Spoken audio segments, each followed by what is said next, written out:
Ginger. That's what you need. A mouthful of the good stuff and you'll see the back of any seasickness. Oh, thank you for your support, John. Don't suppose you actually brought any ginger? No, I don't get seasick. Terrific. Don't worry, Sherry. We've almost arrived at Cordona. I can see land through the porthole. So much for docking by tea time. The captain seemed more interested in his maids than in his maps. Oh, is Sherlock grumpy? Cheer up. We're back where we grew up. It's exciting. What's changed? What's the same? Ugh. I'm starting to question whether the weeks-long journey was worth it. Travelling all this way, enduring this indignity simply to visit a grave. Even if it is my mother's. Ah, that's just Mycroft's nonsense, still rattling around in your head. Try to forget what he said. I have. I believe it was that this is a performative farce, a feeble excuse to avoid responsibilities, and that there was nothing to be gained from it. You needed to do this. Enough of the self-pity and doubt. So we're a little late. What of it? We'll retire to the hotel and visit her in the morning. It'll be worth it. Thank you, John. And if you want to notify the captain's wife of his indiscretions, I will not stand in your way. Oh, at last. I'm quite ready to get off this cursed boat. Come on. We'll go together.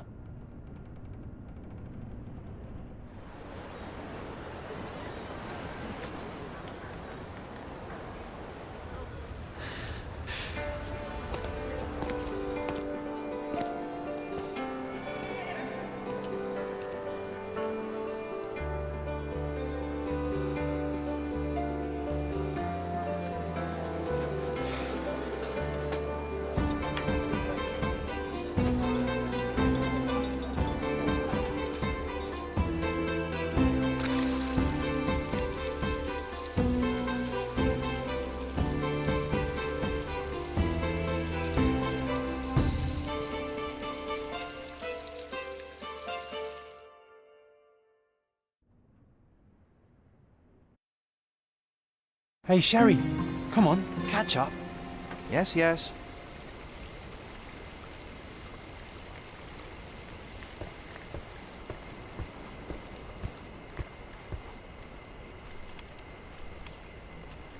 Sherlock, don't get lost in this huge garden. Follow the sound of my voice.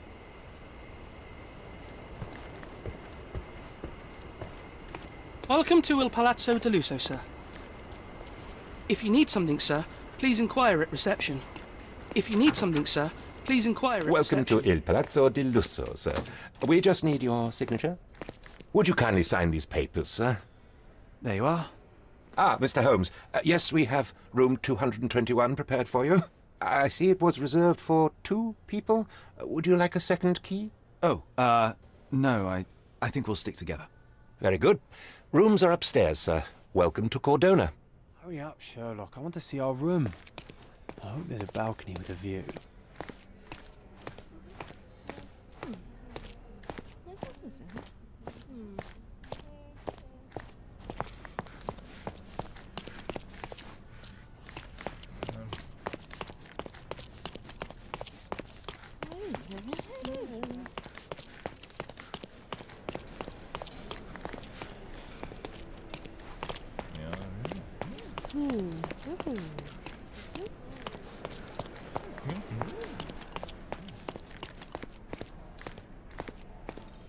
I apologise, sir, but your room is not yet ready. Perhaps, in the meantime, you would like to relax in the foyer? Tonight, the restaurant is offering a complimentary marlin ceviche to all our guests. Let's check what they have on offer.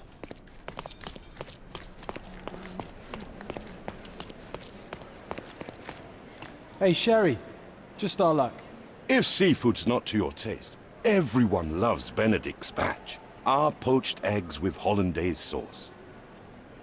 If seafood's not to your taste, everyone loves Benedict spatch, our poached eggs with hollandaise sauce. Hey, Sherry. Just our luck.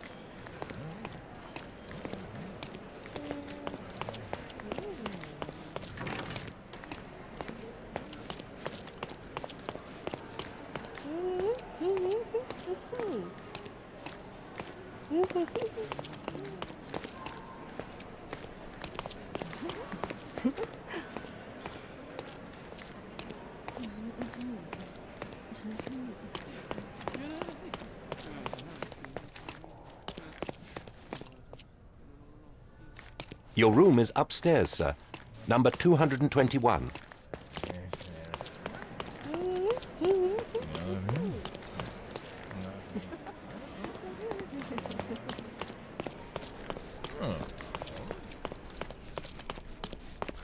Perhaps in the meantime you would like to relax in the foyer? Tonight the restaurant is offering a complimentary marlin ceviche to all our guests.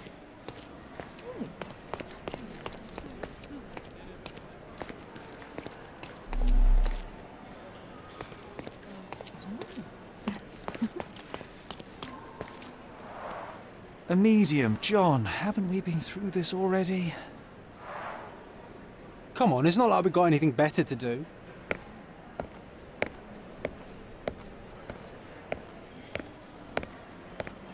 Excuse me, sir, but I believe Mr. Galich is conducting a séance at the moment. Perhaps you'd care to have your portrait drawn while you wait? Why? Pardon me? Why should I sit for a portrait? Sir, it's art. It doesn't need a why. It is its own justification. All things require justification, be they objects, systems, or beliefs. How about art as the lens through which we see the truth of the world? That's backward. Truth is not subjective and not complicated. It's just the truth. It either is or it isn't. You do not need a lens to see it, just an open mind. Ha! That seems rather close-minded. Truth, like beauty, is in the eye of the beholder. So tell me, what do you see? Mediocrity.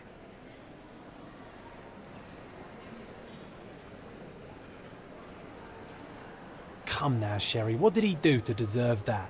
The servant mentioned ceviche at the bar, Sherry. You should grab us some, and I'll find us a table. I'm starving. Okay, time to check if John found us a nice table for the evening.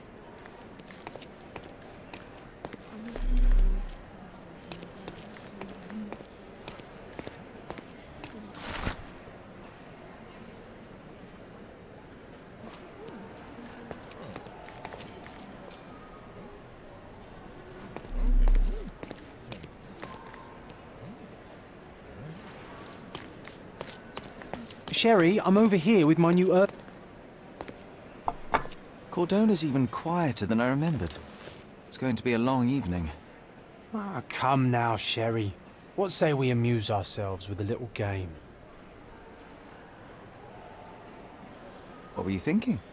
Oh, promise me it isn't nonsense. After being cooped up on that boat, I am itching for activity. No. As you can see, someone left a cane on our table. I simply thought you could identify its owner. Ah, so it is nonsense. It'll take me a minute, John, at most. Well then, you can deliver it to him as well. Deliver it to him? Then what are the staff here for? Aesthetics? Stubborn, Sherry, too stubborn. You wanted something to do. Slapping oneself in the face is also something to do. That doesn't make it worthwhile. But all right, let me take a look.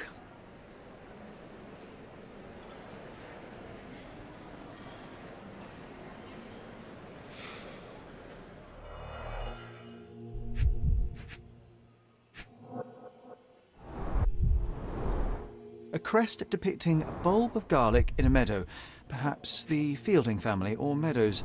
Or the cane is made of ebony, it's worn uncared for, and bears the scars of numerous hits. The hand grip is a head of a golden Javanese statue, probably stolen from a temple. The dents suggest it has been used as a bludgeon. This cane is an expensive and ostentatious weapon. Its owner must be vain, volatile, and of noble English blood. Take it with you, Sherry. Let's return it to its owner. All right, I hope you noted down your observations in your casebook. But how are you going to find this nobleman? The cane itself is not enough. I may have to ask other guests if they saw who was here.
Are you able to help me? You're fortunate to ask me, because I know that. Well, even with your keen senses, Sherry, I doubt you'll find the cane's owner on your first try. And would you be confident enough to bet on it, my friend? Why not? Let's see how good you really are.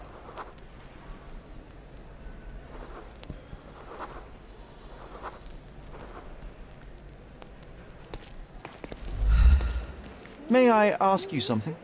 Oh, sir, I'm afraid I don't know about that.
Do you know anything about this? I'd tell you if I knew, but unfortunately, I don't.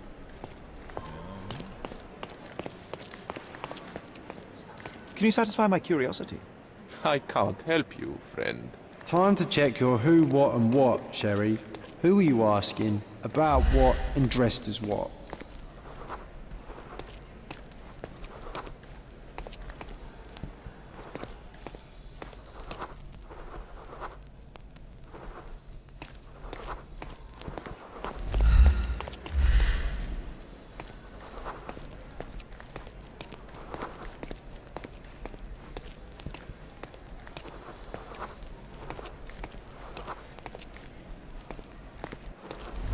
Pardon, monsieur, but I am not in the mood to talk.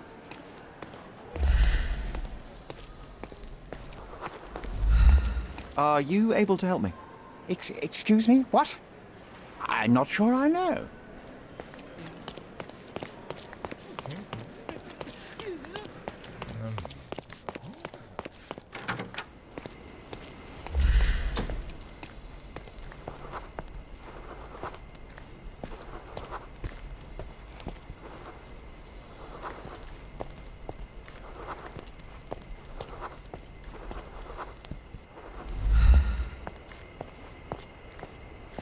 Can you satisfy my curiosity? My dear fellow, you're talking to the right man. Hey, Sherry, don't we now have the perfect excuse to visit the seance? I'm just going to give the cane to its owner. You will not persuade me to take part in this show.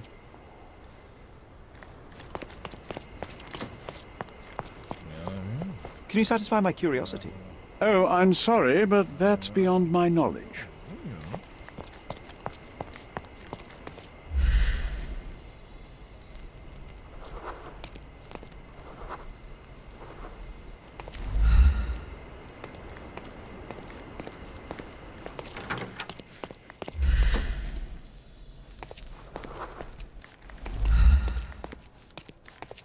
Do you know anything about this?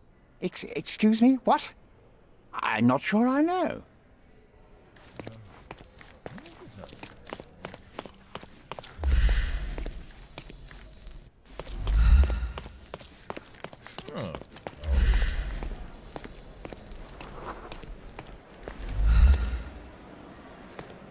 Is this familiar to you? I can't help you with that, sir.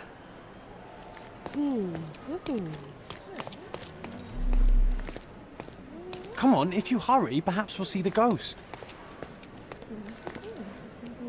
Can I ask you a question? I usually have an answer for everything, but not for this. You obviously haven't thought this all through. Or are you just annoying these people on purpose?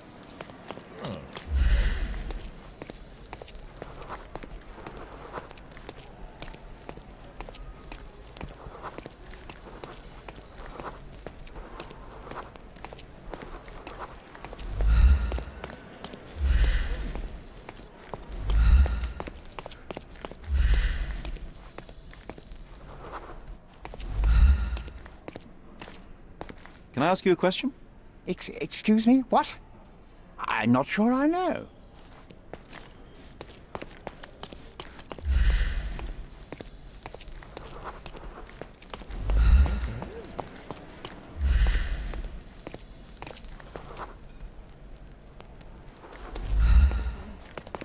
May I ask for your assistance? I'm so sorry. I can't help you, sir.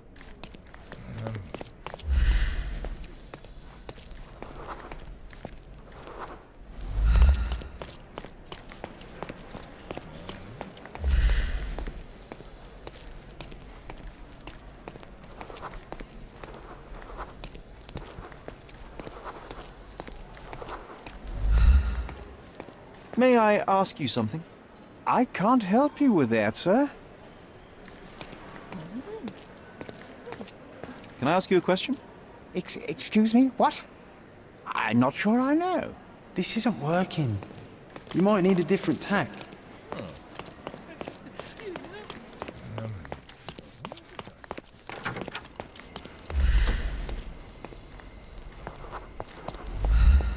May I ask you something? I can't help you with that, sir. Is this familiar to you? Excuse me? What? I'm not sure I know. Everyone's looking at us, Sherry. You sure you know what you're doing? Are you able to help me? I can't help you with that, sir.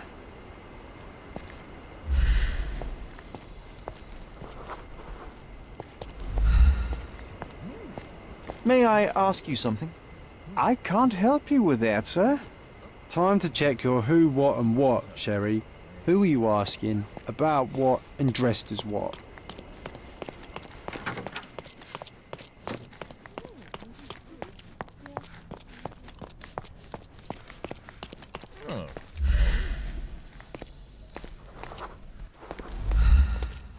Can you satisfy my curiosity? I can't help you with that, sir.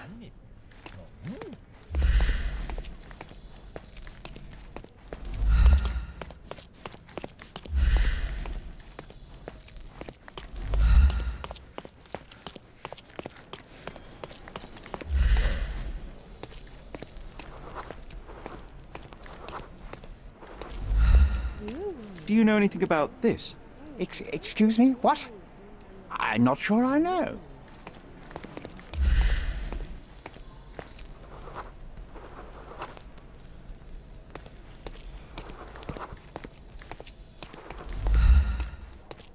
Help me, please. I have nothing to hide, sir, but I've never heard of this. Everyone's looking at us, Sherry. You sure you know what you're doing?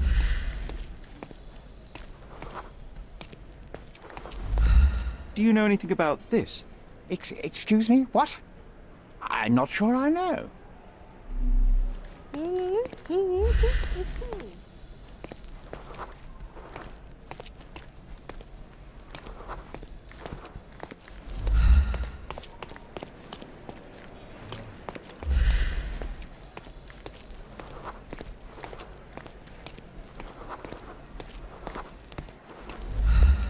Can you satisfy my curiosity? I'm sorry, but I've never heard of that.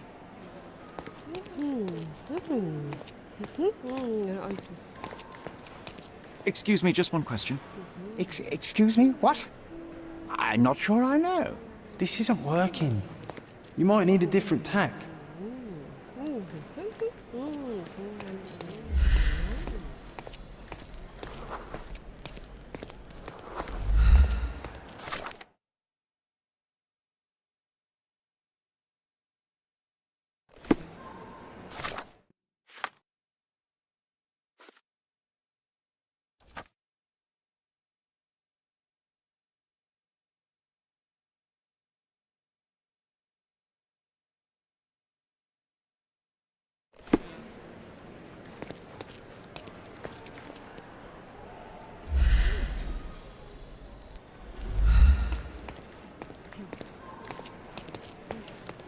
Would you like a drink, sir?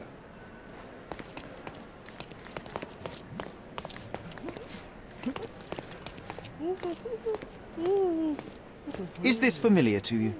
Excuse me? What? I'm not sure I know.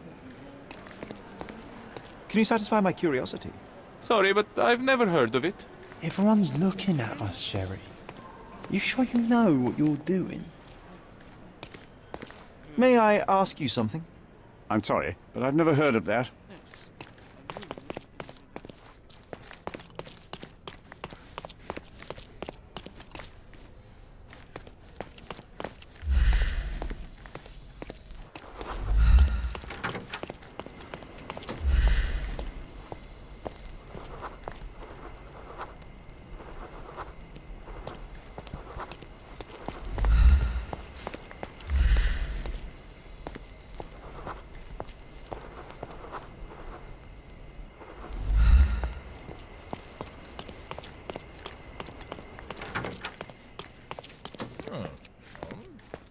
Is this familiar to you? Excuse me? What? I'm not sure I know.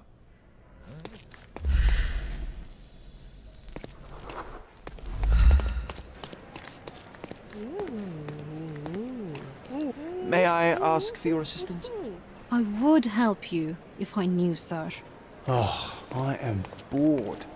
Call me...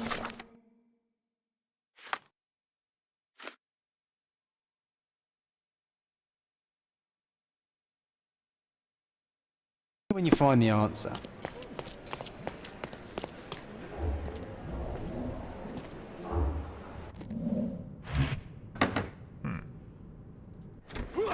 This hotel, this island, it's full of thieves. First my cane, now the diamond. Take your hands off me! Do you even know who I am?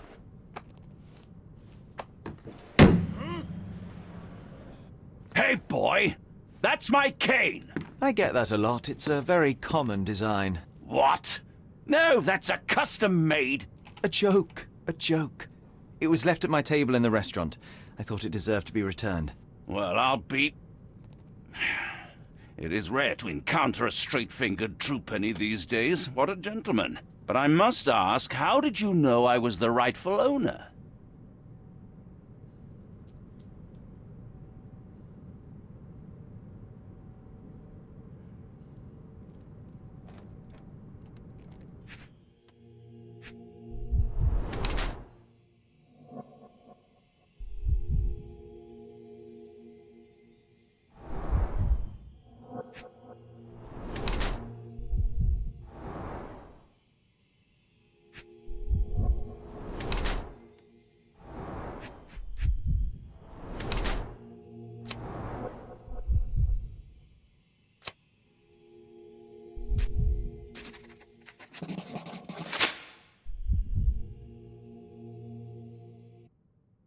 Simple deduction. Your cane told me everything I needed to know. I was after a strong middle-aged man with a keen interest in adventure, noble blood, and affection for strong drink. And if one were to go further, one may even be able to extrapolate your name from your heraldic symbol, Lord Craven. Marvelous. Simply marvelous. That's me, Lord Andrew Craven. You are the real medium. You hear that, Emma? Well, you found my cane. Perhaps you can locate my diamond, too. Yes, you should do it. It will be child's play for you, Mr. Holmes. And if a child can do it, then I'm sure the local police can suffice. The police? Why bother? I know this harlequin stole it. The only question is, where is it hidden?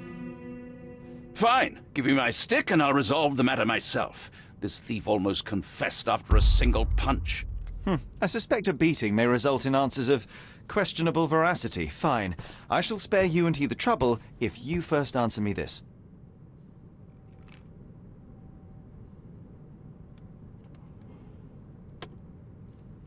You insist the medium robbed you during the séance. But what occurred exactly? It was a dirty trick. We were sitting here in the dark, chanting and holding hands, as expected. Then something began to appear from the medium, like a cloud or a bubble. The swindler called it ectoplasm. Ah, yes. Common in the spiritualist trade, and quite the spectacle. Indeed, perhaps too much. My beloved Emma screamed in horror, and I stood to defend her, attacking that cursed ghost. How brave. But my hand hit nothing. The medium jumped away from me, and Emma fainted. I lit the candle, and the diamond was gone.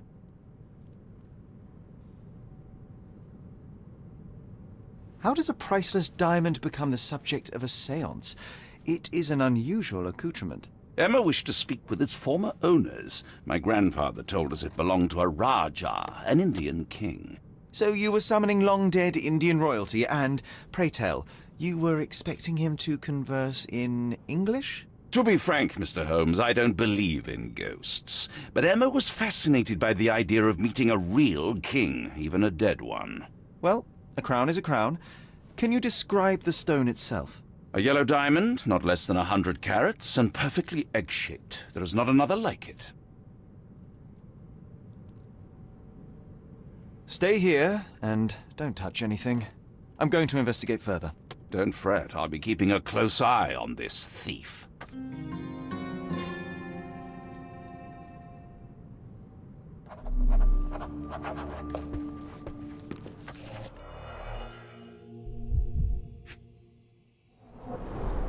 This must be the ectoplasm. Too bad there's not enough for a proper chemical analysis. Ectoplasm? The ghost was here, Sheriff. The diamond was placed on the table so that all participants could reach it. Half a glass of Balblair scotch and the remains of a poor Laranaga cigar. What else does a gentleman? There are light traces of rouge on the edge of this wine glass.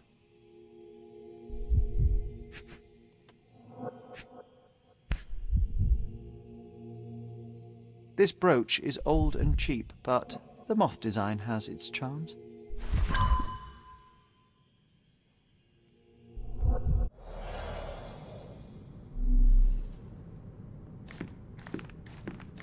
Ooh, I love the ambience. Nice and creepy.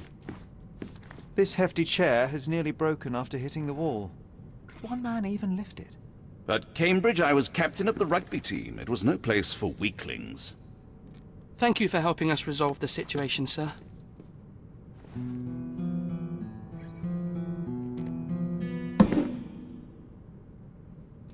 What happened here? I don't know. The ghost. I summoned it as usual, but then it all went wrong.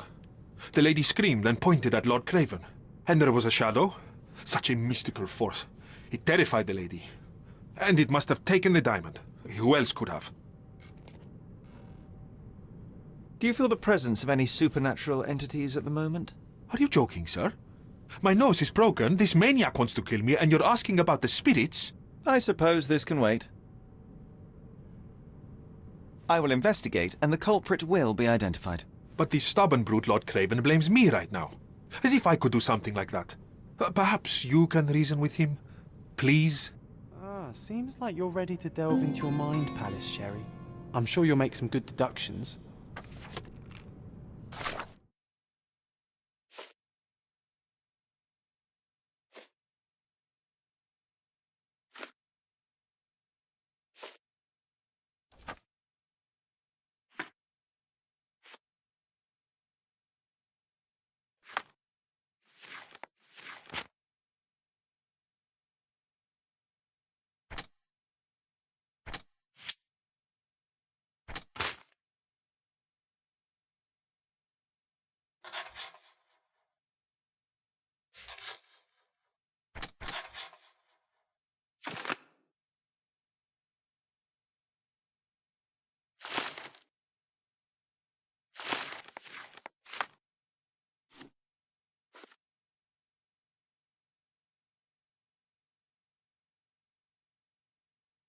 It seems there may have been an unexpected visitor outside the window. I hope it was the ghost of the Raja.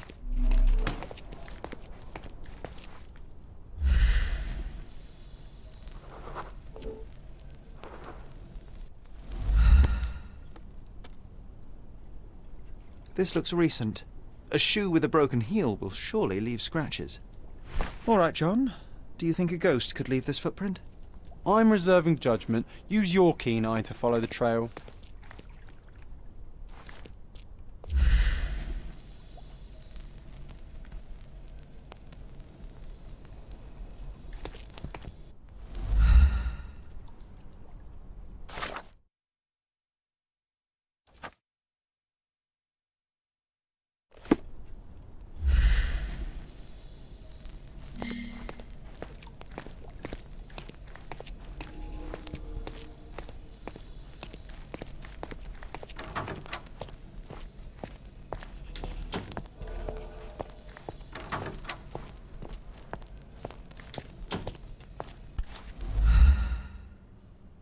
Roaster Moore.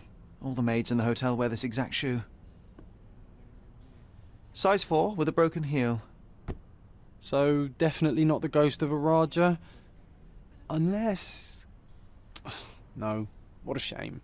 Our witness was a nosy maid. Searching the entire hotel could be difficult. Perhaps the other maids can help us find her.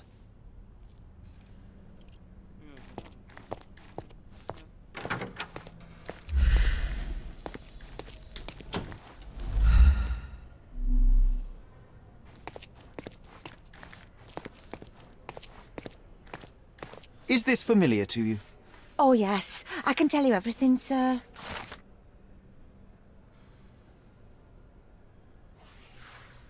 Do you know anything about this? Don't be angry, sir, but I truly don't know.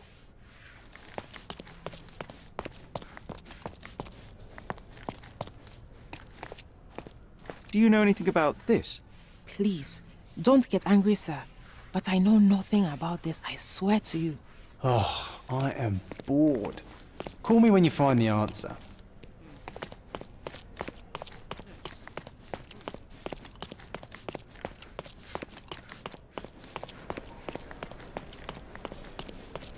Finally, there you are. One would think a maid would be easy to find in this place. I'm sorry, sir. Do you need more towels? No. You are the maid who saw the ghost in the seance room, yes? How did you know? Simple. You changed shoes after breaking a heel while fleeing the scene. I'm sorry, sir, but if I may ask, who are you? A precious diamond was stolen during the seance. Lord Craven entrusted me with its recovery. I'm sorry, sir, but we are forbidden to discuss the private matters of our guests. Are you also forbidden from peeking into private rooms, Miss? Saletta. Lucia Saletta, sir. Tell me, Miss Saletta, what would your manager say if he knew you were spying on guests? Oh, please, sir, don't tell him. I have a family. I need this work. I won't, but only if you answer my questions truthfully. And don't play coy. I can tell. Describe what happened during the seance. A lady and two gentlemen were sitting at a table, touching their hands to something. The medium started to whisper and chant, and a ghost appeared. A ghost? You're confident? It was unearthly, sir. It grew from the medium's chest. A glowing cloud or a bubble. I pressed closer against the window to see better. And the lady saw you? How did you... Yes! She screamed and pointed, so I hurried to escape, and I broke my heel. But I did see the ghost. A sickly, evil thing. And that's all you can tell me? Did you see any of what happened next? The medium, Mr. Galici, he was doing something with the ghost. He grabbed at it like he was trying to catch it. And then I ran. I suppose I should be grateful you endured these horrors for such a long time. All right, I have your account memorized. Good day.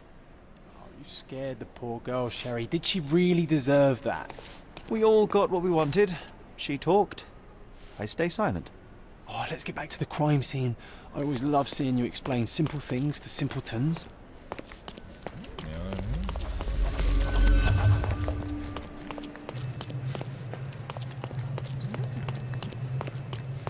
Lady Craven retired to her room to rest. Lord Craven remained here until the staff reported that the medium was locked in his room.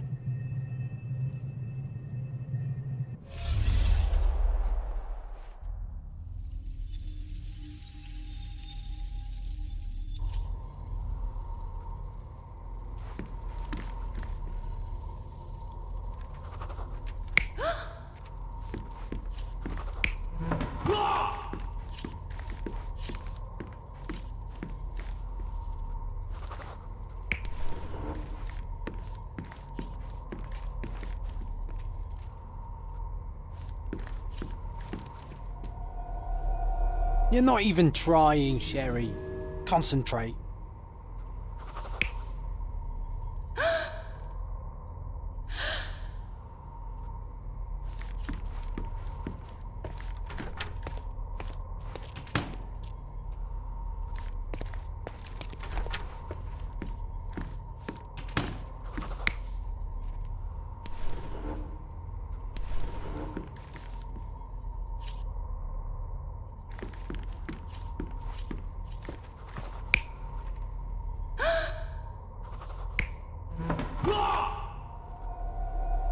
You're not even trying, Sherry. Concentrate.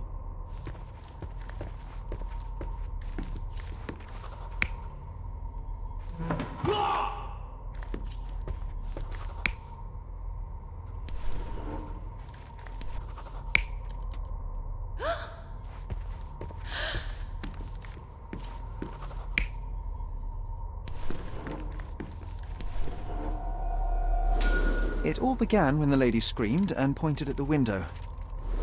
Lord Craven jumped up, ready to face anything, ghost or human. The medium shrank back in dismay. He was not expecting such a reaction and had to quickly hide the ghost.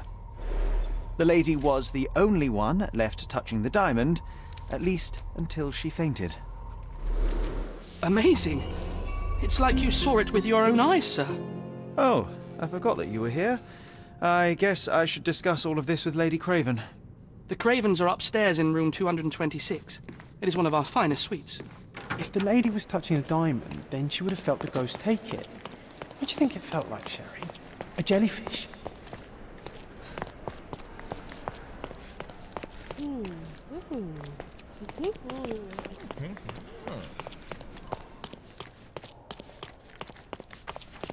Lady Craven is not who she...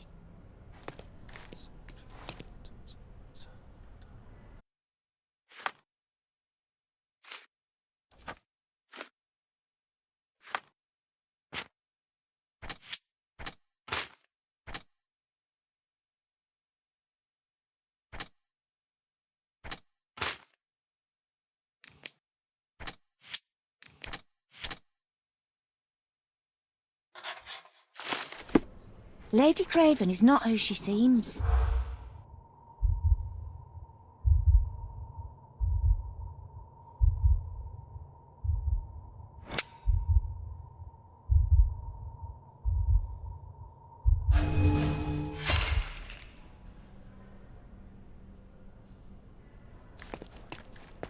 Help me, please. Don't be angry, sir, but I truly don't know. May I ask for your assistance? Don't be angry, sir, but I truly don't know. You obviously haven't thought this all through. Or are you just annoying these people on purpose?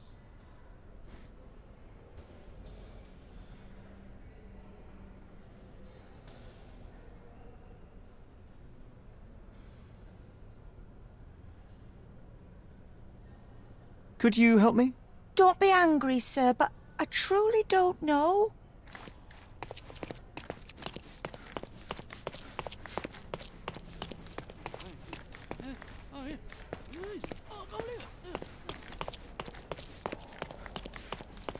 Lady Craven is not who she seems.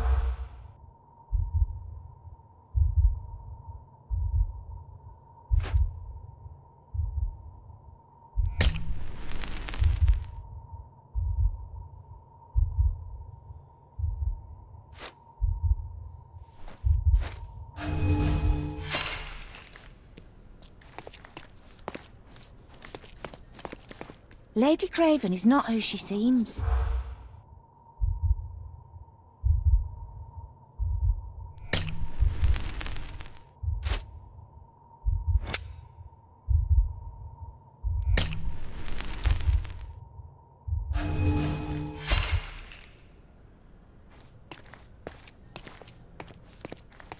Lady Craven is not...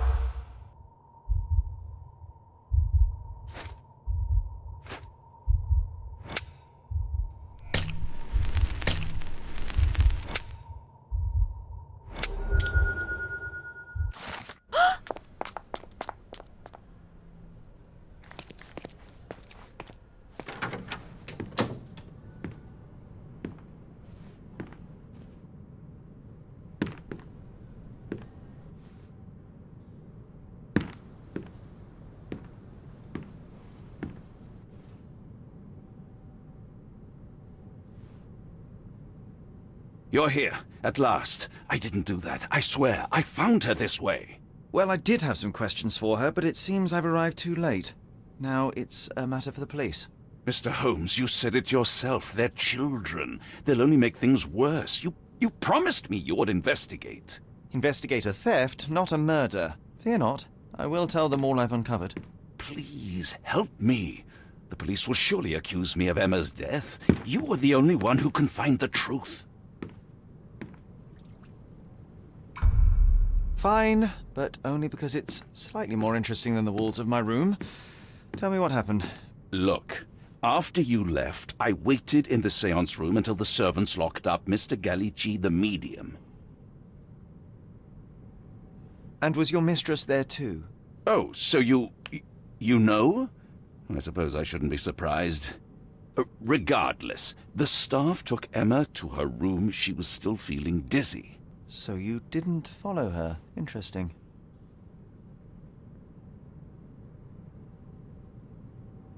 Where did you go instead? To the bar. It had been almost an hour. I see. And how long did you stay? I partook of a well-earned whiskey or two before retiring upstairs. Ask anyone there. Is Mr. Gallici still being held? And where did the servants secure him? He's in room 225. But that pigeon-livered man at the reception desk refused to give me the key. Well, I will have to visit reception myself then. Perhaps he will listen to reason. Now we arrive at the tragedy at hand.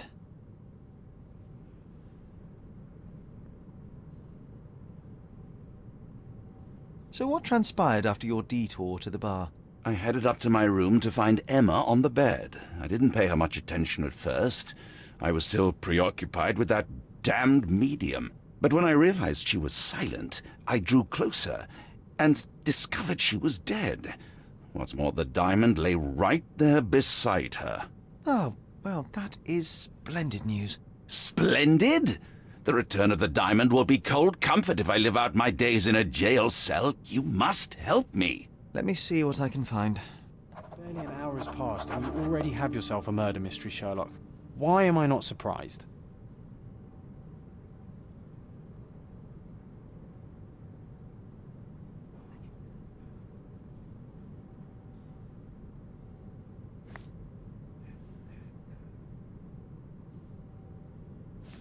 Do something about it, Holmes. I did not do it. You know that.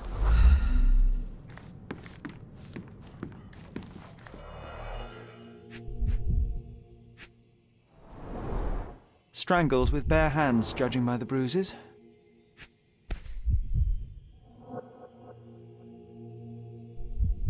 This must be the missing diamond.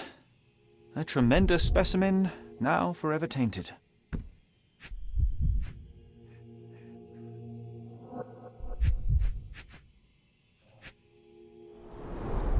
Everything was tipped out of the bed as if it was searched. You think she stole the stone? It's certainly possible, but we won't get her confession now. Well, there is a professional medium right next door.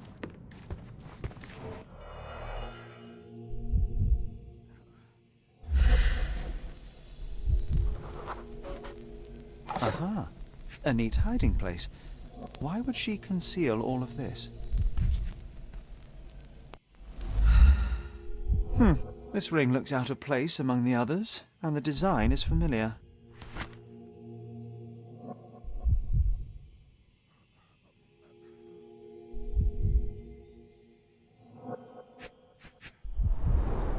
Several £1,000s, that's quite a fortune.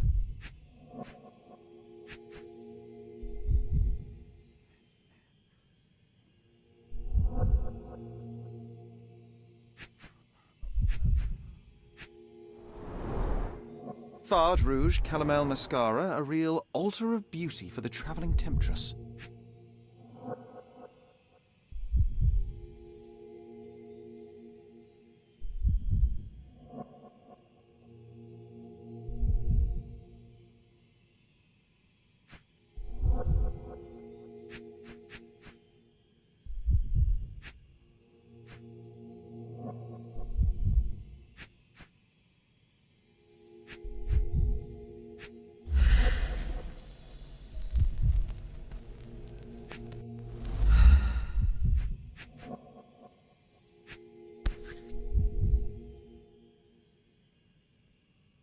Virtus audacta sapit. Courage tastes bold. A unique family motto. The mystery deepens. A victim with a checkered past and poor taste.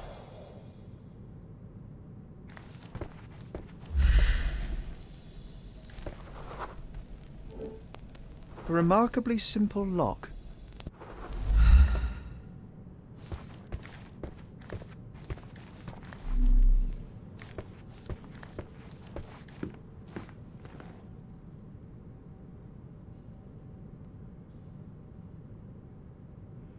I doubt I can help with this. I found these jewels secreted away. Are you familiar with them? Ah, it cannot be so! That deceptive wagtail. How could she do this? That sounds like a yes. These items were supposedly stolen from us during our trip. I must have spent hours reporting it all to the police. And it turns out she had them all along. The trollop. I'd kill her myself, were she not dead already. Do you recognize this ring? Should I? It's a third-rate piece if ever I've seen one. I'd never buy something like this. Did you ever see Miss Emma wearing it? No. And why should she? I gave her enough jewelry that she could wear a superior ring every day of the week.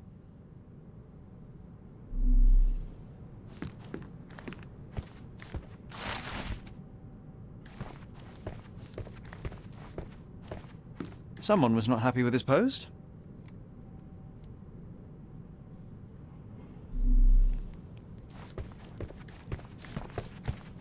Do something about it, Holmes. I did not do it. You know that. So young and so dead. Another mystery to investigate, my friend.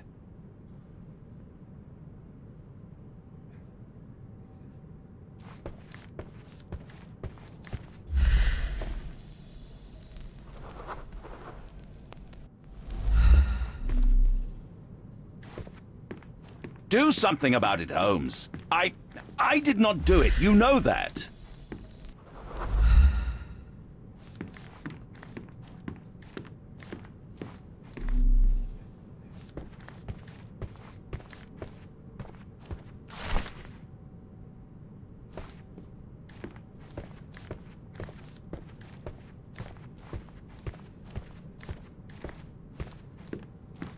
Do something about it, Holmes. I did not do it. You know that. So young and so dead. Another mystery to investigate, my friend.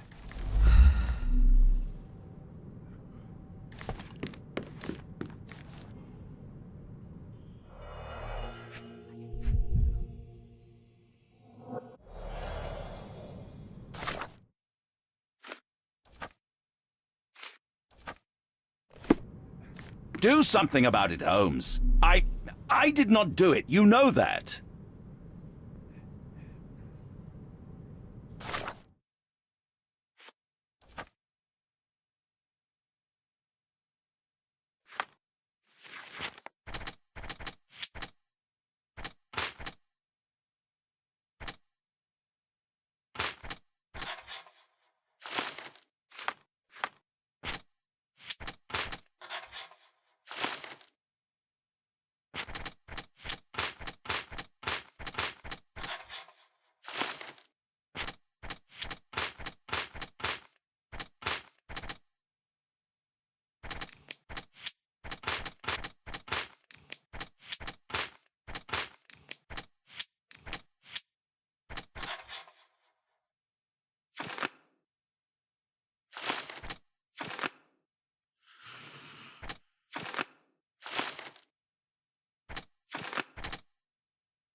Do something about it, Holmes. I did not do it. You know that. So young and so dead.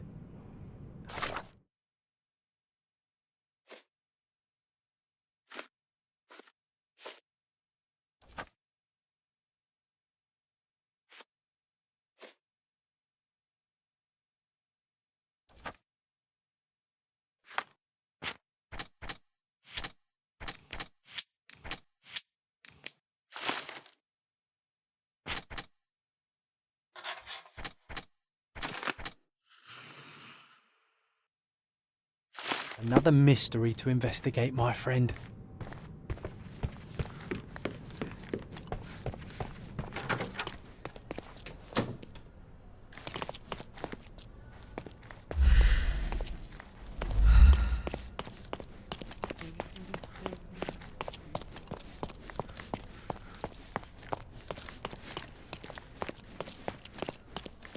Now you're in your element, Sherry. Give me the key to Luca Galici's room. I need to talk to him about the events of the séance. I suppose you are an impartial outsider. All right, but please do not give it to Lord Craven. We do not want to see our reputation damaged further. Awkward. They still don't know what a nasty surprise awaits upstairs. Hush. No need to cause another ruckus. The last thing we want is the police to come meddling.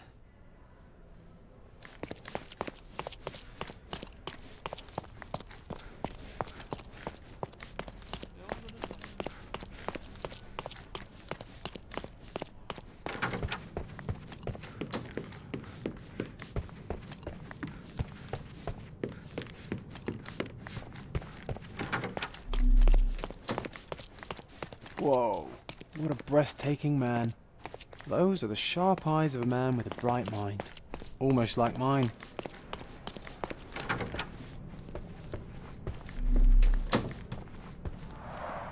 Tools and accessories for masterful prestidigitation. Or weapons and defences against visitors from the great beyond. Someone is making the most of his stay. Can you blame the A man? familiar I'd say he's not substance. ordering enough. It's the ectoplasm that stained the séance table, but this time there's enough for analysis.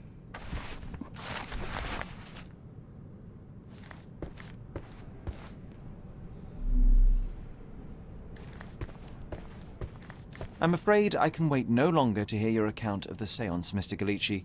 So please, tell me what you saw. Lady Craven wanted to meet the spirit of the Raja. My conjuration was successful. Perhaps even too successful. I am sure the spirit was the only one who could have taken the diamond. Lord Craven needs to leave me alone. Do you think the police will believe you? Of course.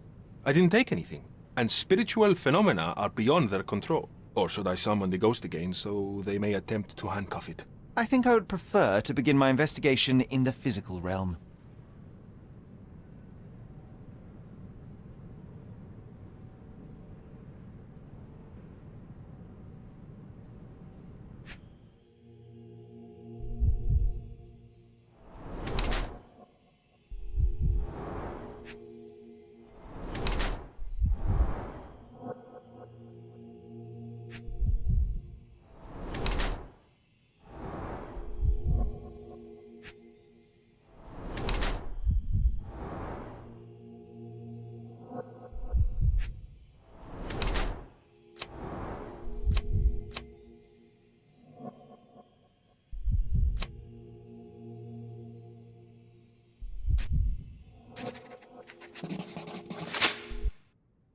I have shocking news that changes your situation entirely. Oh, no, wait. What am I thinking? The spirits will have told you this already. I'm not in the necessary state for summoning. The spirits preferred clarity of mind and soul. Please, tell me. Lady Craven died in the very next room while you were in here. Did you not hear anything? What? How?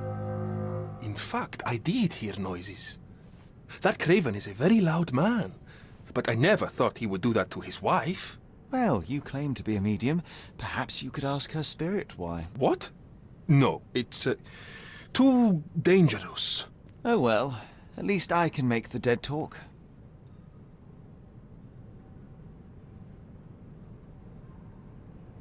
The spirits are silent, and so am I. The spirits are silent, and so am I. Sorry, that's beyond my expertise. The spirits are silent, and so am I. Sorry, that's beyond my expertise. That's a remarkable pin of yours, Mr. Galici. Does it have any meaning? The butterfly? It's a reminder of a time in which I was truly happy. What a coincidence. Lady Craven had a ring with the same design.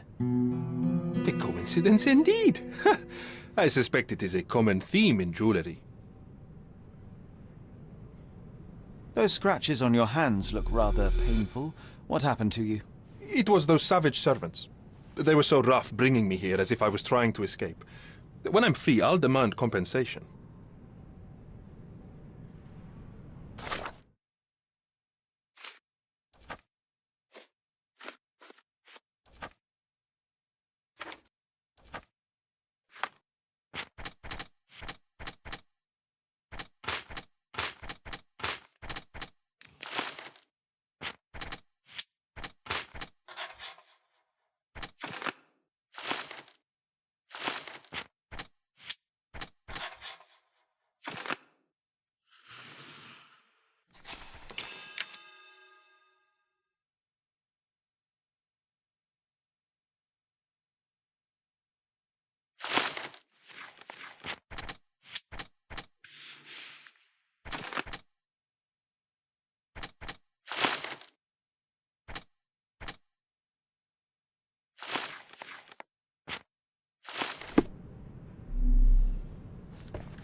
Do you always travel with your books, Mr. Galici?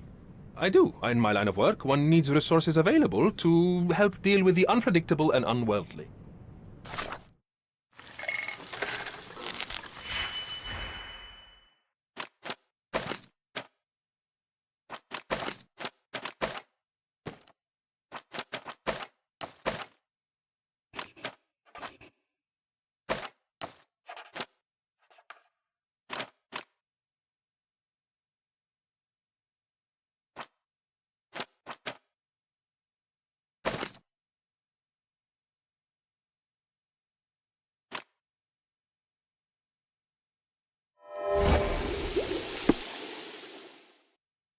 My faith in this medium has burst, just like a rubber balloon.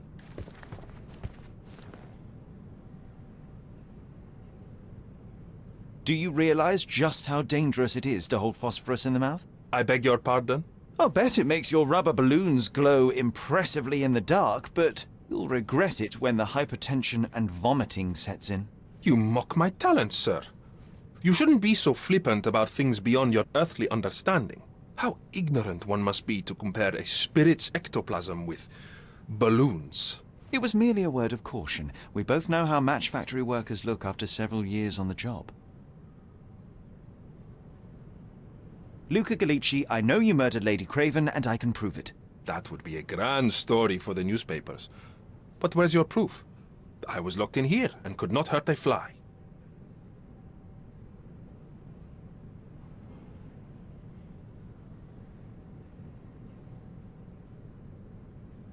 Yes, the locked room. Good of you to mention it. I inspected the door between the rooms, and the lock on it is piteous. You could open it with a penknife. So I am now a burglar, as well as a thief and a murderer?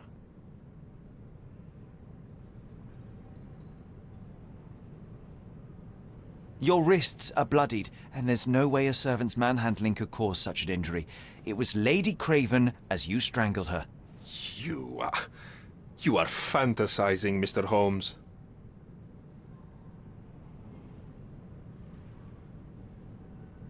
As for the motive, it's obvious that you deduced that Lady Craven was the real thief. Of course, it helped that this was not your first encounter with Miss Emma.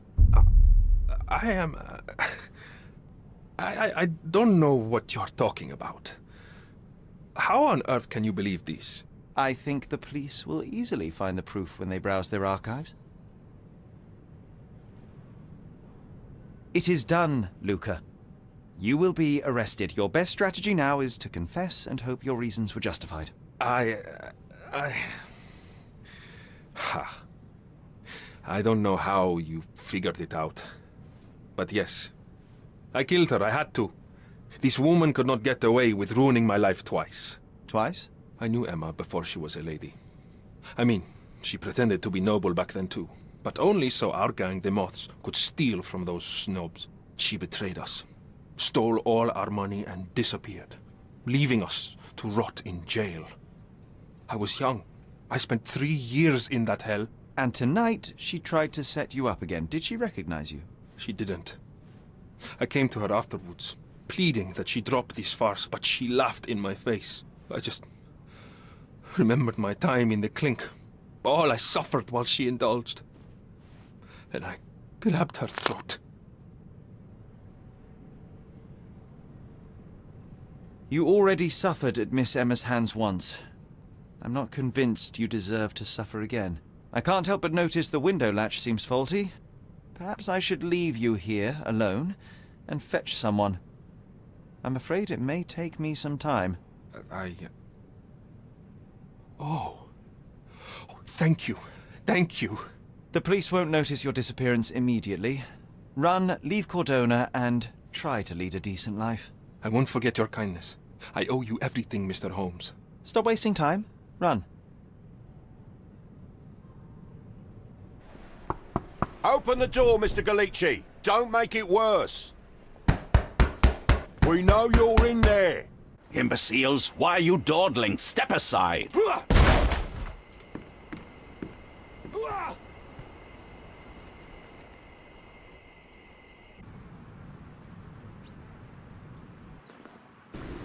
That was too much fun, Sherry. I'm buzzing. Buzzing. Wasn't it fun? A woman died, John.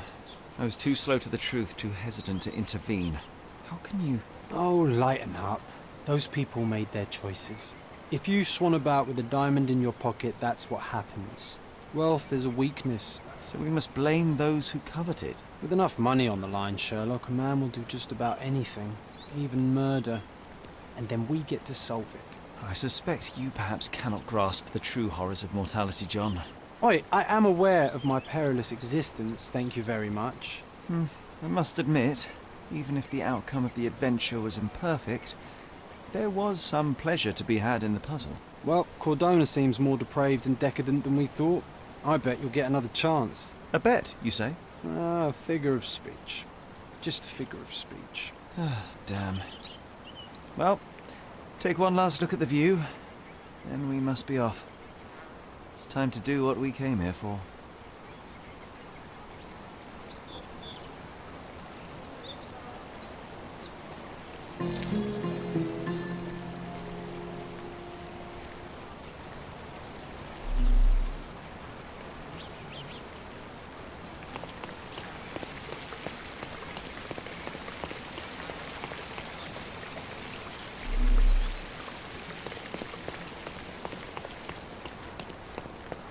A free ride for every hotel visitor.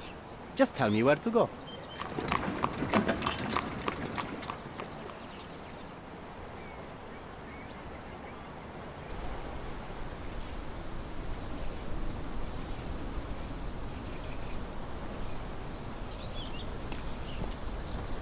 Is everything all right? If you don't feel up to it, I won't tell anyone. It's just a goodbye, John. It won't be difficult. I've already come to terms with my mother's passing. So you really don't remember? To what do you refer? The funeral. Sherlock, you were distraught. At first, I thought this visit would dredge up those feelings, but you've been remarkably level. John, I think I was too young to understand. I couldn't fathom why she would leave me. Perhaps that pain is best left forgotten. On the contrary, it's why I'm visiting her grave. To remember her.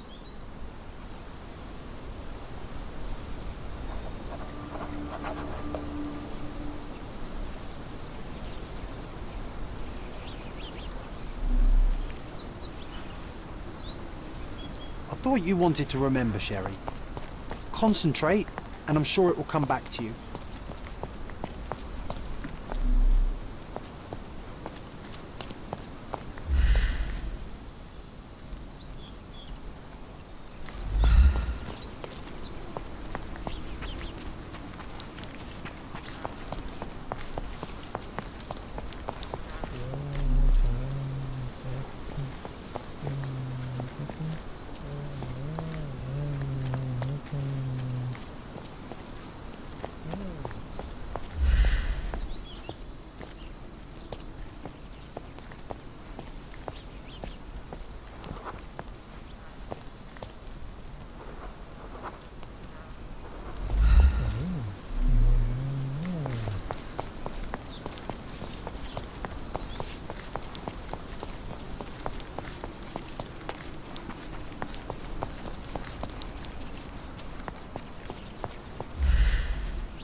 thought you wanted to remember, Sherry.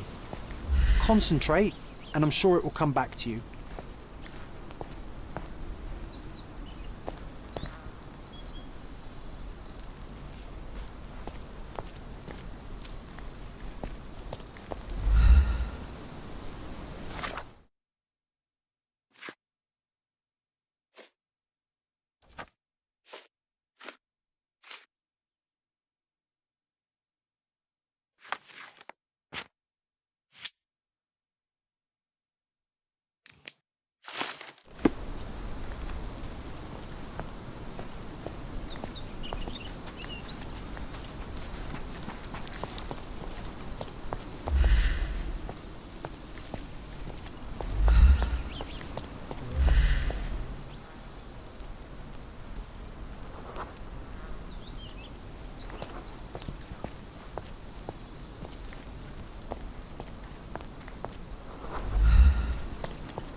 Could you help me?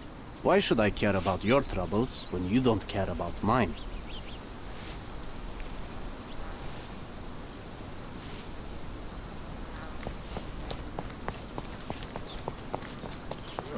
May I ask you something? Your money doesn't impress me. Time to check your who, what and what, Sherry. Who are you asking? About what and dressed as what?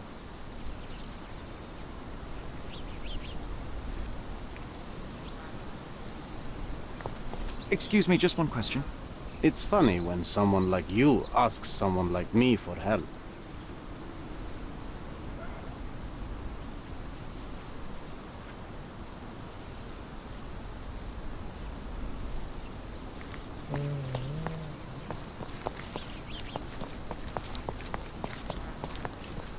Are you able to help me?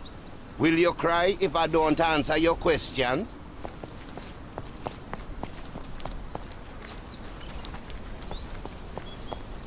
Do you know anything about this? Don't be angry with me, sir, but I don't know. This isn't working. You might need a different tack.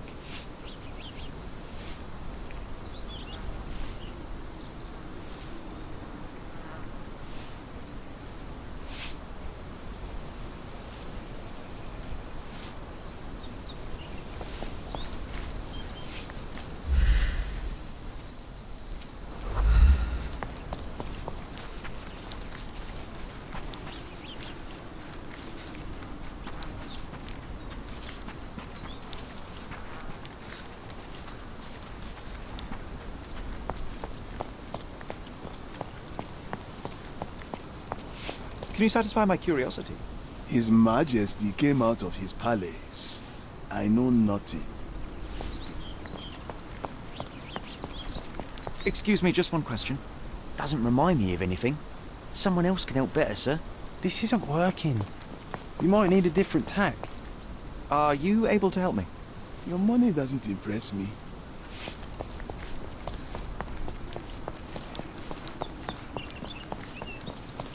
Don't mind me, sir. I'm just a loyal servant of my craft. Don't mind me, sir. I'm just a loyal servant of my craft.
Help me, please.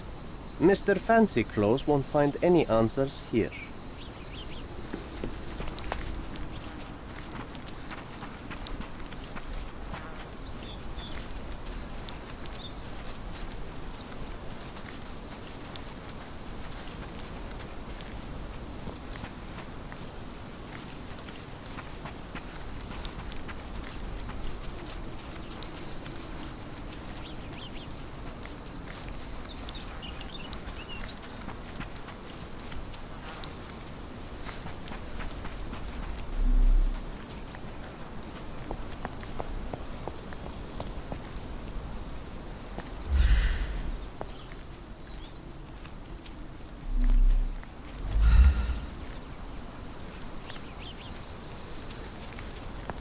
Do you know anything about this? His Majesty came out of his palace. I know nothing.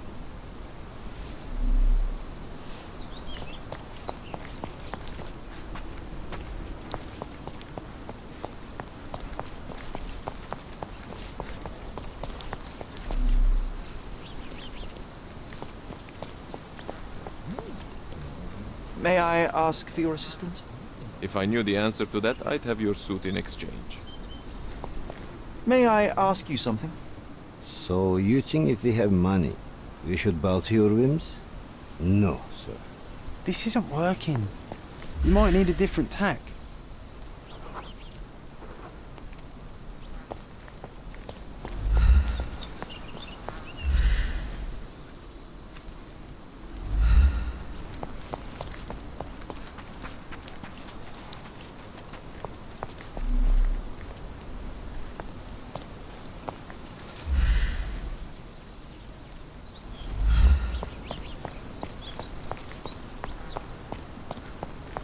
I thought you wanted to remember, Sherry.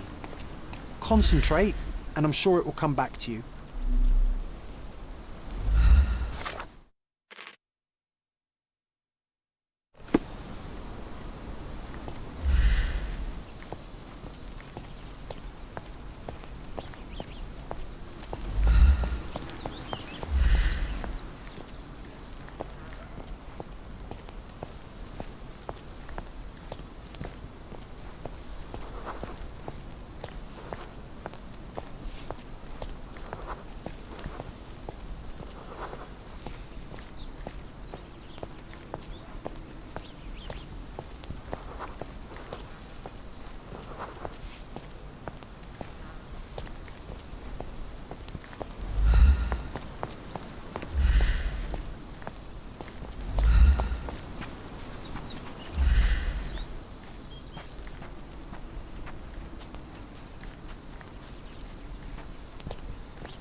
Mycroft was adamant that we leave for London immediately after the funeral.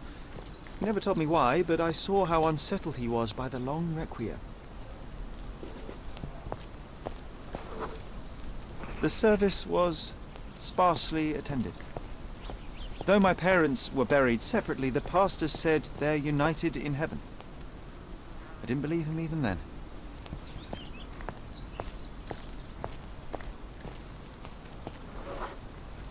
I wanted to see her one last time before the coffin was interred and say how I loved her. The chance never came. I feel rather faint. You're fine, you're fine. It's over now. You remembered everything. It will get easier soon.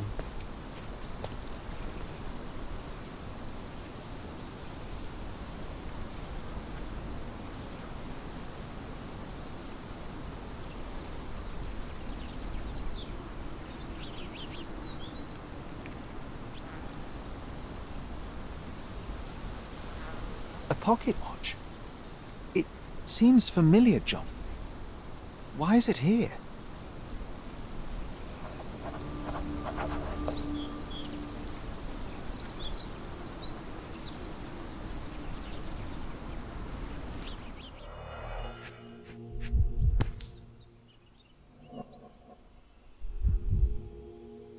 This watch was a gift. My mother's initials are engraved on it. The piece is in good condition. It must have been placed here only recently. Rest in peace, Violet Holmes. Goodbye, Mother. A candle in a small puddle of wax. It cannot have been lit for more than half an hour. Is this really how you want to spend this time? This is my mother's pocket watch, John. Who put it here and why? Are you not in the slightest bit interested?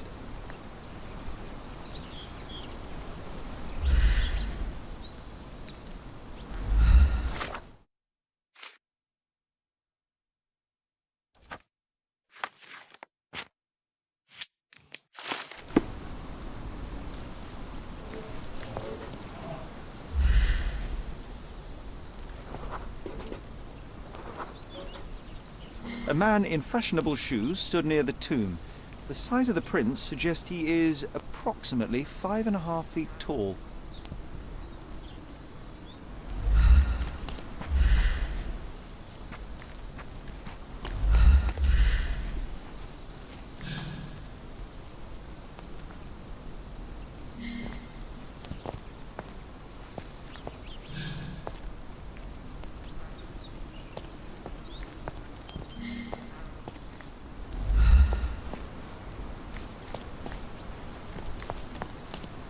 This is excessive, Sherlock.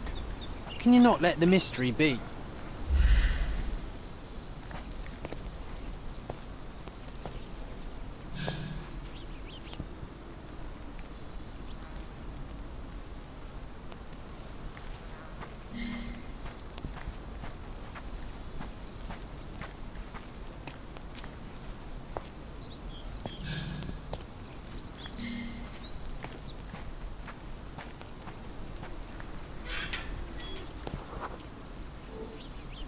You were about to tell me the make and model of tyre, but let me assure you, I do not care. Well, it was going to be very impressive. Come on then, the trail continues ahead.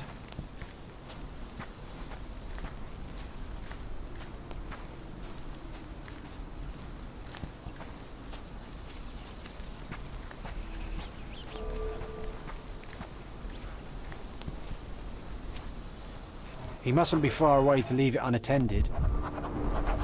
It's stained with oil paint.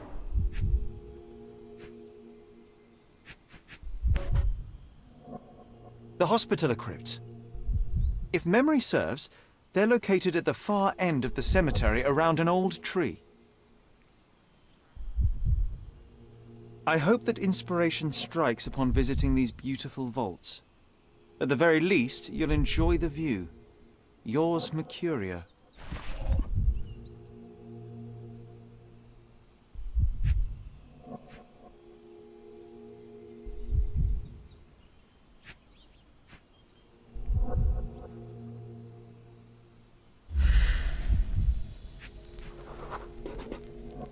A portable easel was kept there. An artist working in a cemetery? Do you think he'd paint my portrait?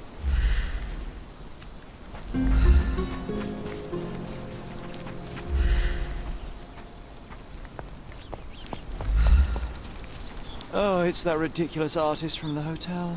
Be nice, Sherry. Mr. Make Holmes, friends. did you come for another portrait? No, I jest. You gave quite the performance last night. The hotel was abuzz with your name. I must say I was rather absorbed in it all. The fallibility of men. Such scandal. It was a welcome distraction. Oh, my manners. I am Werner Vogel, art enthusiast and gallery proprietor. Mr. Vogel, I was perhaps too curt when last we spoke. Speak no more of it. Travel takes it out of any man, never mind when this is your destination. Once I learned who you were, the pieces fell into place. Your mother was well liked on Codona in her time here. I was sorry to hear of her passing. Does your gallery feature more than just portraiture?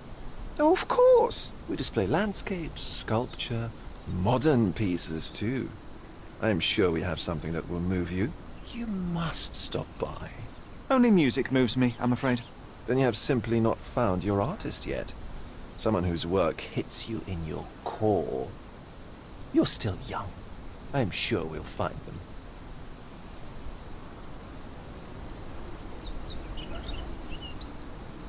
How did you come to possess my mother's pocket watch? Oh my! It is quite something to witness those powers of deduction firsthand. Yes, I left you her timepiece. After her death, there was an estate sale. All of Cordona's elite picking of her remains. I couldn't let such a lovely thing go to those vultures. When I learned your name, I could no longer keep the watch in good conscience. It is yours by right, and I knew you'd find it here. Thank you. I'd forgotten all about it, but the moment I saw it, I knew it was hers. Amazing what the young mind forgets and the older can recall. Rather odd, loitering in a cemetery. I suspect you'll win, but I'm here for my art. There's beauty everywhere if you look, even in decay. A little darkness brings out the light. Now, a diligent observer might note that you too are loitering in a cemetery. What brings you here? Closure answers penance? Closure, I suppose. And what is closure? Mere proximity? Understanding. Acceptance. You didn't understand from afar. You had to come here to accept the truth of her death? Of course I understand. She died of consumption, drowning in her own blood. Your mother? Yes, my mother. I must have been misinformed. I'd heard otherwise. Otherwise than consumption? No, you'd know better than I. I'd heard talk of a police investigation, but Cordona is a notorious gossip. And what does it matter? She's passed on either way. She has. Well, I shall intrude no longer. I'll leave you to your closure.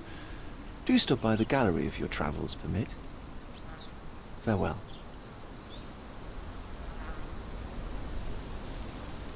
Are you all right, Sherry? Take as long as you need. Whatever I need, it isn't here. We should explore Cordona.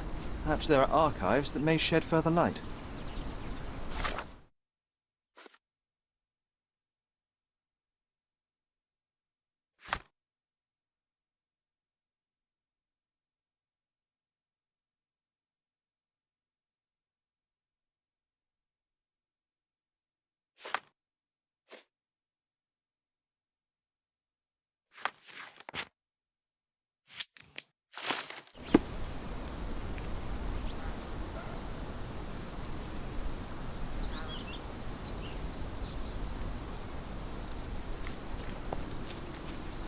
He's odd, Sherry. Even odder than I.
extra!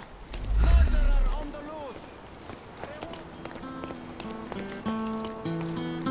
loose! Is this familiar to you? Oh, sir, I'm afraid I don't know about that.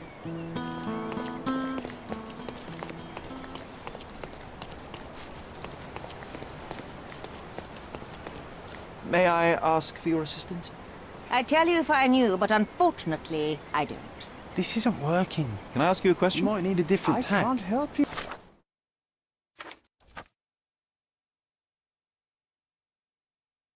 With that, sir?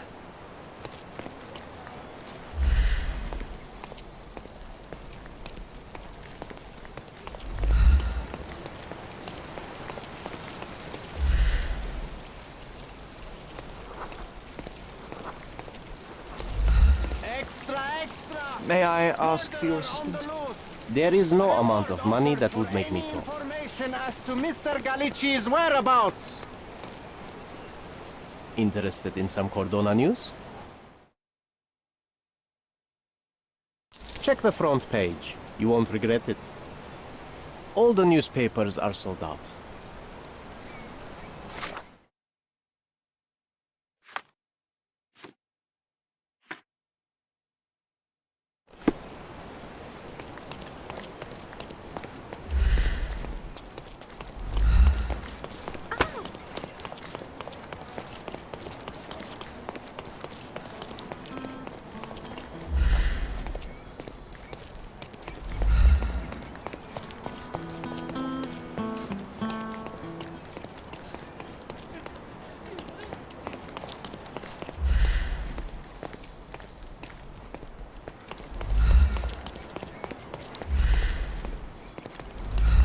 May I ask for your assistance? Nothing I can tell you, sir, but others might know more.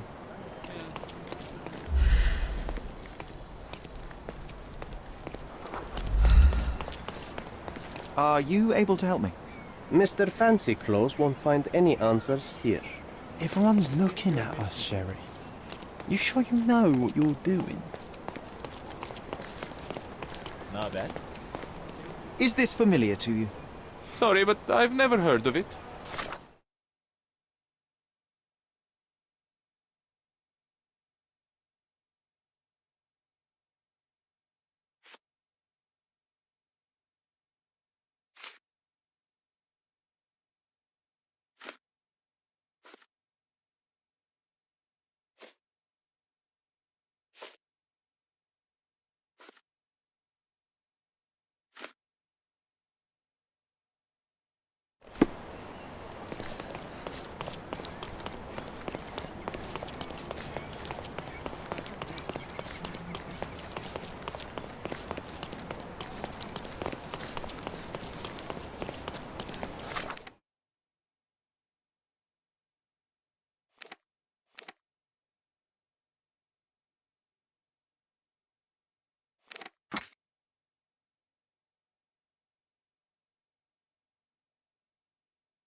Help me, please.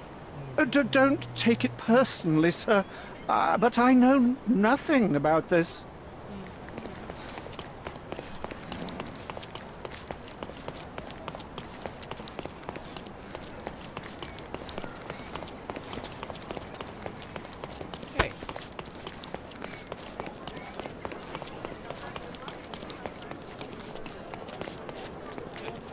Do you know anything about this? A solid question, sir, but I don't have the answer.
All the newspapers are sold out.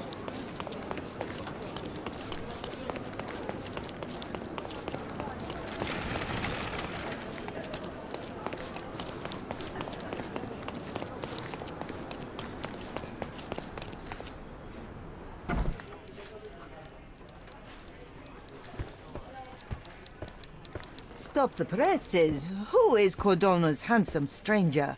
Or Nosebaggerspun's local life? Wait, no. Foppish foreigner hides dark past. Oh, you've made quite the impression already, Mr. Holmes. You care to tell your side of the story? I'm quite certain I have no idea as to what you refer, and I am further certain I have no interest in indulging your gossip. Gossip? The truth will come out, but will only be heard if told well. Scandal, daring-do, romance. These are the tools of every good journalist. Nothing travels faster or lasts longer than a great story. Young man, your tale will be told with or without you. My readers demand it. You already knew my name and seem aware of my doings here in Cordona. I presume this newspaper is your little endeavor? Yasmin Sertel, editor-in-chief of the Cordona Chronicle.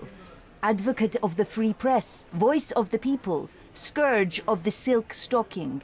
Charmed, I'm sure. As an advocate of the free press, I trust you'll permit me to consult your archives? There are gaps in my knowledge of Cordona.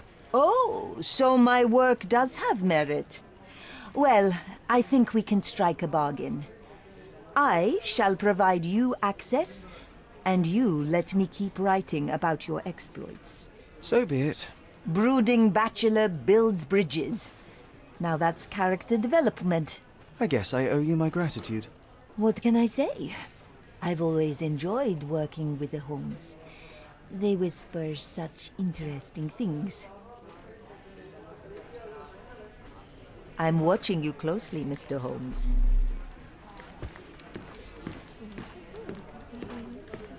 Help me, please. Excuse me? What? I'm not sure I know.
Can you satisfy my curiosity?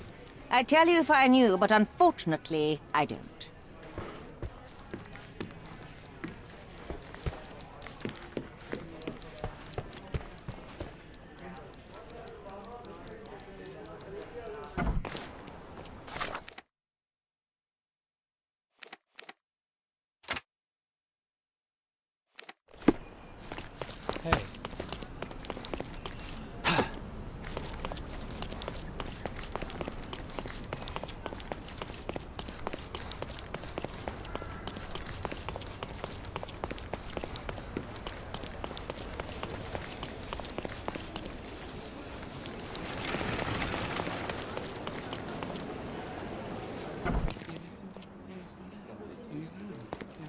Stark do this, Stark do that. I'm not a clerk, damn it. How am I supposed to get those records now? Yes? What is it? Would you like to report a crime? No, I wouldn't. My name is Sherlock Holmes. I want to use the police archives. Wouldn't we all? I'm serious. So am I. Officer Logan locked himself inside and he's not letting anyone in. What happened exactly? A tailoress from Scaladio's been robbed. Logan spent 2 whole days at the shop sketching the thief, and she still insists that it's all wrong. That shrew drove him up the wall, she did. Would you mind if I talk to this tailoress? I could get you the sketch in no time. Get off your high horse, mister. You think you're better than our sketch artist? Actually, I'm quite certain I am. Let me prove it. Well, I see no harm in it, as long as it gets Logan out of there. In fact, I need to look up some records too. Here's the address. Good luck.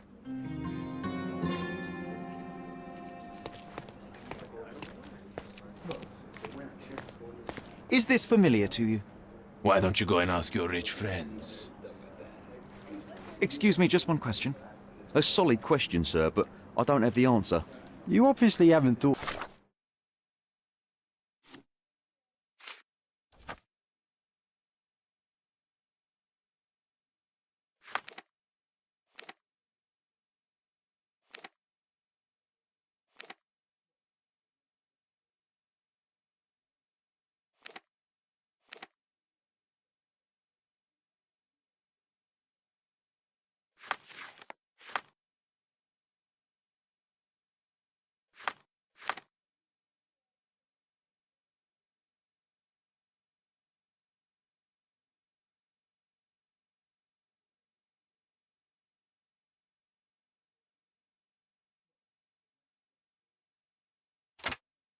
this all through?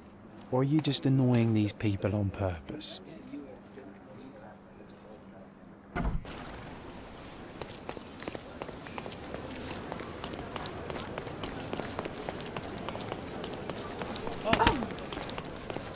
What's up?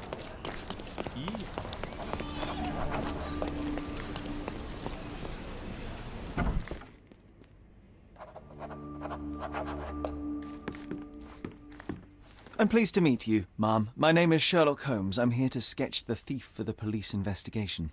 Oh, another one. I hope you'll be more patient than the previous sketches, signore. Can you describe the thief for me? He was all ugly and beat-up looking. An utter rascal if ever I'd seen one. He gave me a nasty look from behind his glasses and then made himself scarce. And that's it? Could you be more specific? He was a total villain, I told you. How much more specific do you want me to be? All right, never mind. I suggest we do it differently. You have a great many clothes here, haven't you? Why, of course, but they're not for sale. I only do tailoring and mending. No matter. I'll attempt to disguise myself as the thief, and you'll tell me if I get it right. As you wish, Signor Holmes. Where can I find the clothes?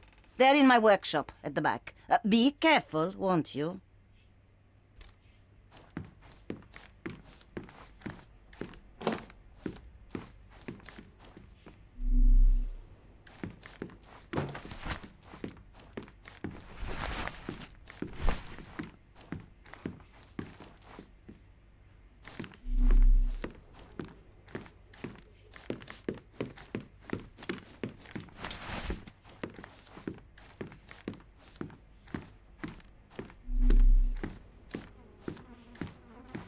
Oh, look at this old chap putting on airs like some Italian doge.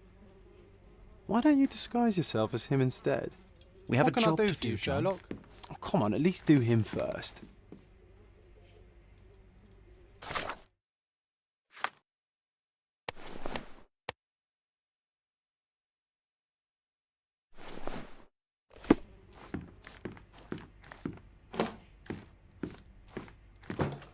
Oh, no. He's all wrong. What is wrong, exactly?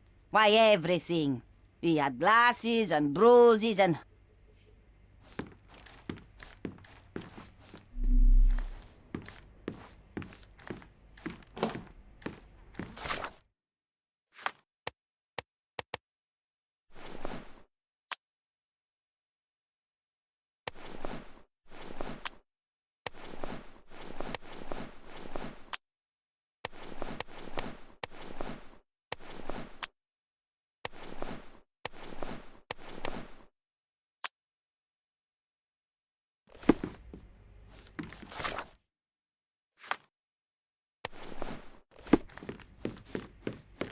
Your face is too innocent now. What do you mean, too innocent? There was something evil about his face. Like a moustache. Yes, the kind that all villains twirl as they plot their evil plans. That's...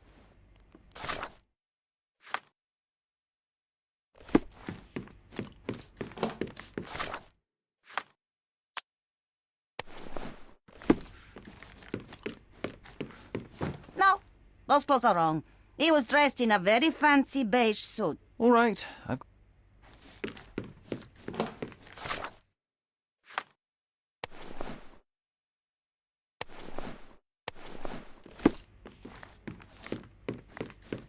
Ah, it's you. I mean, it's him. It's him. Excellent. Now I can make a sketch and take it to the police. Yes, please do. That rascal is still on the loose. I hope they are better at catching than sketching. Before I go, Mum, are you quite certain that you don't have any clothes to sell? Well, I suppose you can take the police uniform. An officer forgot it here years ago, and I don't have any use for it. If you want to buy clothes, visit the outfitters. You can find them all over Codorna. I hear they even do free rentals now. Let me show you where the nearest one is. Thank you very much.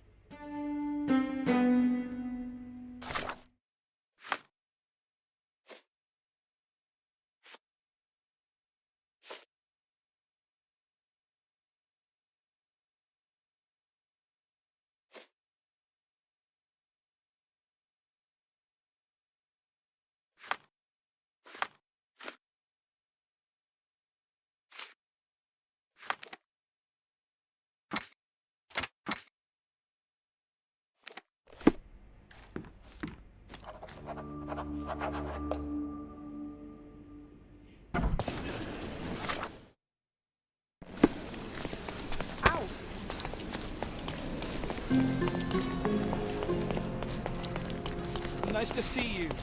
Hey. Look who's here. Oh, no.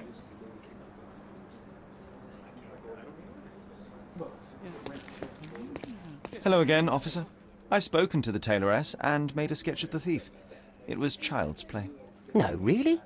And she didn't give you any trouble? No, no trouble at all. She was quite tolerable. Huh. Who would have thought? Hey, Logan, we've got the sketch. Come on out. Can I use the archives now? Well, they're generally not accessible to the public. But you really helped us out, so I'll just turn a blind eye. I appreciate it, officer. What did you say your name was? Holmes?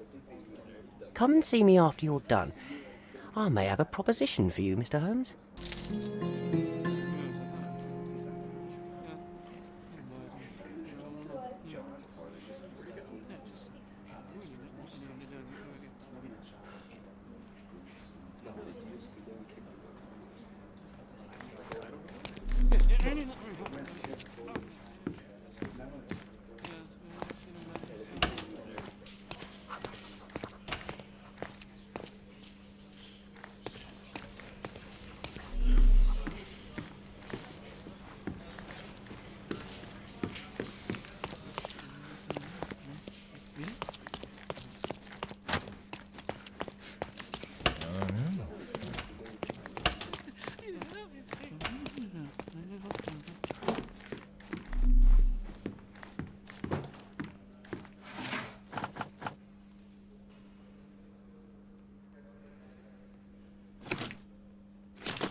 John, I just recalled that we were living here on Cordona in a manor. And there was a policeman. Really? What else do you remember? What happened to our mother? The memory was vague, a mere flash. I have to find our house. Absolutely. Let's do it.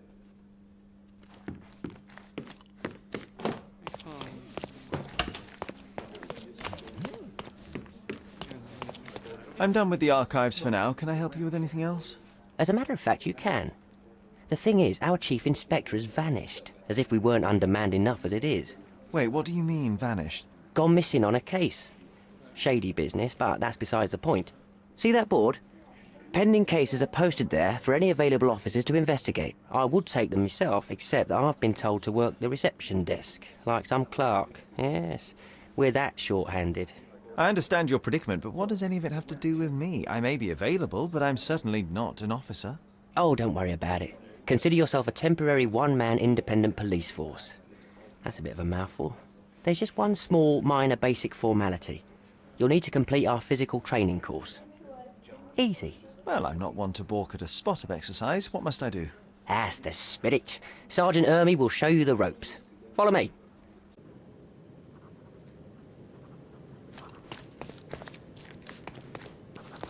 So, you're a newcomer. We must be desperate to ask untrained civilians for help. You're lucky to have a well-trained civilian with a brand new auto pistol in his arsenal. An automatic? A bit of a braggart, aren't you? Are you trying to test me already? That is why you're here, boy. I need to verify your skills before I can allow you to catch criminals. The first targets are in the next room. You know what to do with them. I'll join you in a while to see the results.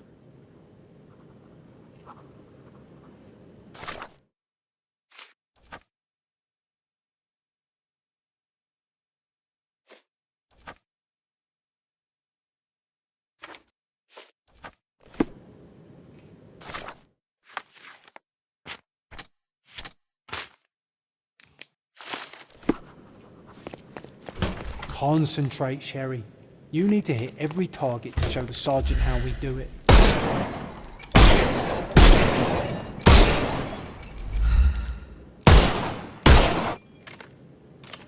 Hooray! Proceed to the next room. Meanwhile, I'll fill out the paperwork. Come on, Sherry. It's just like in childhood.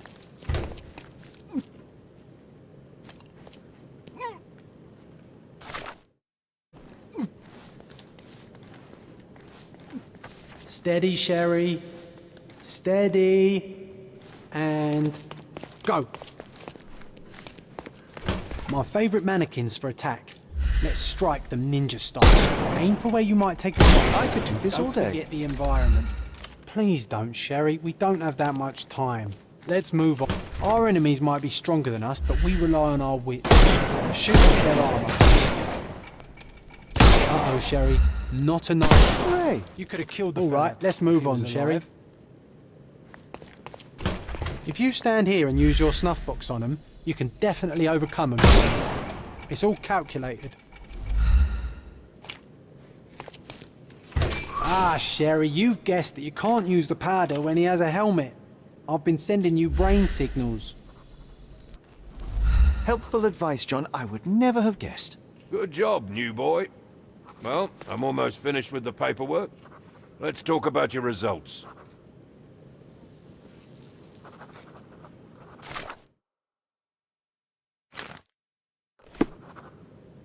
Well, I must say your results aren't as bad as I feared. Perhaps you're not completely hopeless, but true combat is quite different from shooting stationary targets. I'll handle it just as easily. Well, that's what we're going to find out. Now, we'll test you against our men. Your task is to detain them, not to kill them. So don't go shooting anyone in the eye. That goes for in the field as well. Even though you'll be working with the police department, that doesn't mean you have a license to kill. Here, take these. They are blank rounds.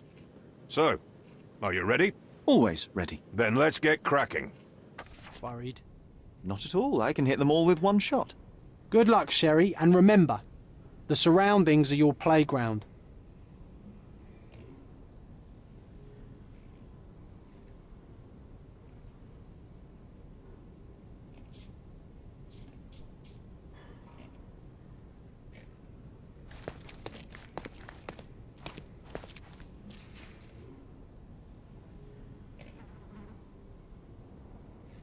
That's enough. You've proved yourself. Congratulations on the arrests.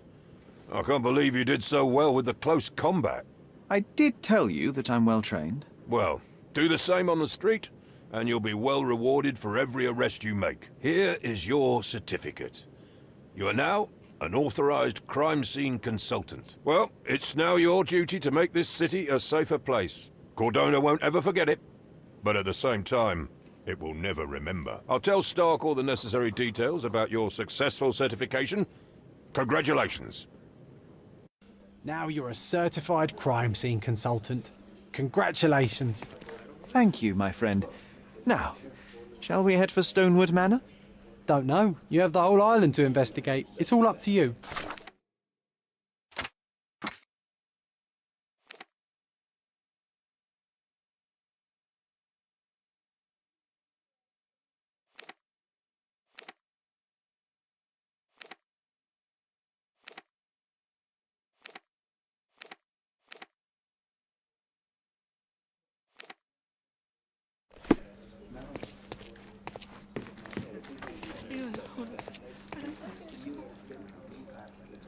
Any progress with the case, Mr.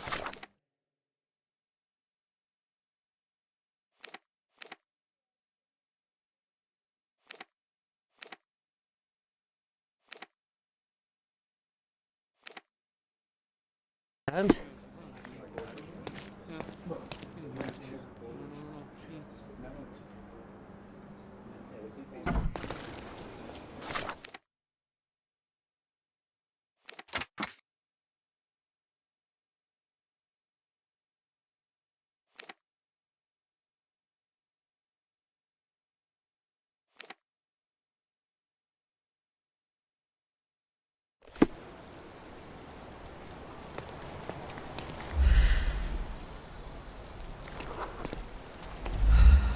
Can you satisfy my curiosity?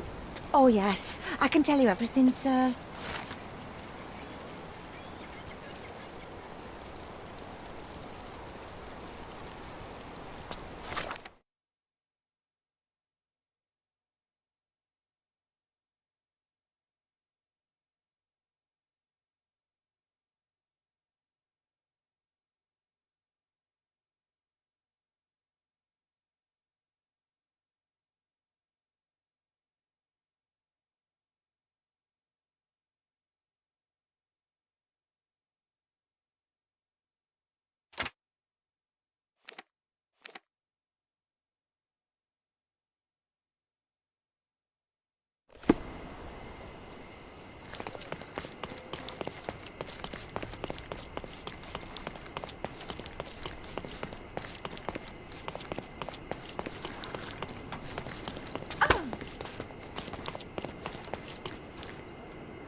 Could you help me?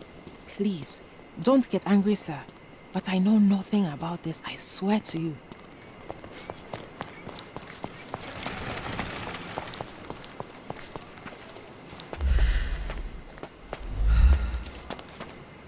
Hey, Sherry.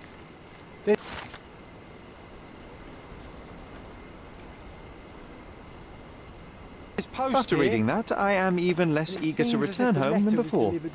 Let's investigate our manor. That's the Mycroft I know. Predictable.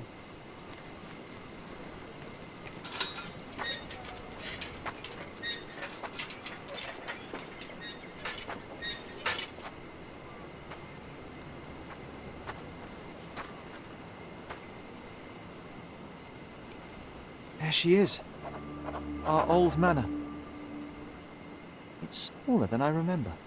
You were a couple of feet shorter back then, Sherry. Or maybe it's bigger on the inside.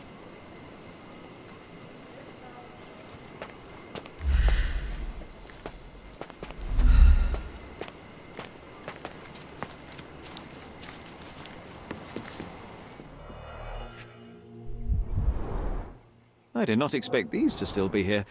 It was enjoyable to practice using real handcuffs to make an arrest. An irreplaceable tool for catching a thief.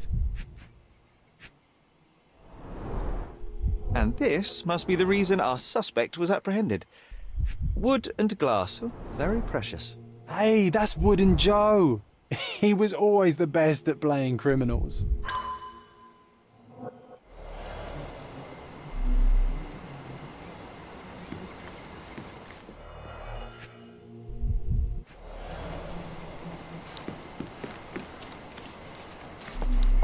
Did the ash all over the door? I don't recall hearing of a fire. We don't have to stay here. You can afford another night or two at the hotel. It's stuck. Oh well, let's just head back. They probably haven't even stripped our room yet. Come on. Must be locked. Move aside. Let me have a go. Seems fine to me, Sherry. This barrier, perhaps it's mental, not physical. Or perhaps the rest of us are simply constrained by reality, John. I wonder if there's a key secreted somewhere in the garden. Try to recall that memory about the policeman, Sherry. Concentrate.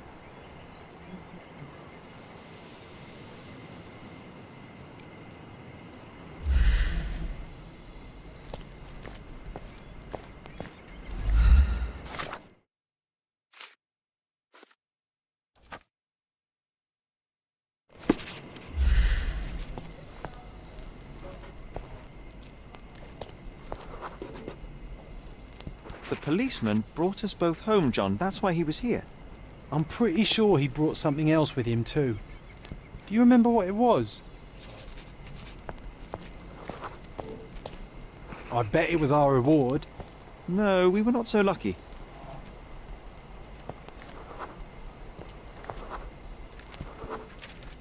It was a set of lockpicks that we had used to sneak into someone's house. That's why we were arrested. Did someone come out to investigate all the commotion?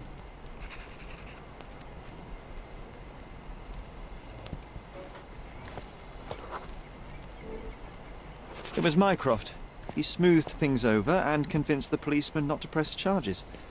The officer left and never returned. But we had to endure a serious talking to from my brother.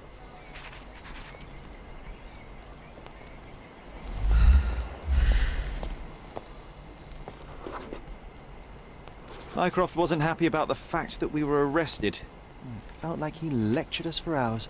Did we give him something afterwards, Sherry? Oh, yes. Yes, now I remember. It was a letter. That's why we snuck into the house. Mycroft asked us to. He wasn't angry we stole, but that we got caught. Ah, that's right. It must have been only a couple of months after we moved to Cordona. Ugh, the good old days. Whoa. How very odd. It appears that memory stood between me and the manor. It's as if my mind palace had seeped into the real world. This deserves further investigation. Perhaps there's more to discover inside. As long as there is a comfortable place to put my feet up, I'll be happy. Maybe a chaise longue. Aha! In we go.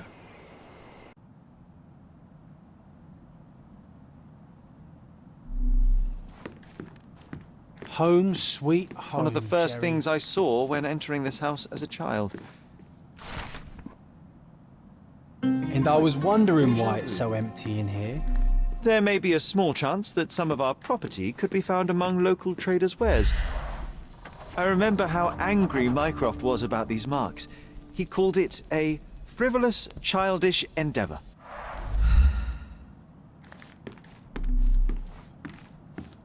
Hey, this is the luggage we brought from London, isn't it?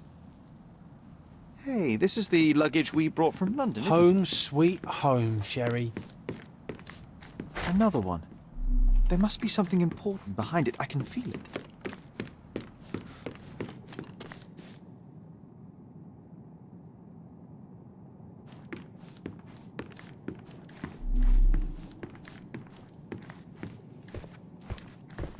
another one. There must be something important behind it. I can feel it.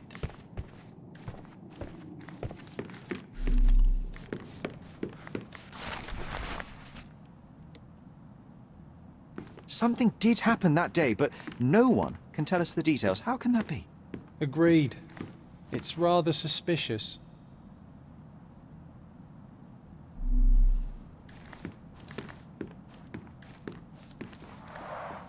Mycroft's umbrella.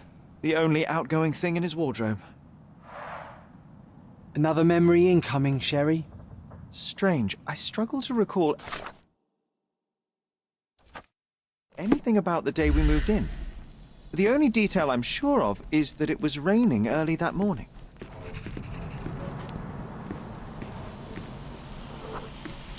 Our mother brought a slew of belongings with her. She refused to leave a single thing in London. Mycroft had to spend the whole day dealing with it.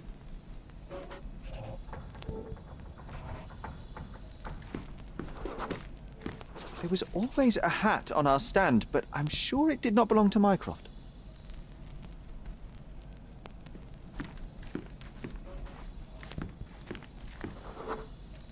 This trip was a challenge for our mother. I tried to help her. Do you feel it? Is it the air shimmering, or is it my imagination?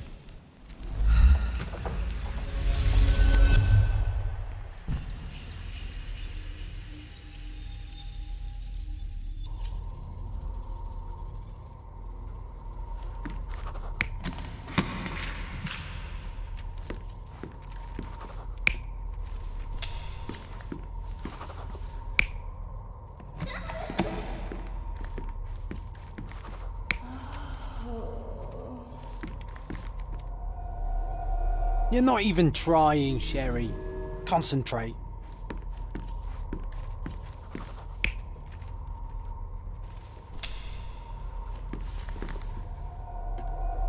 You're not even trying, Sherry. Concentrate.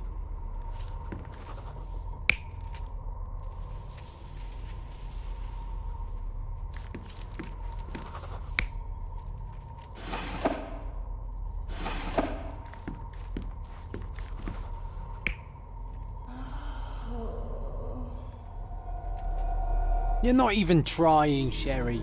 Concentrate.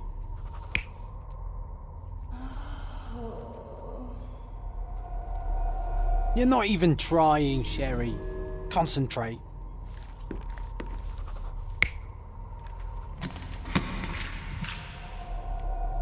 You're not even trying, Sherry. Concentrate.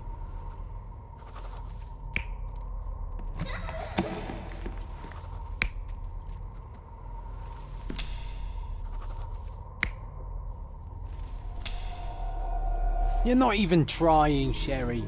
Concentrate.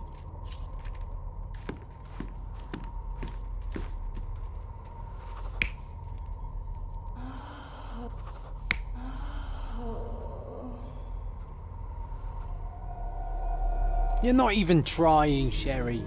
Concentrate.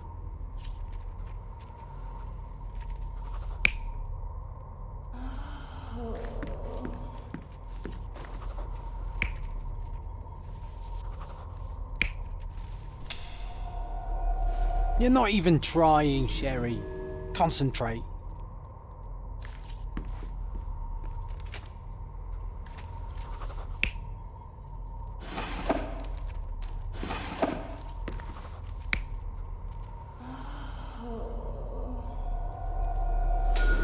Your neighbors will be told that Mrs. Holmes is suffering from tuberculosis.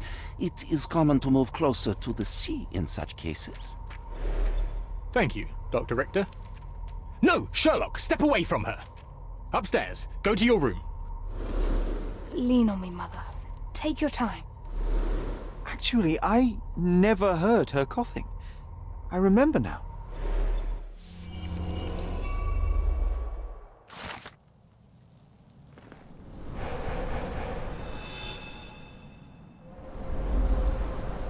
Oh, I feel dizzy.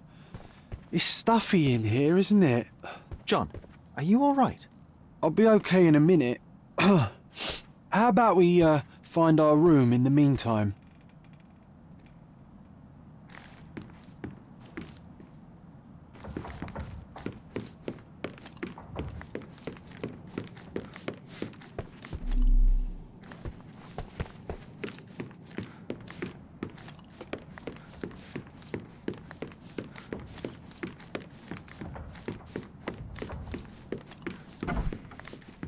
Look at this. It's like traveling 10 years into the past with a... Need to repeat this one day, but with bullets. Need to repeat this one day, but with bullets. I'll never forget how challenging it was to obtain this simple sketch. Oh, these must be the notes of my earliest observations. We wanted to locate a particular dog we'd spotted, and we met it, didn't we?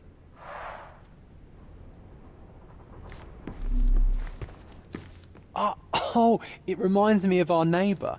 He had the same balloon in his yard, only bigger. Do you remember? Yes. We visited Coal him dust several from times Miner's while living End, here. sandy dirt from the old city. We scoured the island top to bottom for these soil samples.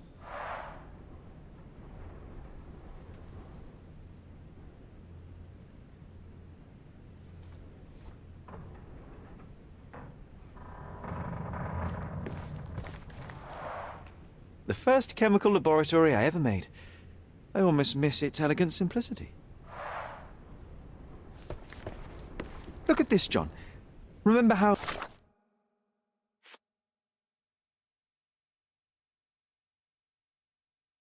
desperately I wanted to learn the violin. I never had a proper opportunity. Such a shame. I always hated the rule about being silent in this place. Interesting. What's that over there? This doorknob has a cross-shaped end. Too intricate to be merely a handle. You know what? That definitely looks like a key. Let's poke around and see if we can find any secrets. The only fiction book on my table. I can still hear my mother reading it to me. So many pleasant evenings were spent here with the Encyclopedia Americana.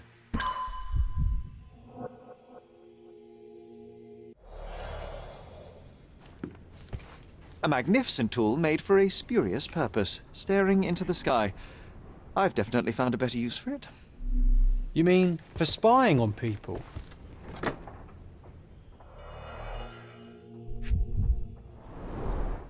Cannot believe all my toys are still here.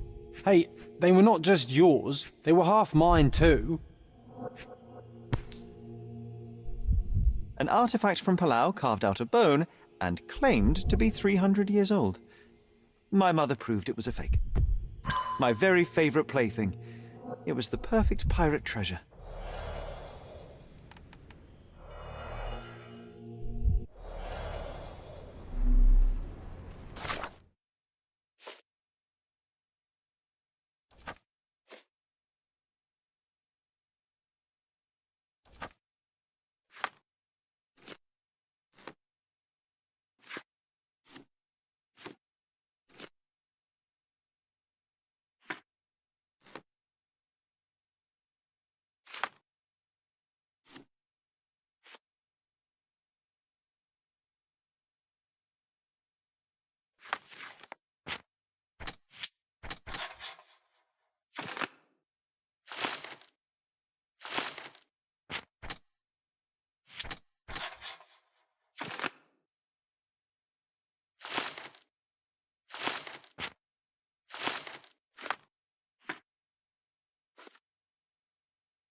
Wasn't that neighbour missing a finger?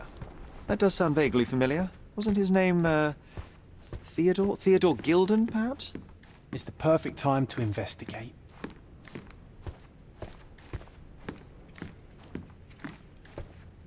This time I was first to pick beds. This one's mine now.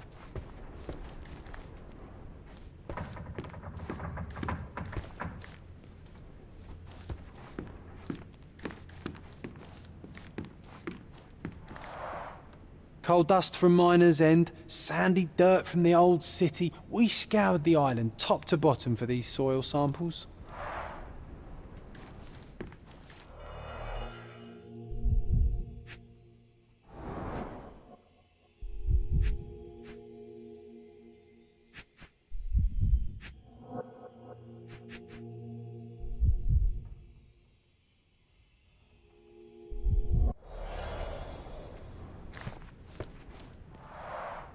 The first chemical laboratory I ever made. I almost miss its elegant simplicity.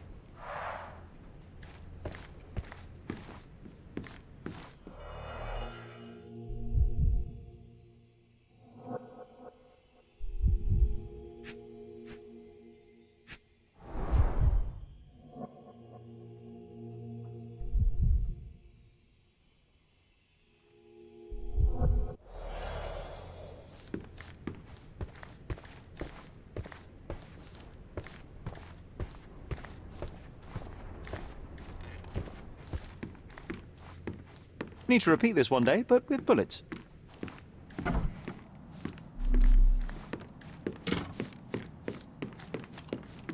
I think our family portrait used to hang here.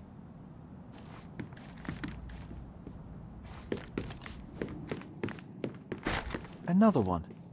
There must be something important behind it. I can feel it.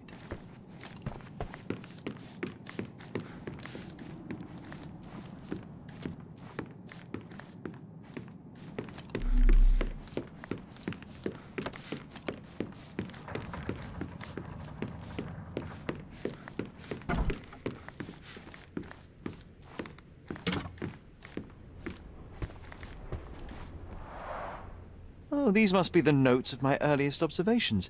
We wanted to locate a particular dog we'd spotted, and...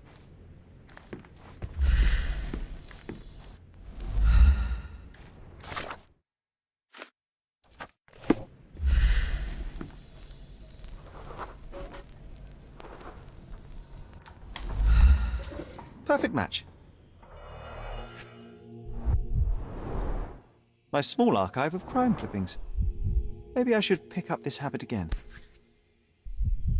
Made of cherry wood, Father's favourite.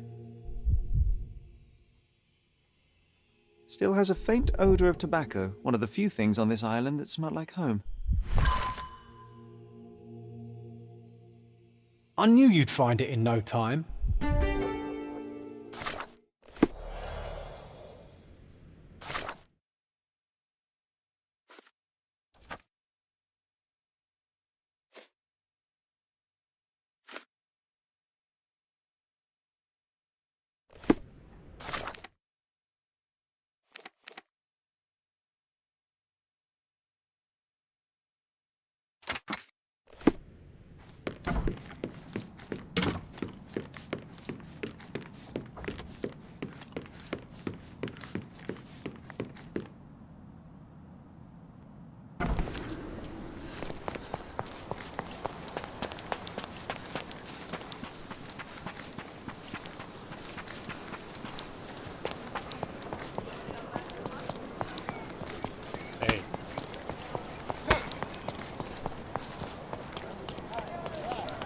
That wretch Goliath would murder us all. Mark my words.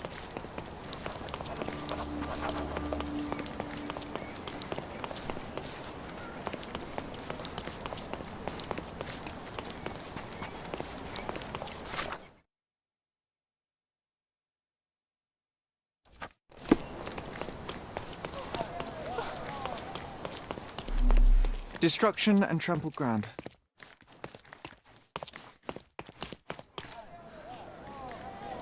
As if they were struck by a battering ram. I wonder how we managed not to hear it. Help me, please. I can't help you with that, sir. Hello? Help me, please. Excuse me? What? I'm not sure I know. You obviously haven't thought this all through. Or are you just annoying these people on purpose?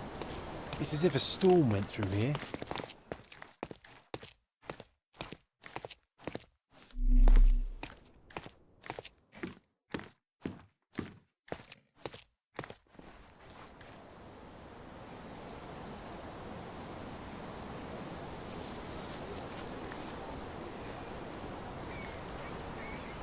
Oof, a contortionist you were not. A belt from a dressing gown, curious. A kneecap reduced to splinters.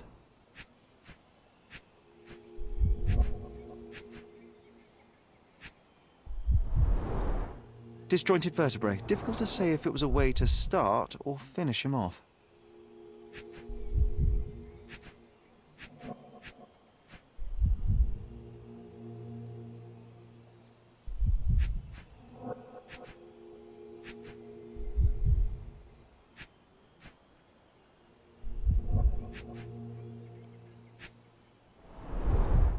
A missing pinky, middle-aged. It's none other than Theodore Gilded. Oh boy, Sherlock. Another death means another question. And we shall answer the question. It's far too interesting to give it up to the police.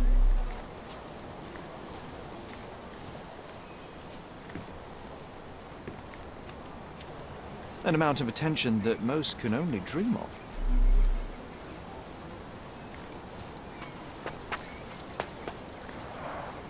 Didn't we get to fly in it as children?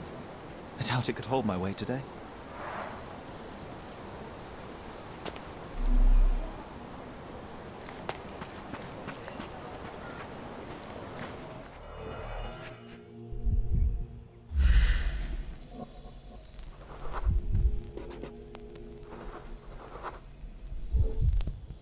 Poke the elephant with this? Really? People are hopeless. A pool of blood and saliva, possibly as a result of impact. A strong pull broke this leash.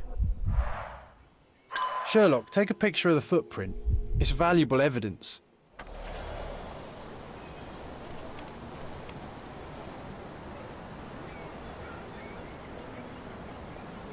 This photograph can help us find the old article about the elephants. The front page was fascinating. It was hard to believe as a child. True. We may need it in our investigation. A royal suite for a favourite pet. Plenty of food to satisfy even the most fastidious.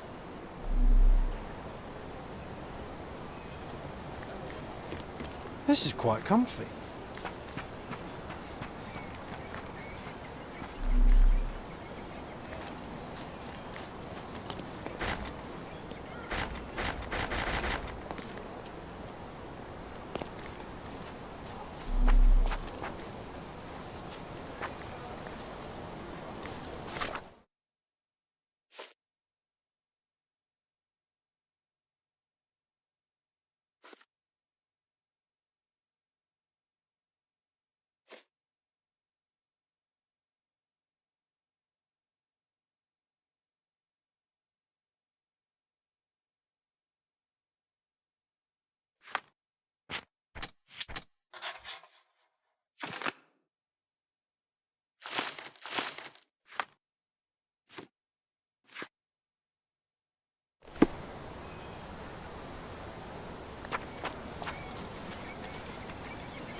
That's the article. Feeling old already?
He was certainly under pressure.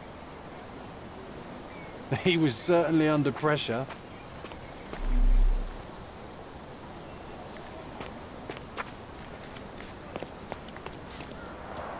Hog heaven.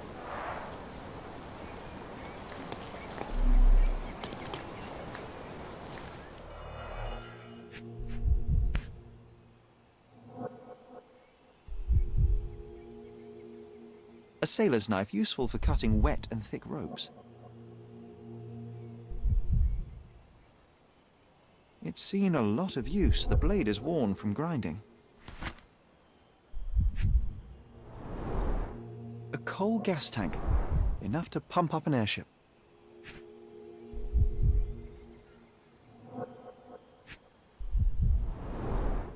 Fresh signs of impact.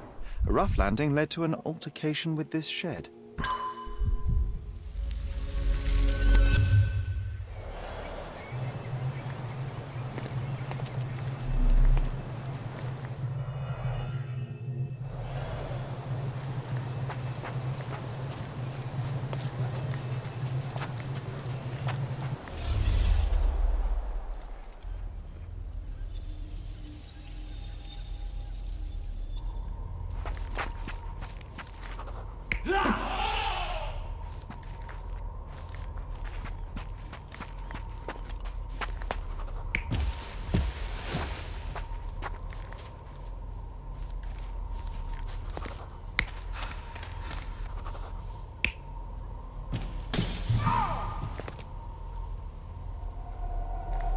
You're not even trying, Sherry.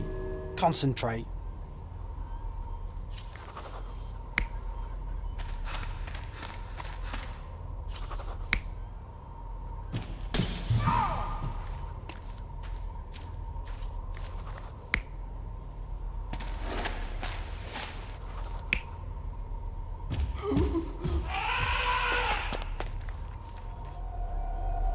You're not even trying, Sherry. Concentrate.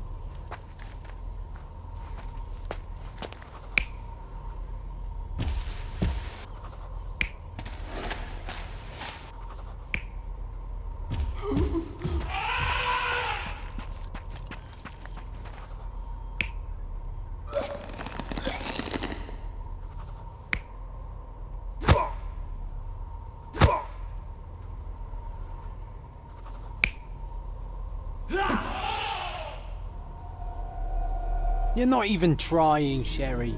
Concentrate.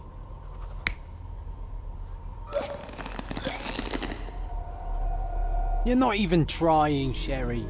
Concentrate.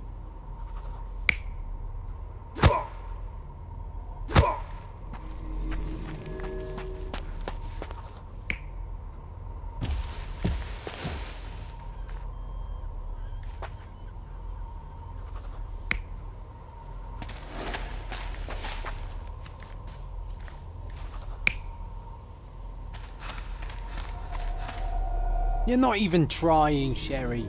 Concentrate.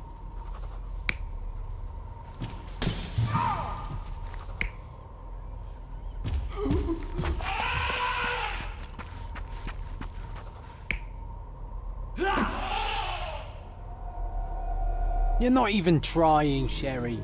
Concentrate.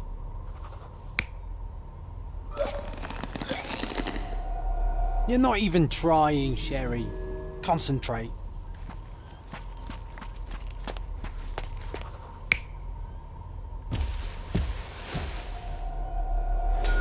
In a fit of rage, the elephant broke the chain and threw its victim on the ground with a fierce power. Escaping the scene, it pulled the body with it, but dropped it at the gate. At least some of this was witnessed by a third party who was hurled against the shed. The elephant can't have gone too far. I can still track it. Well, suppose you find it. Then what? Push it all the way back to the manor?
Are you able to help me? I cannot help. But I can sell your fancy suit. Hey.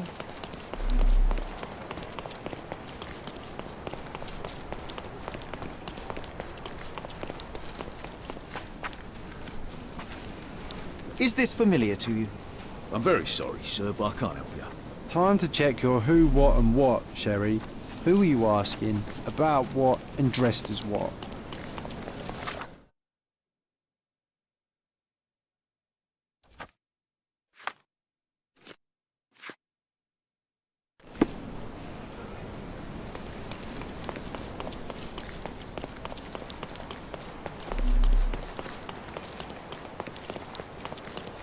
Can you satisfy my curiosity?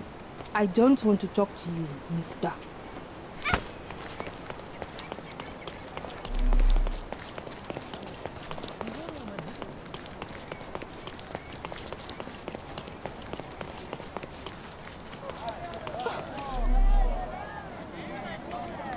Hi there. May I ask for your assistance?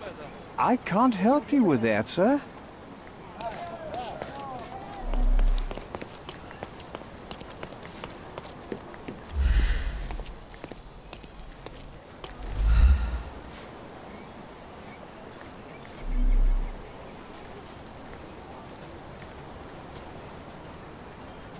He was...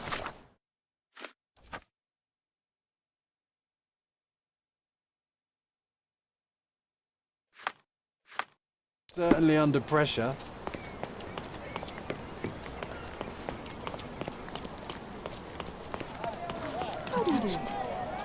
Do you know anything about this? That's a question I can answer.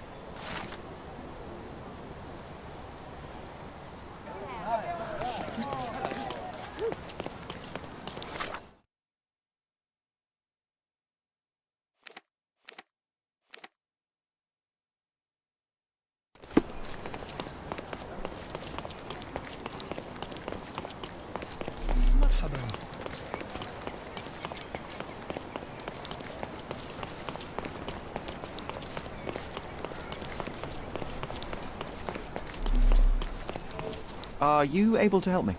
You shouldn't have left your mansion. You won't get any answers from me.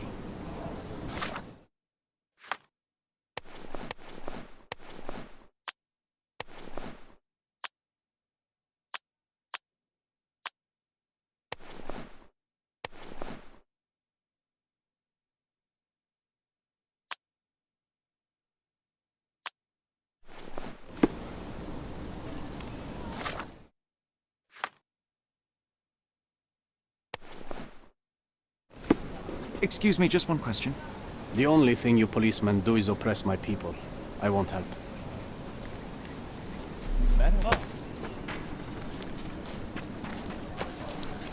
May I ask for your assistance? I have no information to share. This isn't working. You might... need a different tack.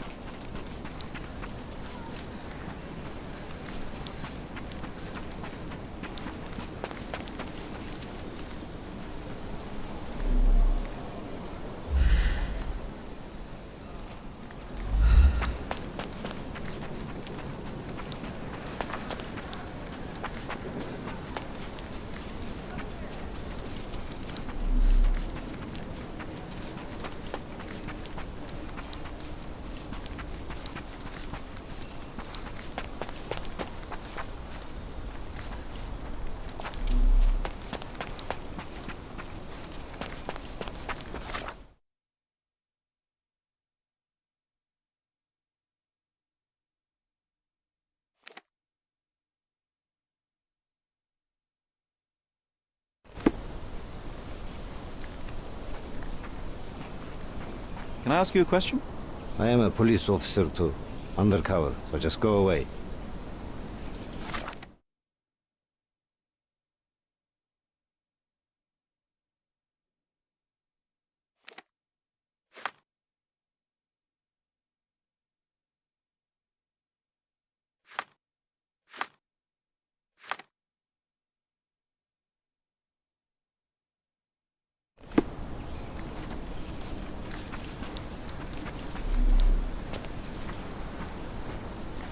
Excuse me, just one question.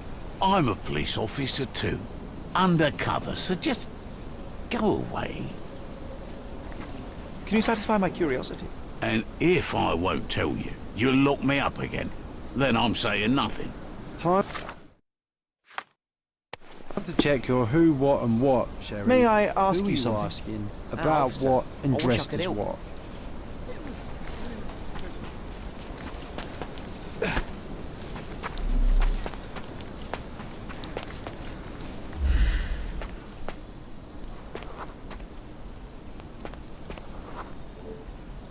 Okay, hear me out. If an elephant falls in the forest and there's no one around to... John, no. Oh, you're such a killjoy.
Strange.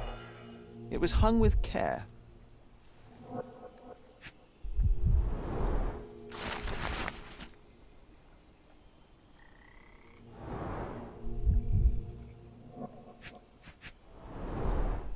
The game has escaped us, for now. We'll find a solution to the elephant problem later.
I can always recognize the spirit of a true artist.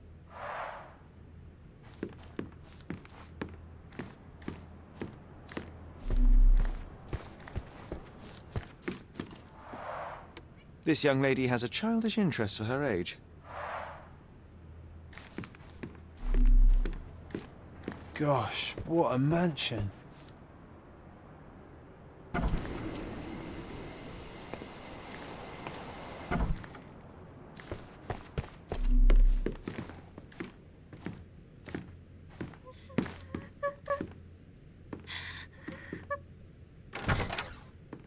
You.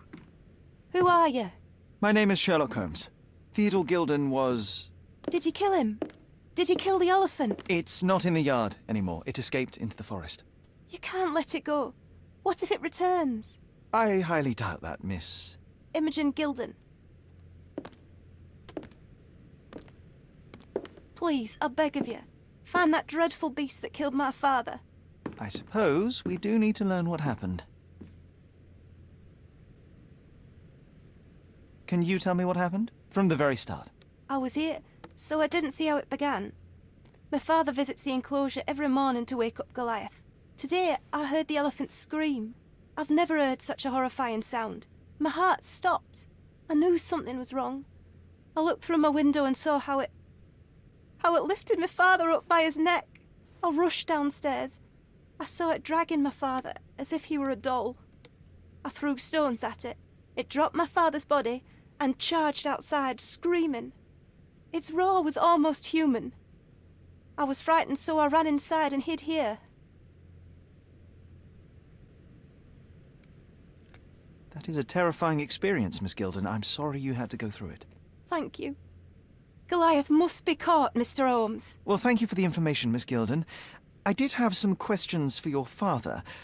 Perhaps you might help me with them? I wasn't privy to much of my father's life, and it's very hard to think of anything at all with Goliath still loose. Please, Mr. Holmes. Very well. Do you mind if I ask you more questions if I find anything that might help? Anything to catch that monster. Miss Gilden, I was on this island 10 years ago, and your father knew my mother. I believe I even had the opportunity to ride that balloon outside, but I do not recall seeing you. I lived at my late mother's in Sheffield at the time. I'm in no spirit to reminisce right now. The elephant is out there. You've never heard the name Violet Holmes before? Perhaps your father... Please, Mr. Holmes. With that beast roaming free, I can't think of anything. Very well.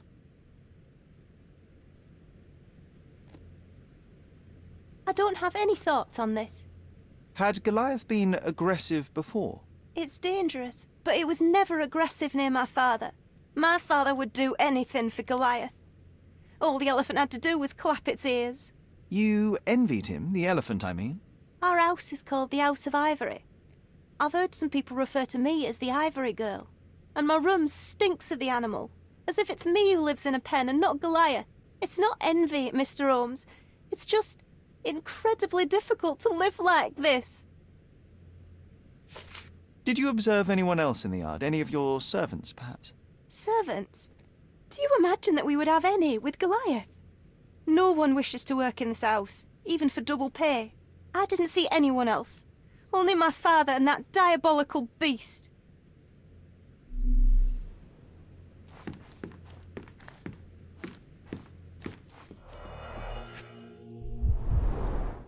She packed as much as she could carry.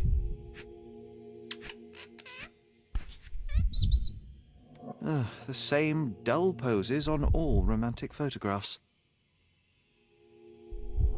The same...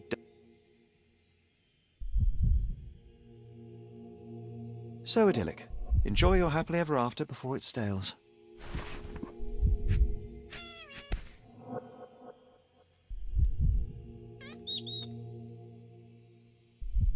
False idols? Oh, sounds utterly dreary. Hey, Sherry, we need to talk. You found false idols. We need to find the remaining two. What does bazooka even mean? Would this paper be good for anything but blowing one's nose on? They're not rubbish, Sherry. There's something more. I'm serious. Very well. I doubt it'll be worth it, but I will find them for you, John. You'll thank me later. They're some of the most imaginative books I've ever read. What did you say? Speaking aloud helps me think. A commendable effort to barricade the windows.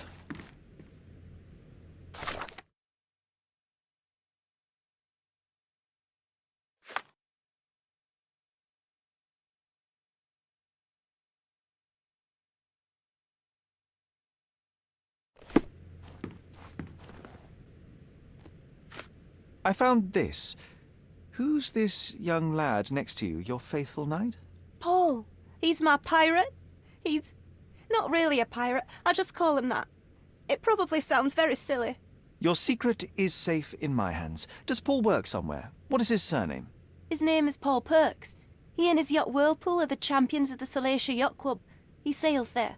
I'll show you where it is on the map if you need to meet him. A yachting champion? Well, that will be a first. I prefer dry land. And so does my suit. How can you read something like this?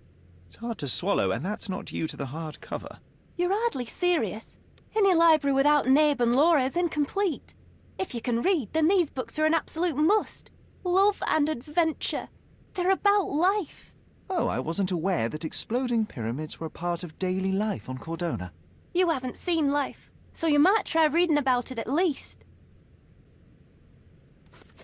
These bags of yours, it looks as if you've packed your entire room. Were you planning on going somewhere? My partner and I, we wanted a change, a fresh start abroad. But now I have to stay here. Here, an orphan. I can't think of it.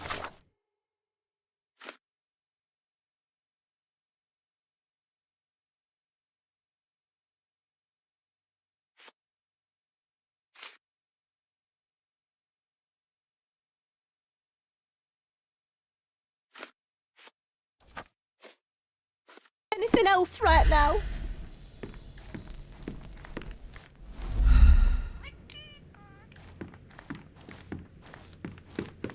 Who's a cute bird?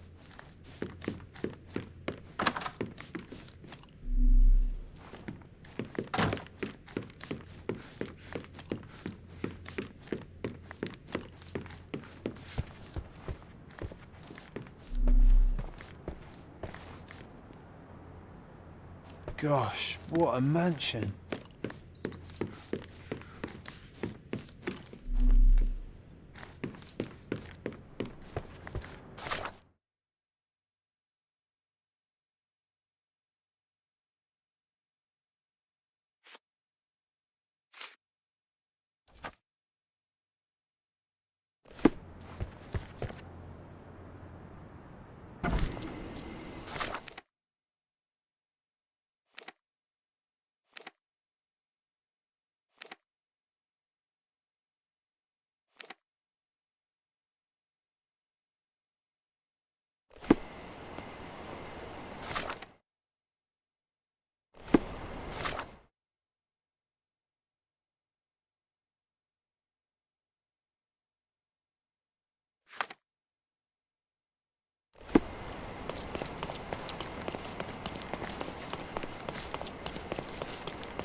Do you know anything about this? Sorry, officer, you should ask someone else about that. Help me, please. I'm sorry, officer, but I don't know. If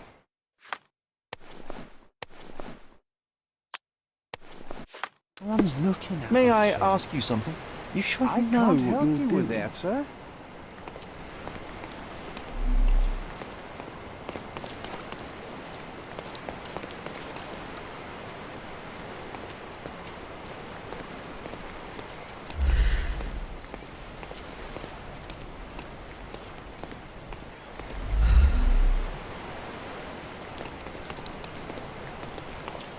Do you know anything about this? Excuse me? What? I'm not sure I know.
Excuse me, just one question.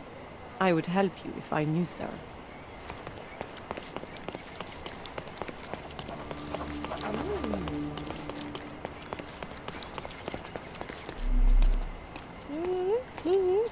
Excuse me, just one question. I would help you if I knew, sir. Everyone's looking at May us. I ask for your assistance? You sure you know what you're doing?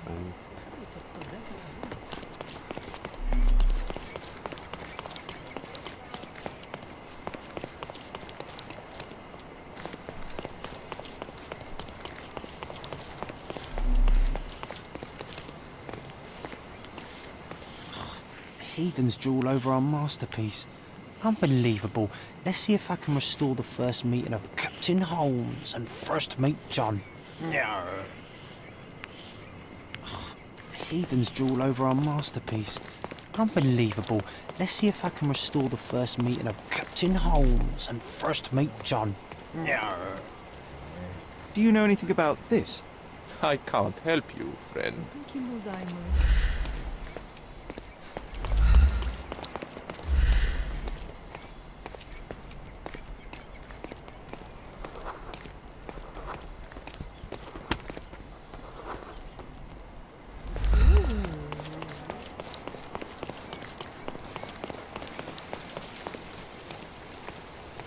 Can you satisfy my curiosity? I have nothing to hide, sir, but I've never heard of this.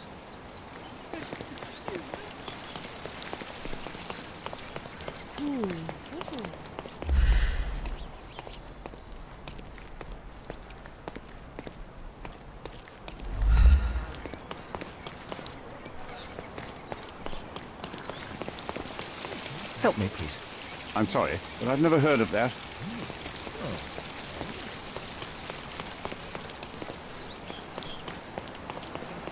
May I ask you something?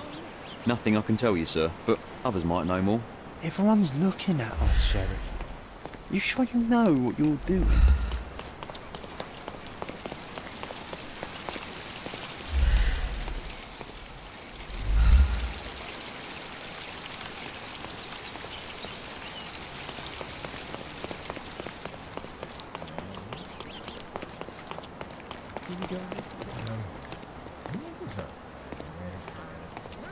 Could you help me?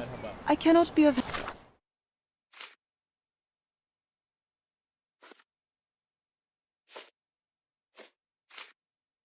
help, sir.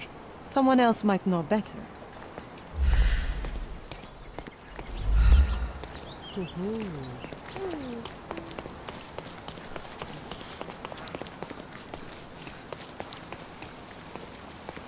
Are you able to help me? I can't help you with that, sir. Oh, I am bored.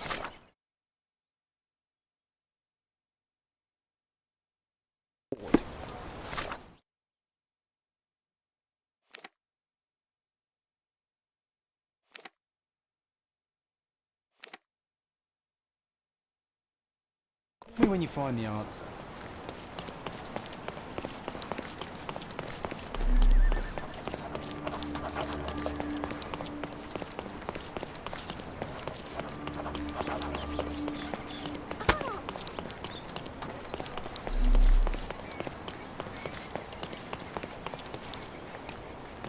Could you help me? That's a question I can answer.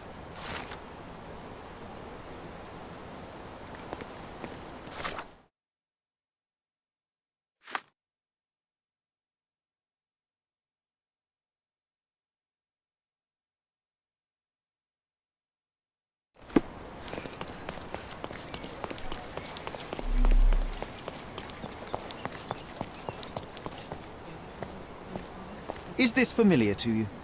I can't help you with that, sir.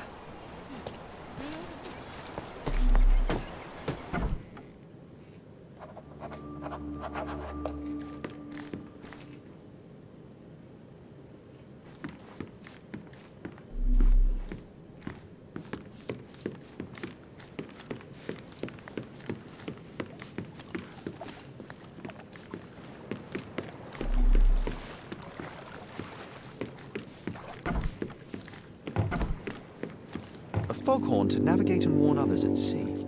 should have a warning to cover your ears.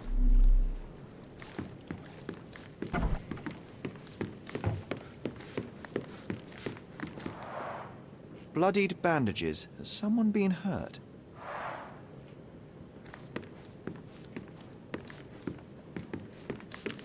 Where would a champion hide a key?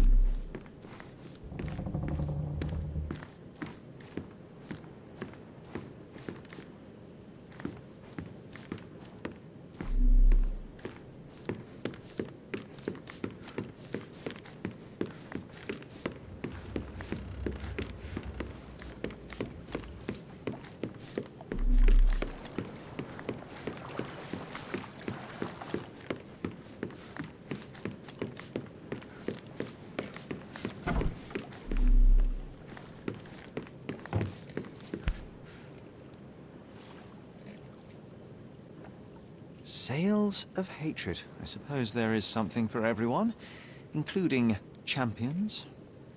Who knew archaeology could be so exciting? Exciting is certainly a word. A foghorn to navigate and warn others at sea.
I hope Paul is more skilled at yachting than he is at hiding keys.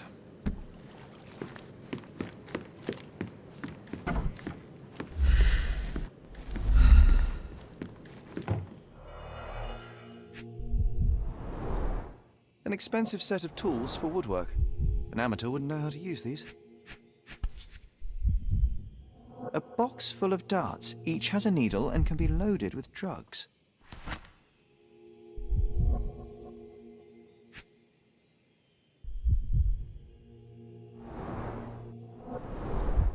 Shipbuilding, shipwright's tricks, sail weaving.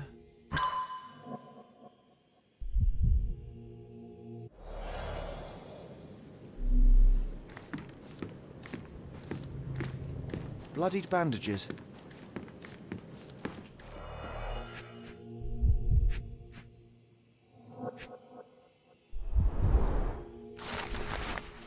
Mr. Gilden wasn't afraid to get his hands dirty. Additional earnings to sweeten the victory. An interesting place for a message to a champion. Old betting slips. Paul always bets on Whirlpool. One victory after another. To earn big, you have to spend big.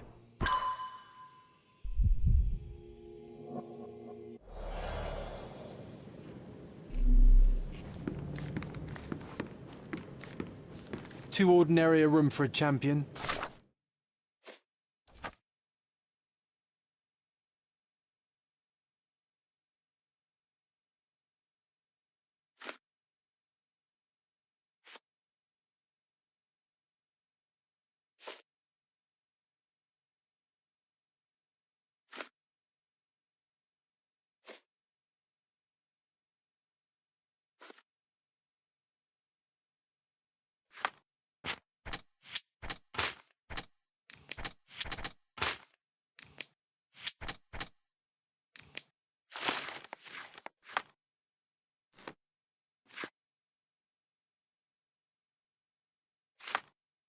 There's no incentive to put in any effort.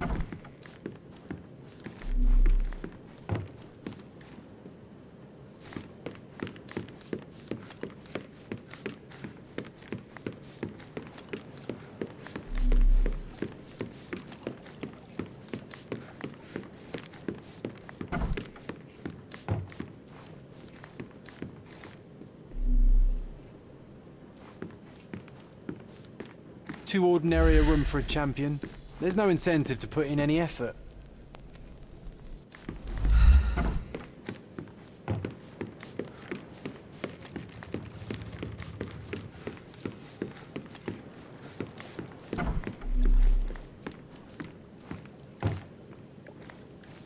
We can become pirates and show them what should be stored in here.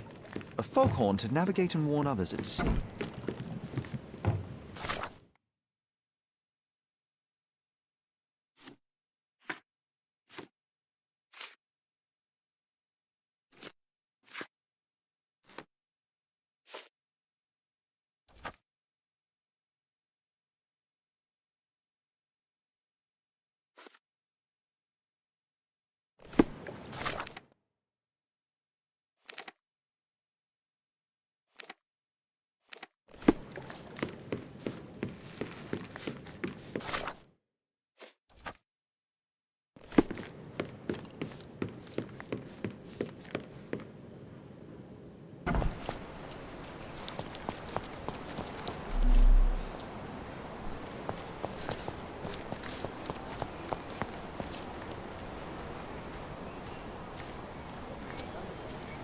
Could you help me?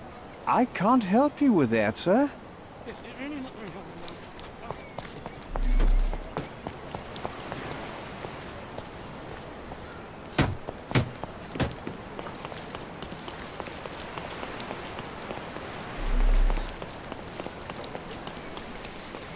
May I ask you something?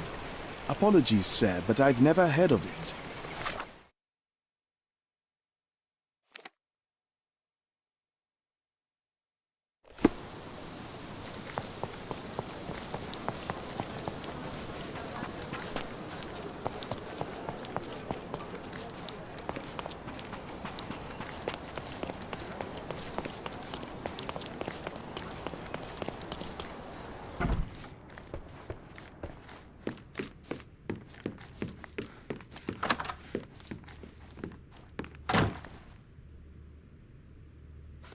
Are you aware that Paul smuggles drugs for a dangerous gang?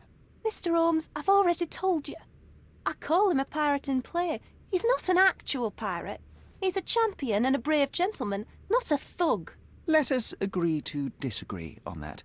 But don't be surprised if one of his clients knocks on your door. Have you seen what your father sent to Paul? This is despicable. My father was never a gentleman, but this crosses the line. I knew that father wasn't fond of Paul, but this is just awful. If only he could have seen how good Paulie is to me. I can't think of anything else right now.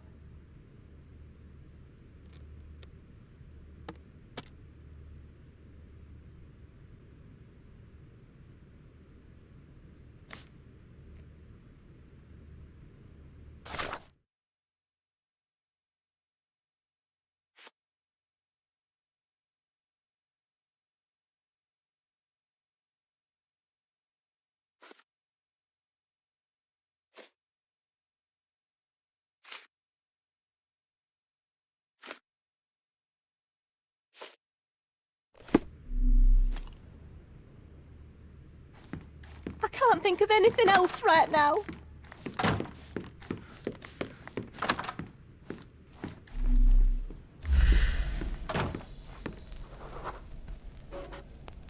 The nicest spot in the room. Mr. Gilden spent hours of his life right here. Staring at an elephant's backside. What a wonderful life. Quite the spectrum. From the history of the Roman Empire to conspiracy theories of the French Revolution. Mother. It's nice to see her young and smiling. from before Mycroft was born. Our family loves to prod at the past. Holmes's desire to rake up the past is hereditary.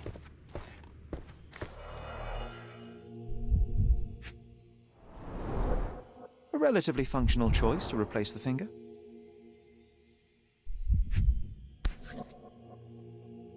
Oh, the pungent stench of an animal. Did Theodore seek some pink elephants with this?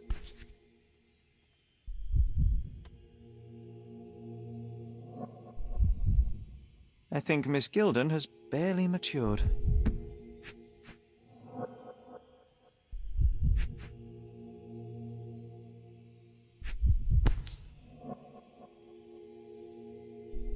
I think they were closer than you and me, John. I'm hurt.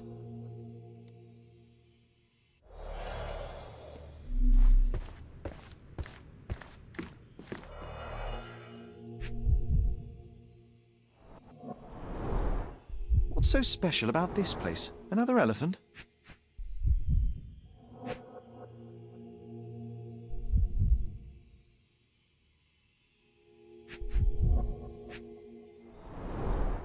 A partnership annulled with a single stroke of a pen.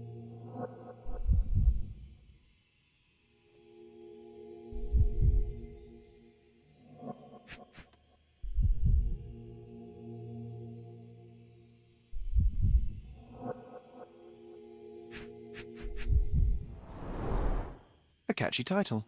I should take a photograph of the plans. I don't want to carry them around.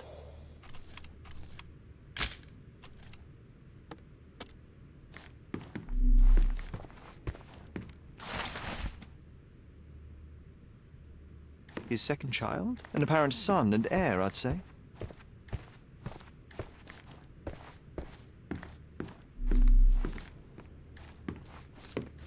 Looks eccentric and smells eccentric.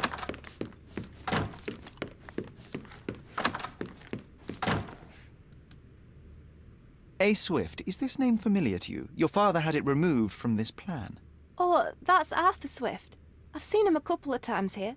He works with my father in the old city, digging up something ancient. He is an archaeologist? That's the word, yes. But to be truthful, I really don't think Mr. Swift is fit to be one. I've just learnt a lot about archaeology from my favourite book series. Oh, they are page-turners. Inspirational, I'm sure, but would you happen to know where this Mr. Swift might be found? I don't, but perhaps you can find out somewhere. My father's work with him is all official. Lots of boring legal papers with signatures and stuff.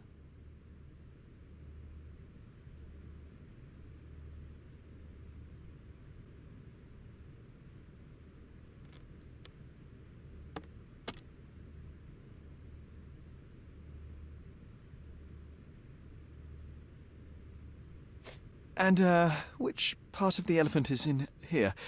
It's quite pungent. Oh, that. It's elephant sweat. Father believed that it might replace traditional ambergris. Well, that's true entrepreneur spirit.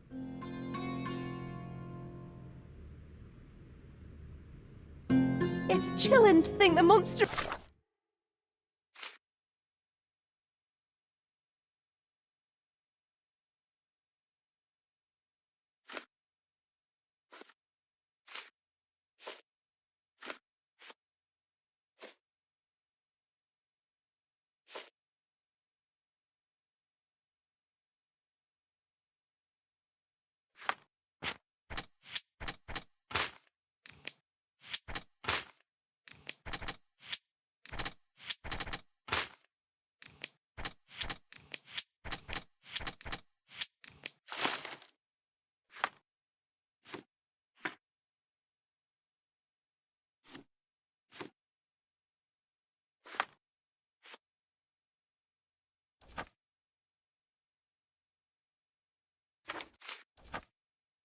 is free.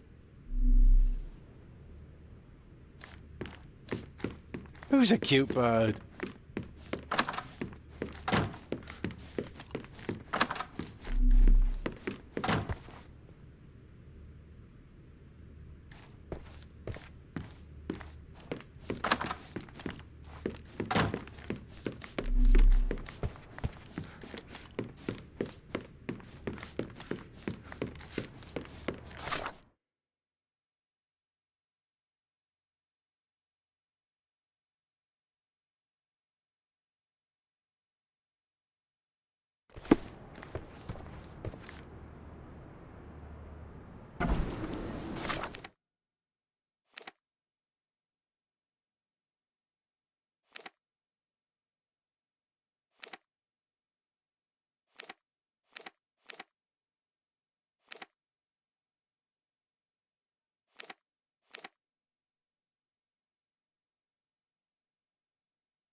I'm watching you closely, Mr. Holmes.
Undeniably psychotropes. Not for toothache, I think.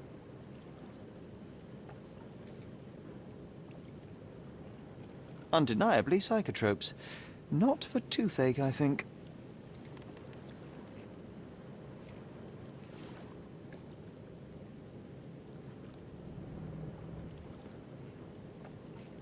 Undeniably psychotropes. Not for...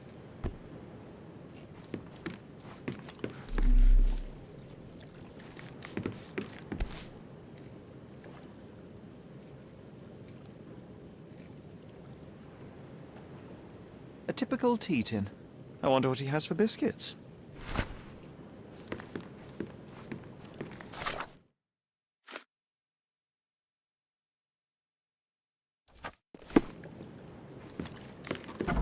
Oi! Hands off my possessions before you lose your fingers. Are you illiterate? The rules are written everywhere. Ah, Mr. Perks, the cabin boy himself. Champion, you mean? I was right. You are illiterate. I think a couple of shiners might teach you. One last chance. Who are you? I'm Sherlock Holmes, a friend of our mutual acquaintance, Miss Imogen. Look, you artichoke. Imogen has no friends. Except for me. If you must try to insult people, it's better to know the meanings of the words that you're using. You fancy you could teach a sailor to swear? Go ahead. Show me how inventive you are. Stand still for a moment.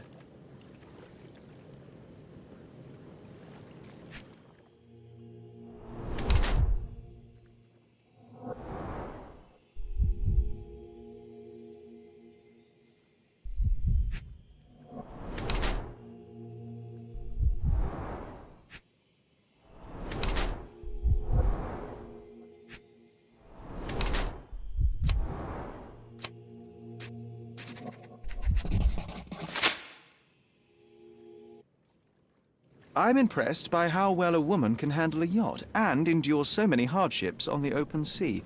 The revelation of your nature could well humiliate so many rich men here, not to mention how you have broken the rules. But I understand. You've done this to forge a real career in the sport. But tell me something. Has no one asked you why you don't grow a beard? Shh! Have you been following me? You better not be wanting to end my career, because I swear you'll regret it if I get outed. Damn you, Paul. I'm sick of... Who's this peacock? Does he know who I am? I definitely know who you are not. You're not a dictionary reader, at least. I wanted to see how you... pals interact with each other in your natural habitat.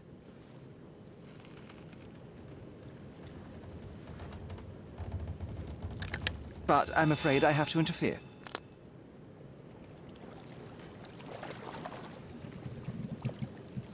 And there's no reward for risking our lives. Paul's explanation will suffice.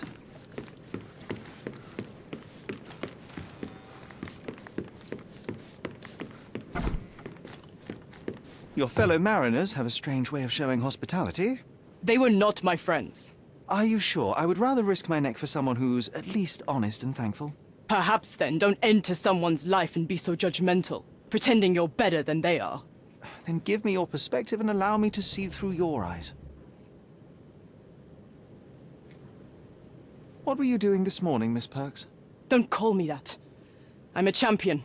I was sailing. The other club members told me that you missed the race this morning. Do champions not need to practice? Ugh, you've talked with them already. No, I wasn't racing. I visited the doctor after that attack on me. And then I had to honor the deal with the bandits you just took care of. I tried to tell you before, but your partners interrupted. Have you heard the news? Theodore Gildon is dead. Do you have anything to say? Well, what a shock. To me, he was an angry old ogre. Good riddance.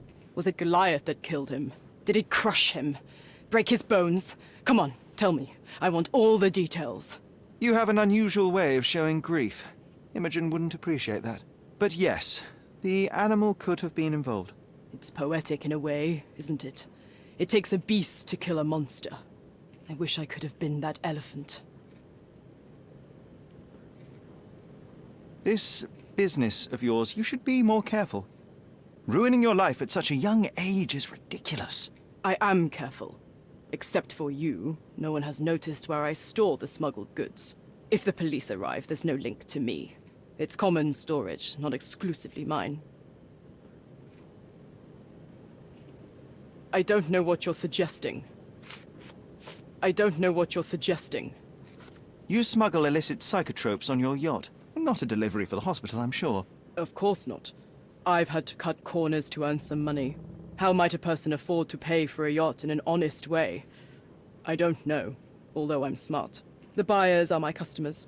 Adults who are willing to pay for their pleasure, or weapons for jewels. Whatever they want me to deliver. Nothing criminal.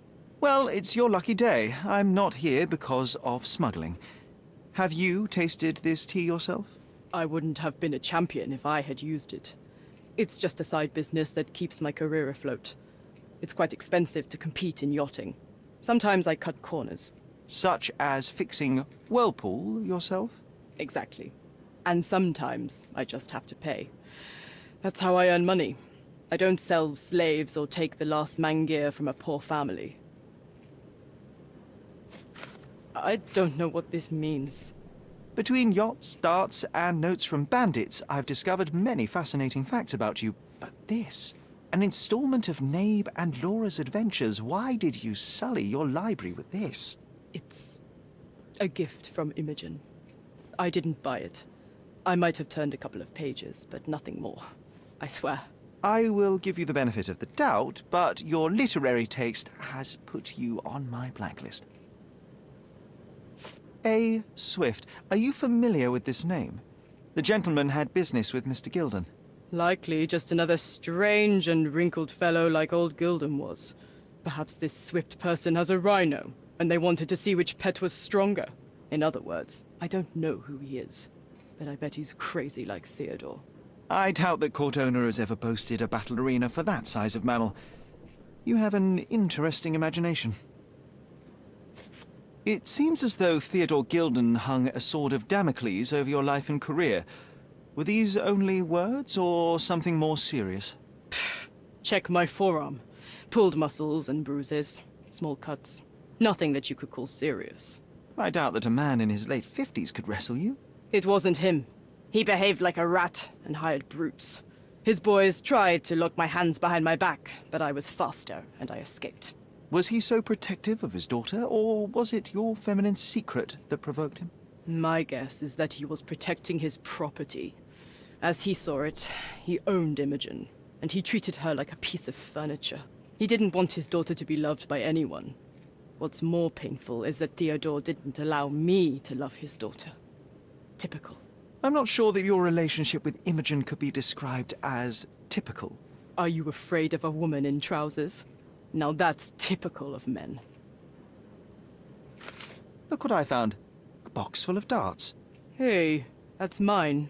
I confiscated it. These darts appear to be filled with something. Poison? How powerful is it? It's strychnine. Enough to instantly kill a small rodent. I haven't tried it on a human. Yet. I hope you know what you're doing. Could it immobilize a larger animal, say, an elephant? I've never tried, but I have wondered. A charming picture. I've heard that champions do often pose with their trophies. Cheeky. It is a lovely trophy, though. I'm sure you will agree. What is it that you like most about her? Her naivety? Her father's money? A somewhat difficult choice. Especially now that her father is out of the equation.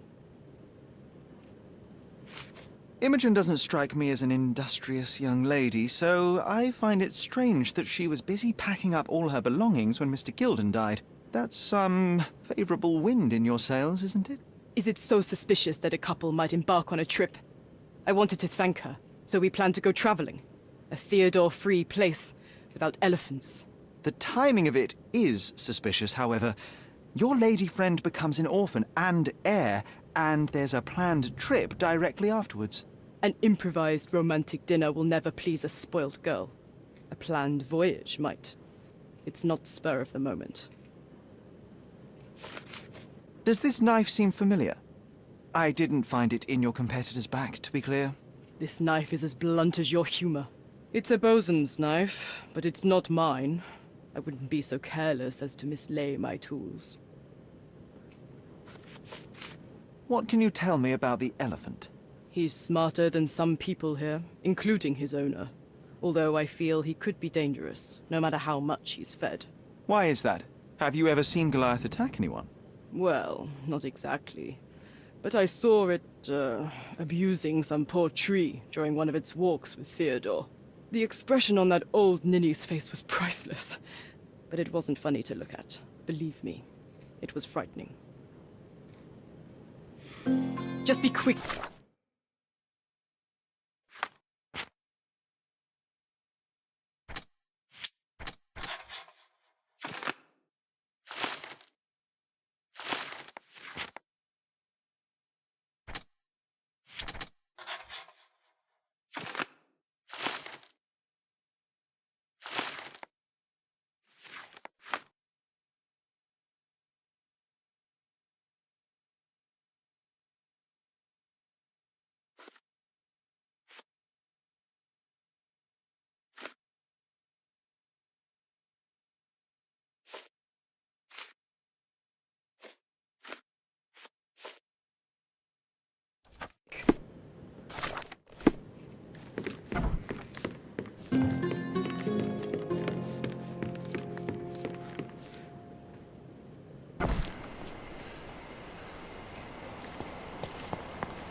He's even been putting up posters.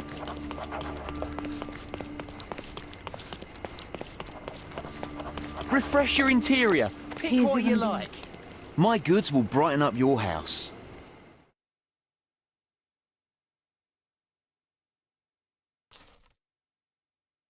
Enjoy your purchase.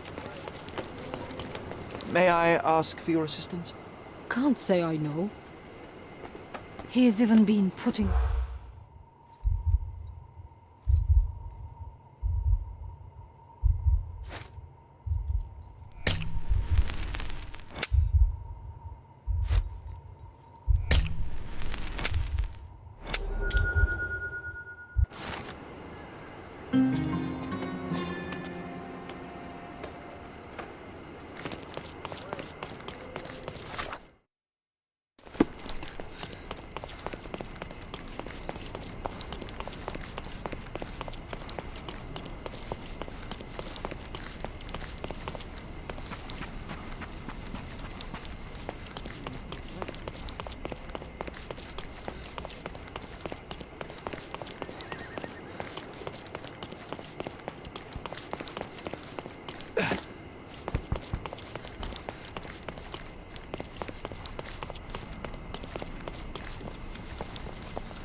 Hello.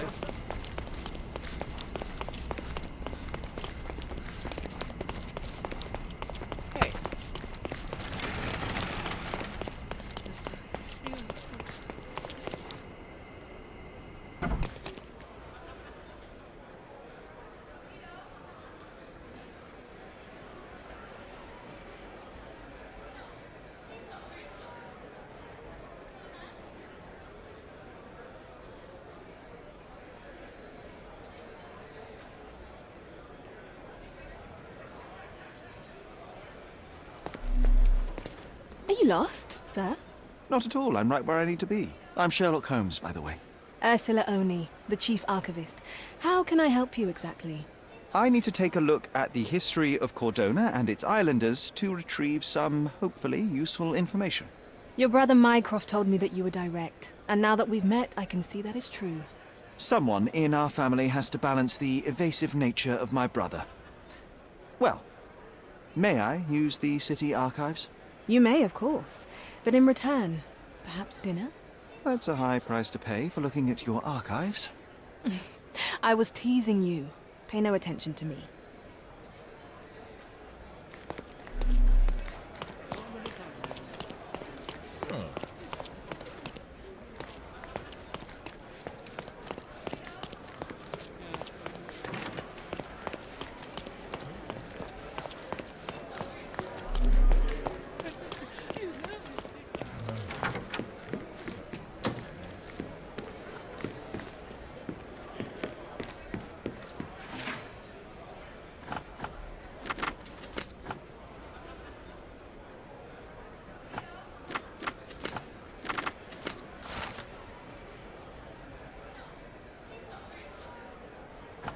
With your love for archives, you would have made the perfect bureaucrat.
Should it?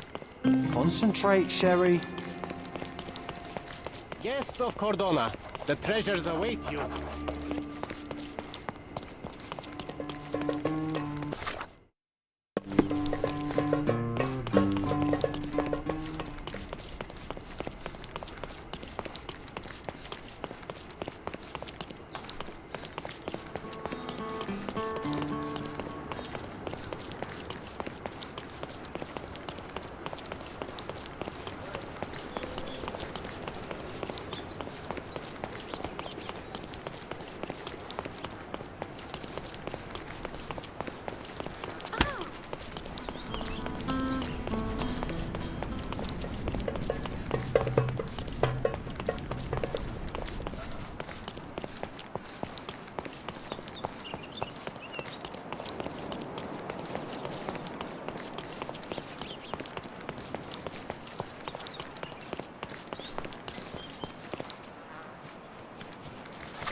kim burada?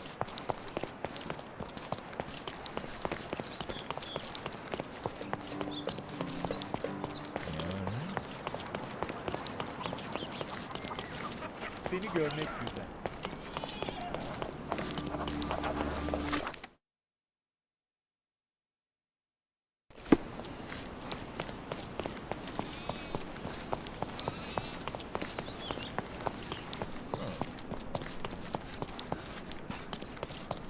What's up?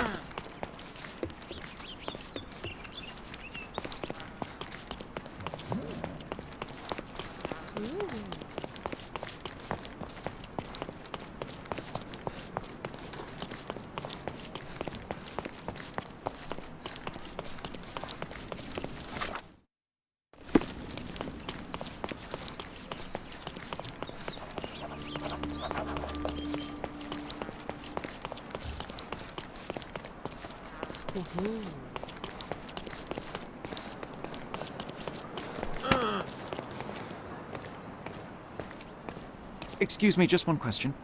So you think if we have money, we should bow to your whims? No, sir.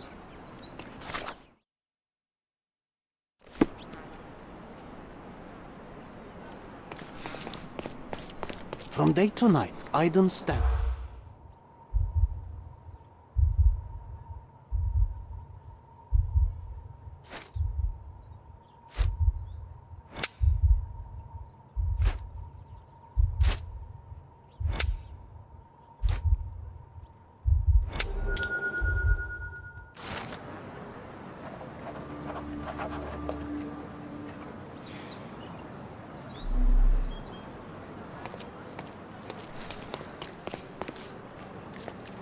You're being an eyesore. No entry for you.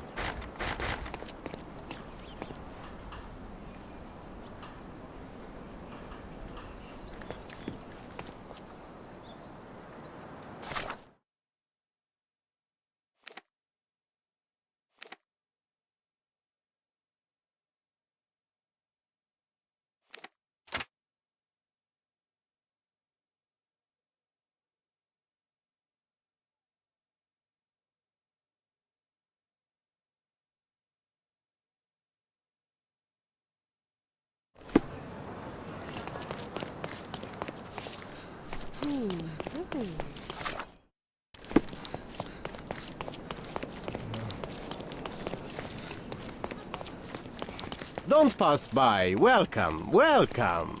Let's pick something that suits you.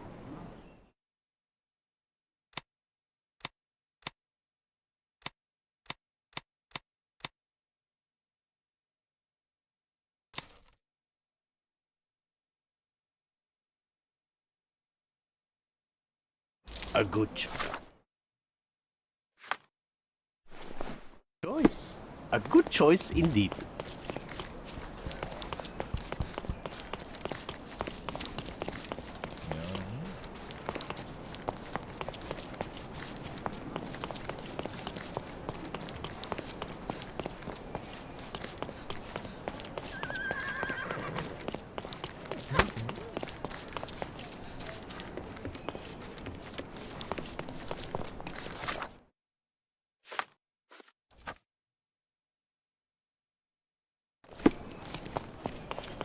Ne haber?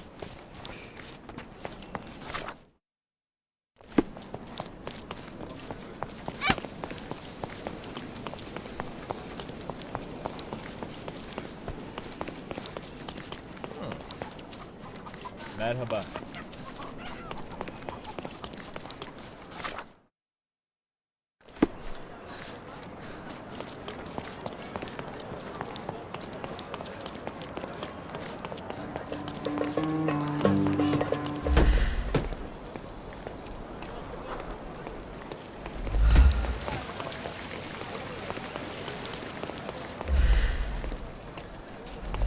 The market square, beating heart of the old city. I wonder if they still sell that heavenly Turkish delight around the corner.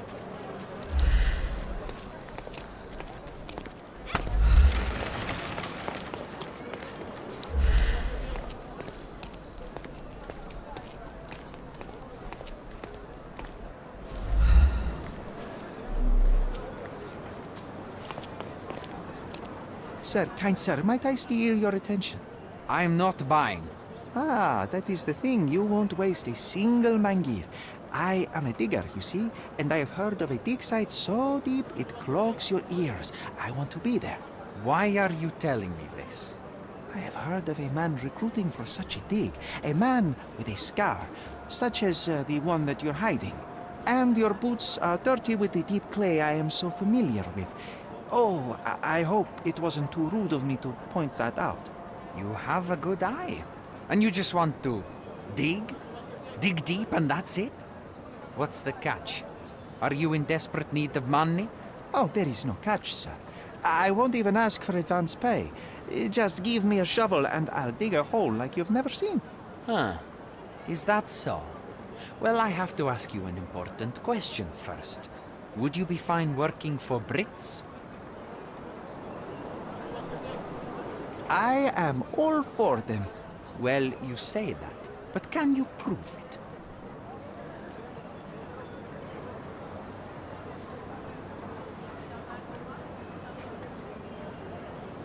You know how much I love tea? Once I drank so much of it, my eyes turned brown. Fine. You're a fan. I'll give you that. I can also speak in limericks. Please don't. You might be a little bit weak in the head, but a natural-born digger with a keen eye is what we need. Take this permission slip and go to this address. The guard will let you in and check with the professor once you're there.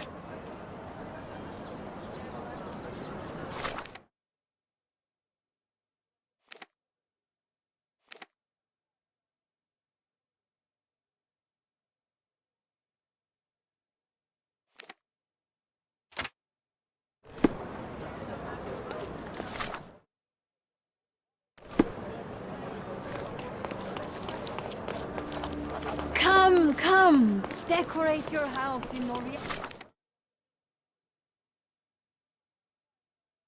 style.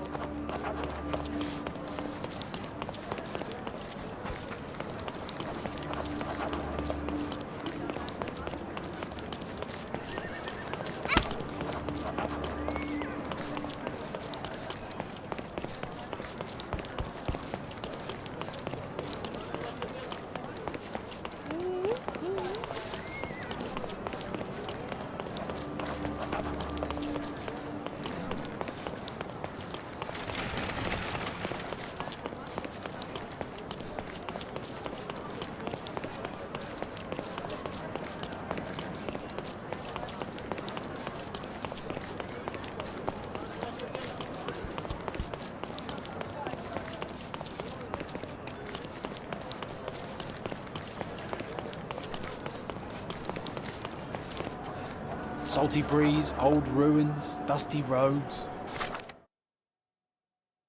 Do you recall clambering over these walls as a child? Perhaps. Did we find something at the top?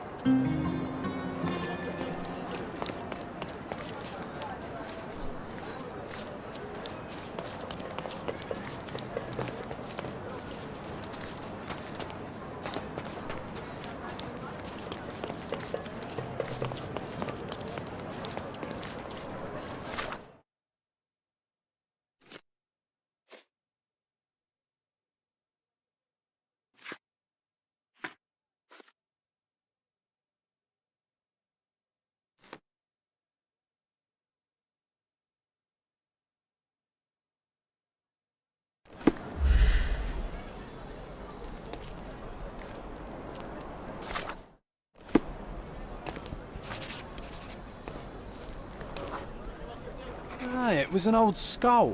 What a lucky find for a pair of young adventurers. It was easier to climb these walls back then. Not merely because we're older, but because the ruins are too. Of course. You said we needed to bury him. Do you remember where? Oh, one would think burying a human skull would stick in the mind, but somehow... no.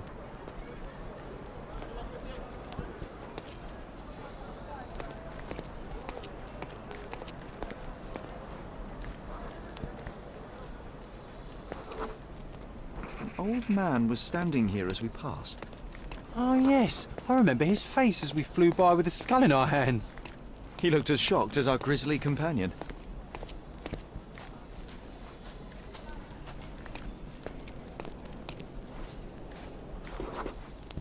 Nothing ever bothers an old Ottoman backgammon player.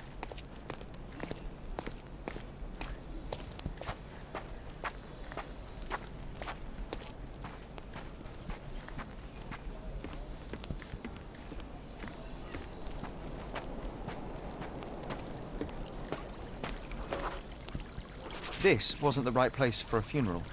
We were looking for somewhere more appropriate. Funny, nowadays you love putting men behind bars. You're a fellow of infinite jest, aren't you?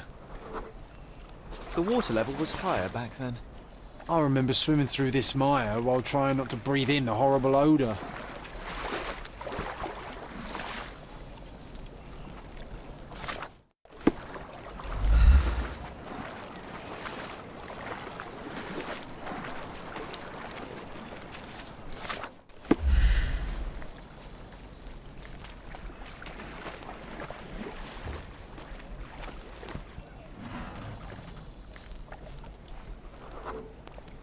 This is where we buried it. It seems that with time, our friend has emerged once more.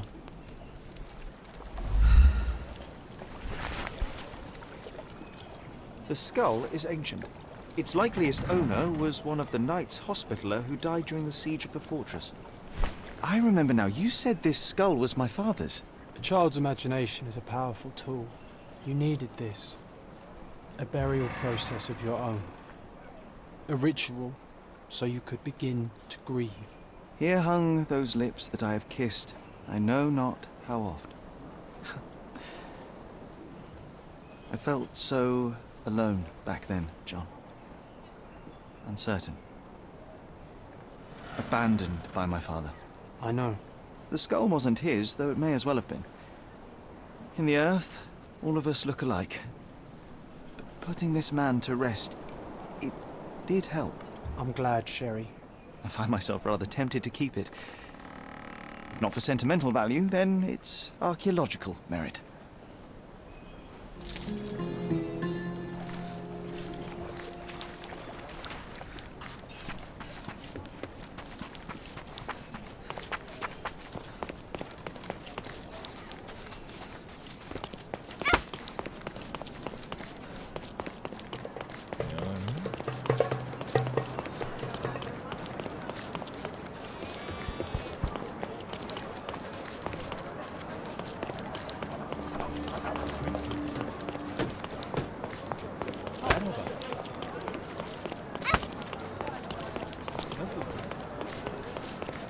Stop loitering and get inside.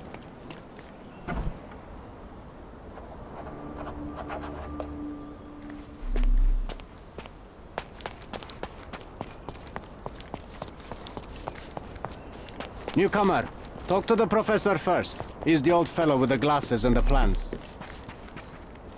Where's the fire in your eyes? Where's the smile? I am sick and tired of seeing apathy among the new workers. Sir, believe me, I do have the spark. I want to start work straight away. It's as important to me as it is to you. Ah, that's the spirit. I'm on the verge of a great discovery.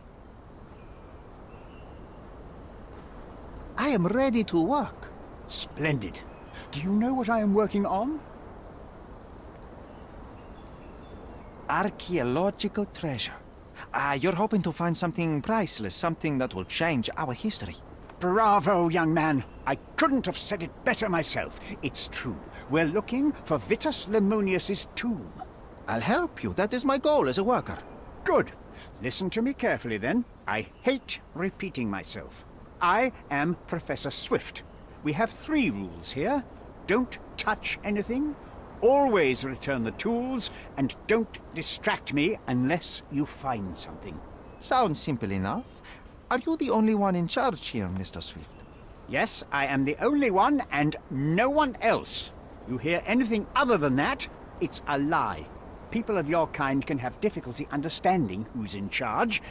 Take a minute, memorize my face, and then get to work. Oh, I will definitely take a closer look to memorize my superior.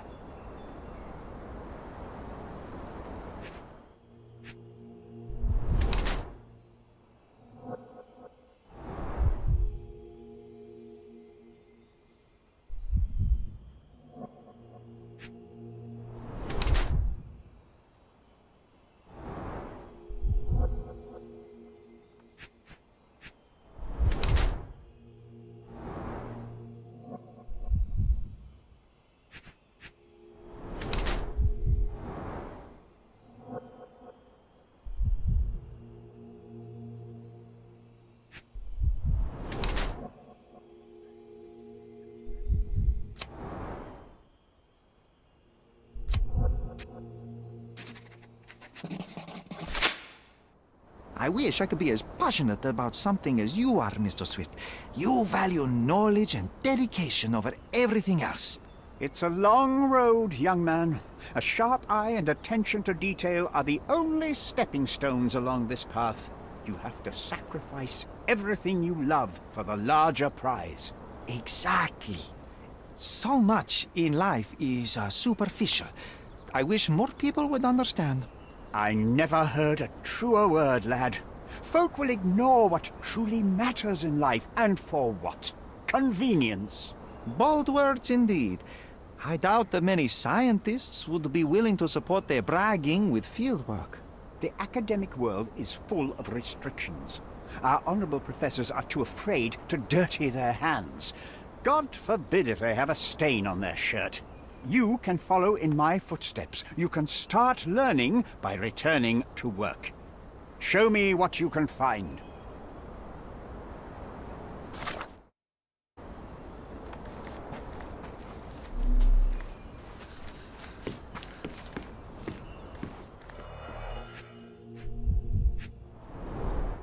Straw dolls. Eerie, but effective for a scene recreation. Oh, I want one of these. Or two.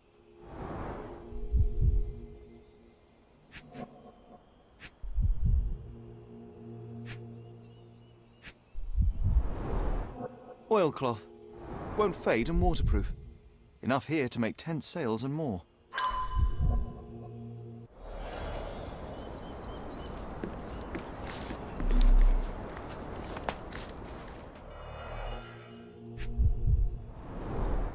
This reminds me of my father's room. A plan for this whole operation.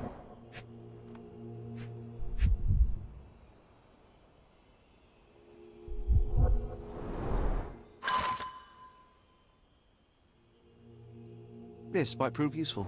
I'll note it down.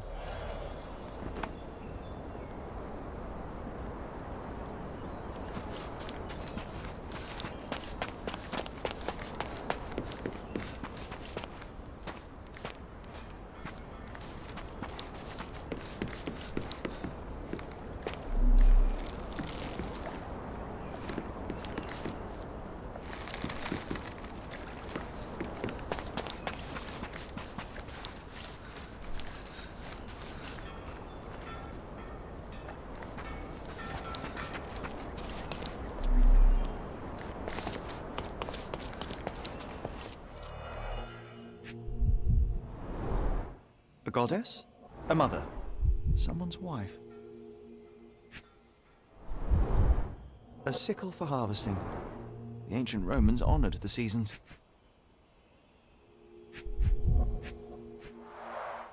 There were 4 statues here originally. I wonder what the 3 other statues look like.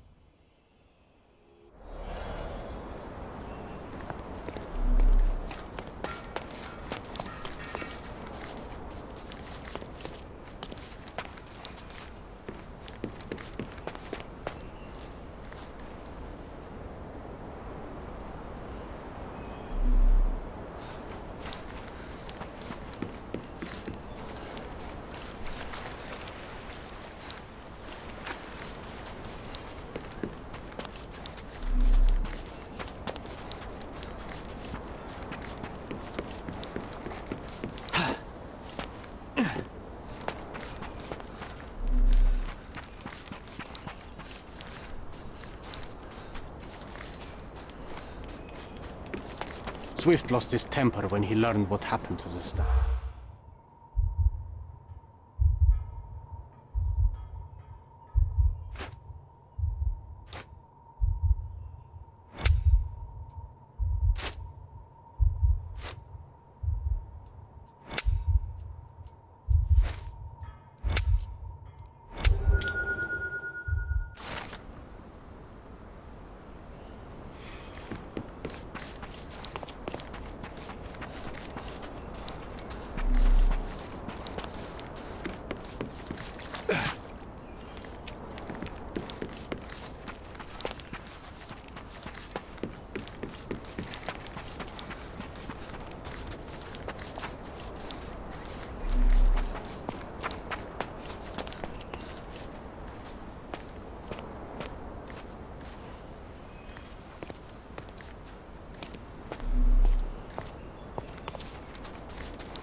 Sharpest pickaxe. A guilty pleasure of the real archaeologist. Missing your Laura, Mr. Swift? Hey, a word about the trilogy. Right then, you literary expert, what was so important about these books? Or do you simply need some kindling? It's inspirational. I have a plan. Are you listening? I wish I wasn't, but I am. So, we catch a monkey, a langur, for example, then we extract some blood from it. What? Why? It will make us forever young, Sherry. Page 127 of the second book. Oh, I am so done with this. No, wait. Then how about we make a wax statue? I've stopped listening, John.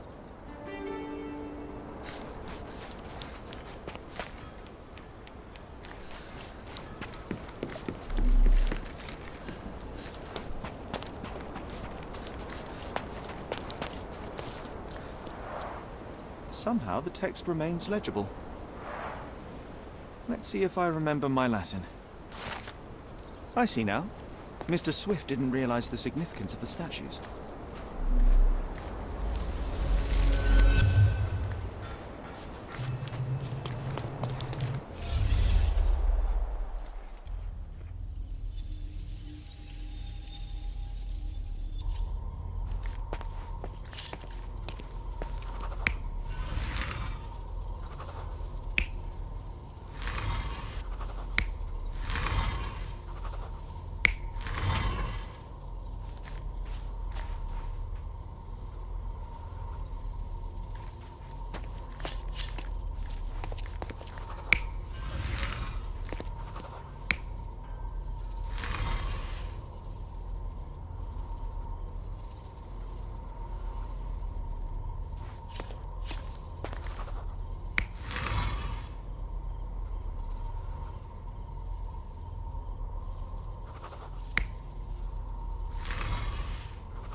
You're not even trying, Sherry. Concentrate.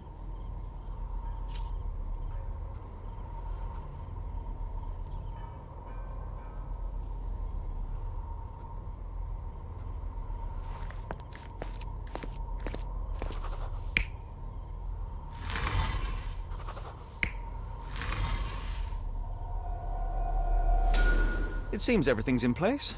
Now, let's see what this has to tell us.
Here is your discovery, Mr. Swift. Hey, look at this. What have you found? Don't let anyone touch anything there. Eureka! I found you, my friend.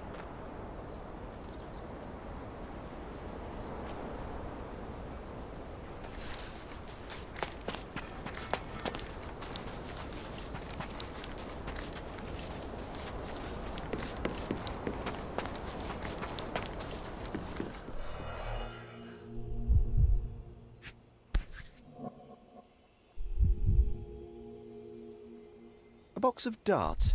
Handy against rodents of all kinds.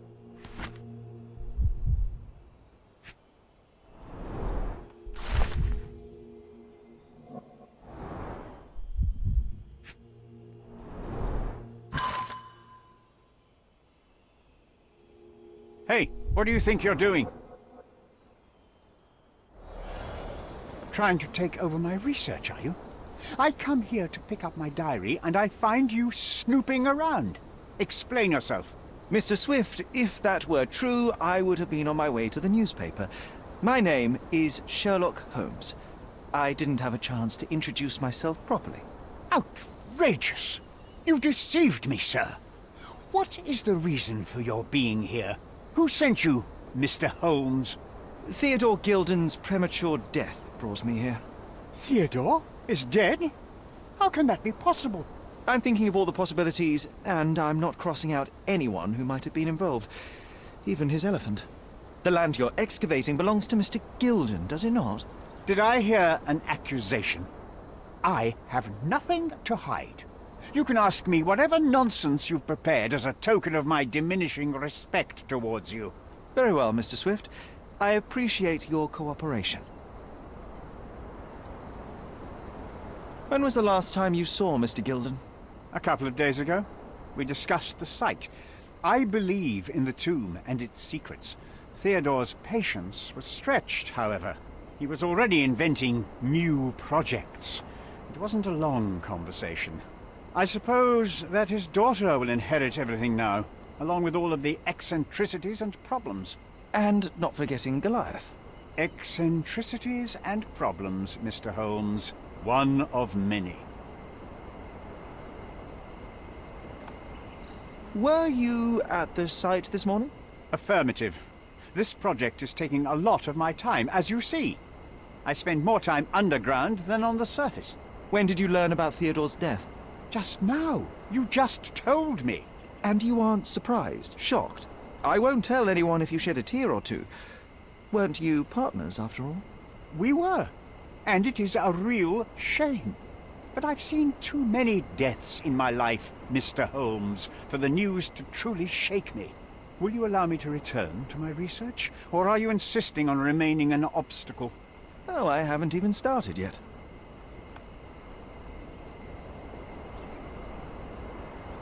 You have a weakness for nostalgia? Or, rather, do you use it to record a list of enemies? Young man, you need to check your moral compass. Reading another person's diary is a sin in every culture that I can think of. But you aren't answering the question. You've already read it. Why bother? I simply record my life to keep my memory clean from misinterpretation. Letters and pages don't lie. But the writer of the text can. With this book, you attempted to plan an attack on the elephant? Your insinuations are out of place. Goliath is a frightening animal. All I wished to do was to understand the creature. As any scientist would do, I researched, analyzed, and drew conclusions. And what conclusion did you draw? That Theodore Gilden made the animal miserable. He couldn't provide the proper environment for the beast. My interest in the subject ended there. What's with this box of darts? Is it for a scientific argument? A little darker than that. Rather for killing the kind of rodents that might nibble a nose or a toe in your sleep. Let's just say I have to protect myself against a larger animal, such as an elephant. Might it be enough to stop it, make it faint? If I were you, I wouldn't bank on it. I'm a busy man. What's with this intricate recruitment process? Pro-British workers charge less? As a head of this organization, I need to secure a productive environment. It's impossible to do so if there are political differences, especially here, where the native population doesn't support our efforts to find the ancient artifacts. Decent pay can also stimulate productivity and shut down any political discord. Hadn't you thought of that? You're young. You have time to fritter and fight with everyone you meet. I don't have such a luxury. Our workers receiving... As far as I can tell, you're a man of the academic world, so this book about Nabe and Laura is just an empirical study? What? That nonsense? I'd prefer to lose my eyesight than read such trash. So, you know nothing about it? I know nothing. I wish I'd never heard of it in the first place, this caricature of science. Do I hear traces of envy? You're still relatively young that you might find your own Laura. Perhaps I envy Nabe, for I cannot simply blow people up for distracting me. That's all. You happy now? Wonderful. Moving on. Moving on. Remember one of the rules? It seems that you didn't return a tool. Is this knife yours? Do I look like a fellow who carries a knife? I don't need it. There are plenty of uses for it on the site, and outside of it. I have other people to cut ropes for me, Mr. Holmes. I've nothing to add. Moving on. Gilden's elephant is quite an unusual addition to Cordona's fauna. What is your scientific opinion on that? No matter how much Theodore loved it, it still remained a wild animal trapped inside a stone pen.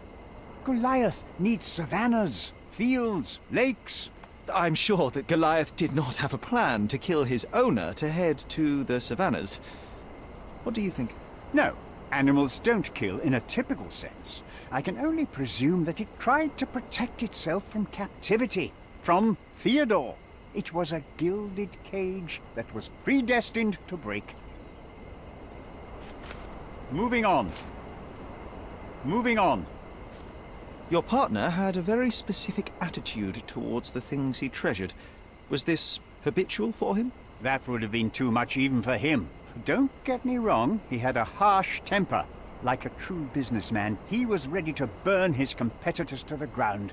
But threatening someone physically would have been something new even for him, am I correct? Absolutely. Besides, I had never seen him this angry. The fellow who received the letter must have been extremely alarmed. I'm a busy man. Have you seen this person before? The one beside Imogen Gilden? No, but he's with Imogen, so I suppose that he's a friend of hers. That girl always has her head in the clouds. I could have said Theodore was different, but that wouldn't have been entirely true. Away with the fairies, was he? That's one way of putting it. Either way, I don't know much about Imogen's life or her friends. The type of elite that pretends to be educated. I've nothing to add. I'm a busy man. Did this plan cause a rift in your business relationship with Theodore Gilden? Nothing like that. Admittedly, we didn't share a common vision of what is more important, the past or the future. In my opinion, we can't build a future without knowing the past. So you wanted to save the tomb of Vitus here, or perhaps your control over the research? Only the knowledge that rightly belongs to humankind, nothing less and nothing more.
This fabric will work.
It might fool an elephant.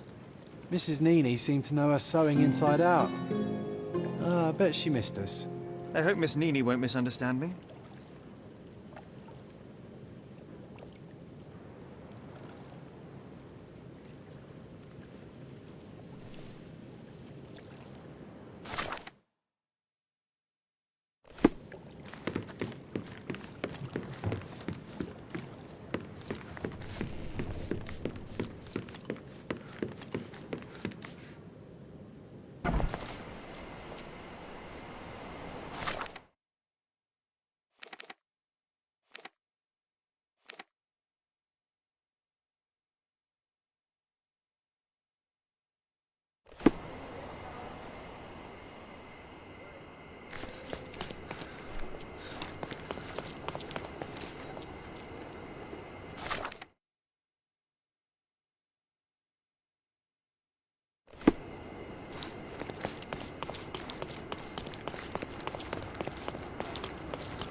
Who's here? Good day, madam. I've come to you with a special requirement. The tailors on the street can't help me, I'm afraid. Could you make a doll for me? Oh, Signor Holmes. You taught the police how to do their job, and they found the thief. Of course I will help you. But what sort of doll? A child's doll, such as my great niece might play with? A little larger than your typical doll. Signore, I don't understand. Boy, girl, animal, and what color? Animal, a passionate, perhaps amorous animal. Ah, Signore, you talk in riddles. I am an old lady who's seen it all. Tell me what you need. I need a life-size elephant. I think Mrs. Nini outdid herself with this one. Is that a tail? That's a trunk, John, but I must agree with you that it's her masterpiece. Well, let's not waste any time.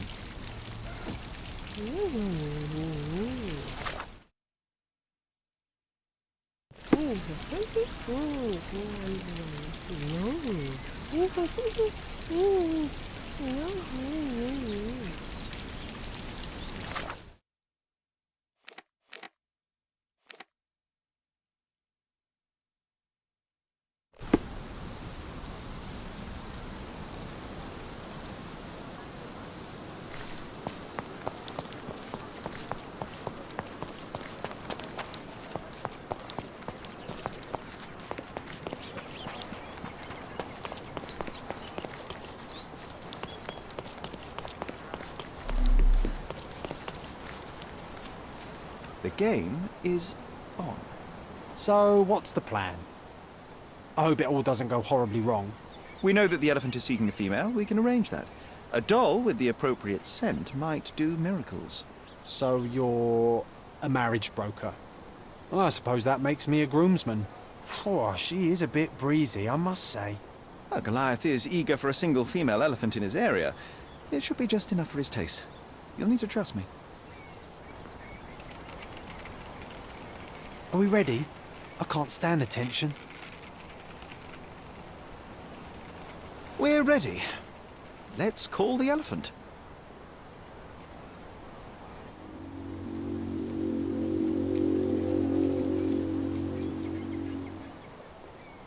How could anyone resist?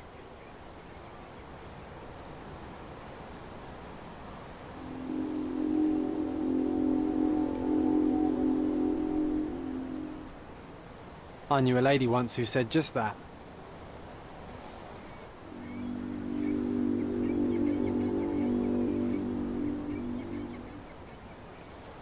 Too bad I'm not an elephant.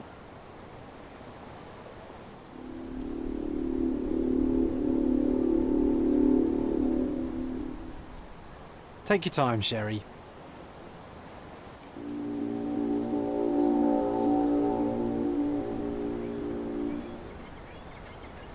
That deserves a slap.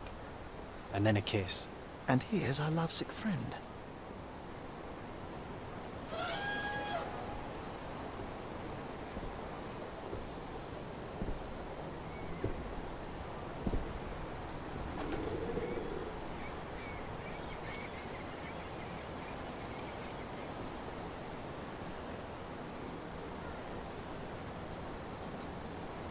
What is the meaning of this? Why are you bringing it here? I won't allow you to leave it. I assure you that it is only a temporary measure. It won't be long until the elephant is gone, I promise you.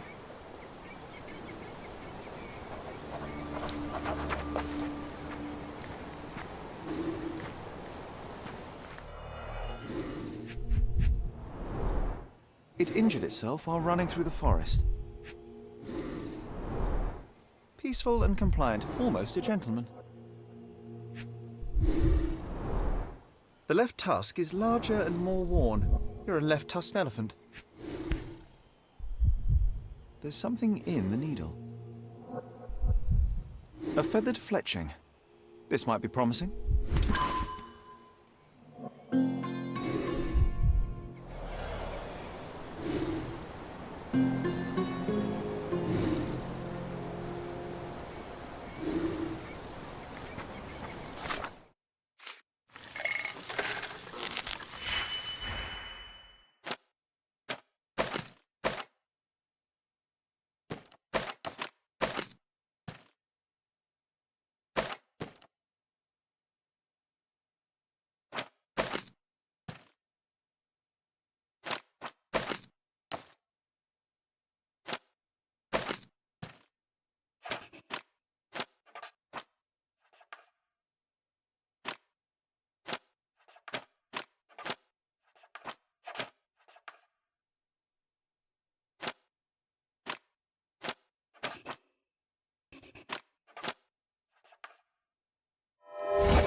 Want to talk about the elephant in the yard?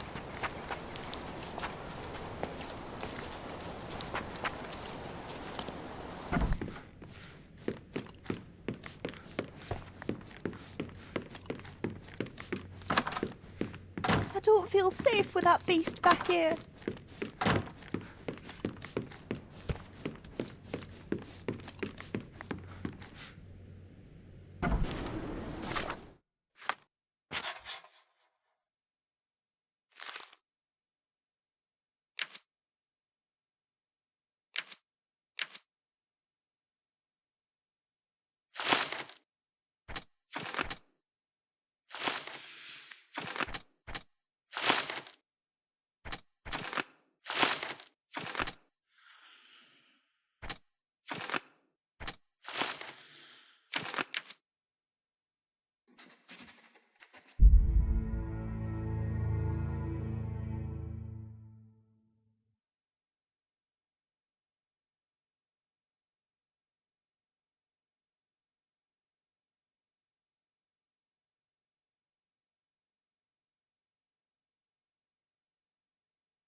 Any progress with the case, Mr. Holmes?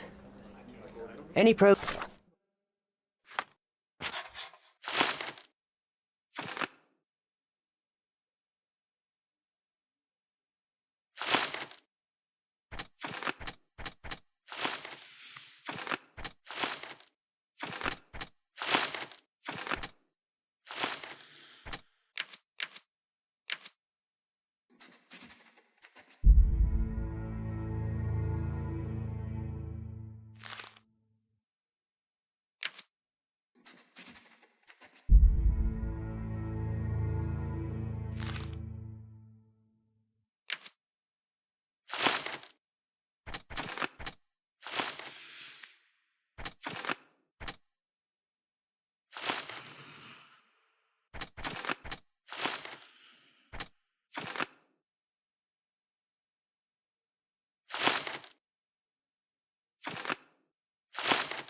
progress with the case, Mr. Holmes?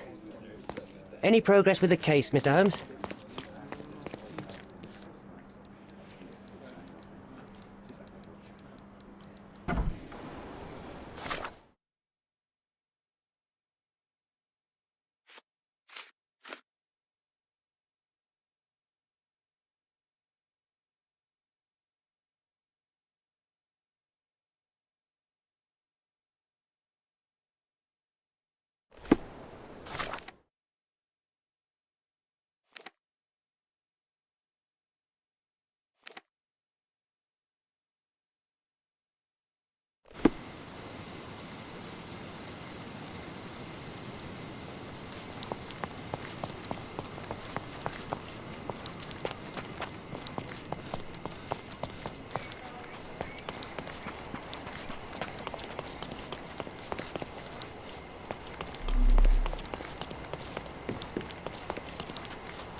Want to talk about the elephant in the yard?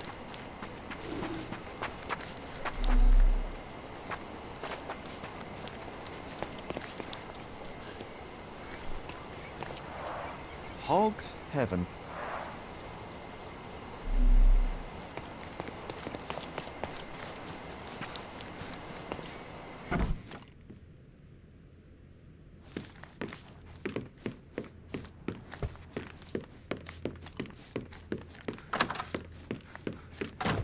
Looks eccentric and smells eccentric.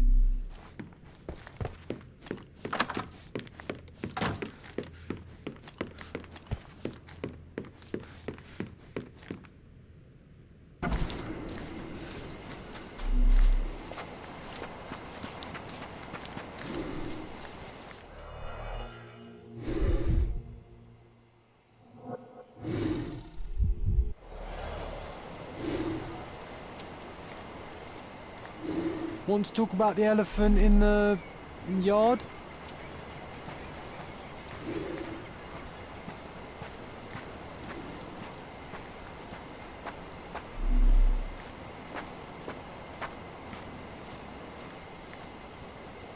An amount of attention that most can only dream of.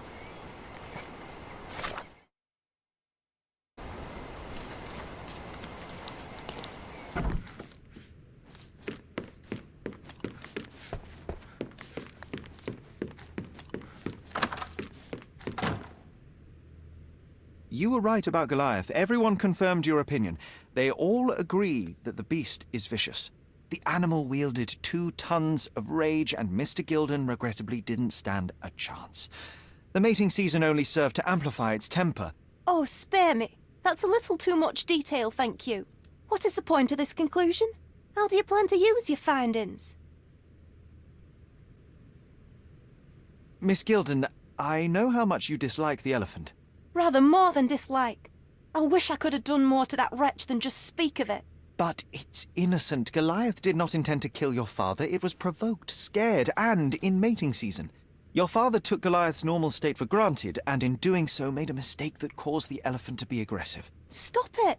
I already know the answer. I don't need your moral perspective on this situation. I don't know why you wasted your time. I actually did more than you. Which involved what, Miss Gilden? A man with a big wallet made an offer to take the elephant away. I accepted it. I was so naive, thinking that it was me who was so helpless. But you are useless too. I am glad that the elephant is no longer of your concern, but I need to make sure. I don't care, and I don't want to listen. Thought you wouldn't turn up. Why's that? I suppose it's the English way to leave without saying goodbye, but I never planned to abandon you. Because you brought the filthy beast here. Because you did nothing to ensure its proper punishment. I had to do everything, not you. I was piecing together your father's murder. There was nothing to piece together. I told you, it was Goliath. I never asked you to talk with anyone. I asked you to find the stupid animal. Even if my efforts are invisible, that does not mean that I did nothing. I don't have the strength to argue. These are my father's belongings. They're about your mother. Take them all and leave me be. I won't waste your time any longer, Miss Gilden. Thank you for your help.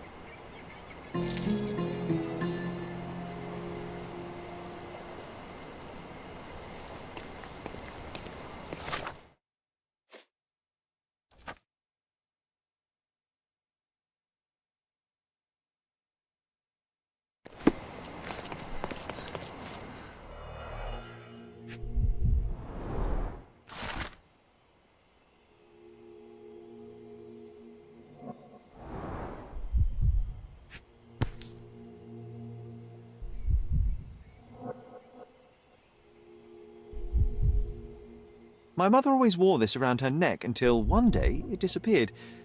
I was wondering where it went. She said it was a birthday present from a good friend.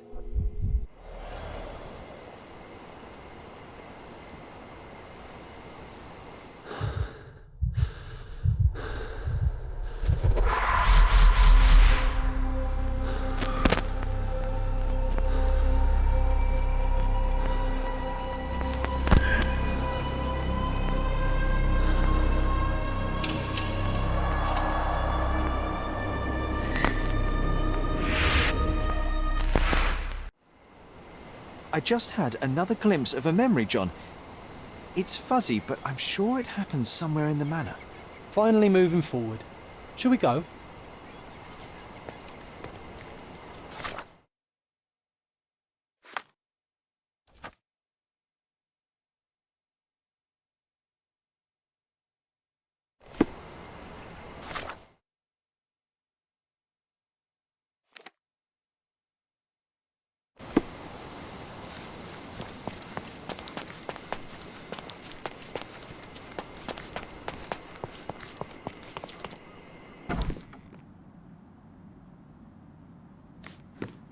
You know, I envy you, Sherry. You can talk to other people and they won't ignore you. And I envy you. You can ignore any person you're bored with. You don't miss out on much. Most men are dull, unlike yourself. Well, I'm flattered. Another one. There must be something important behind it. I can feel it. Another one. There must be something important behind it. I can feel it.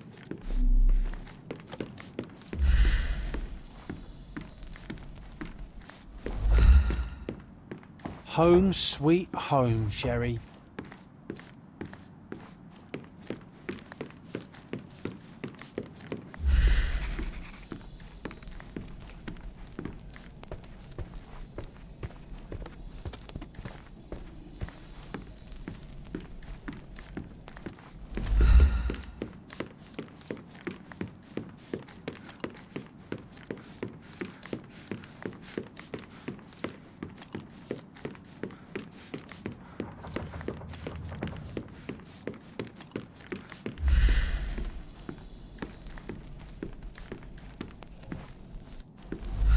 Another one.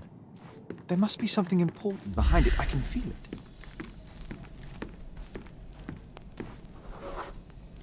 I had a surprise for my mother.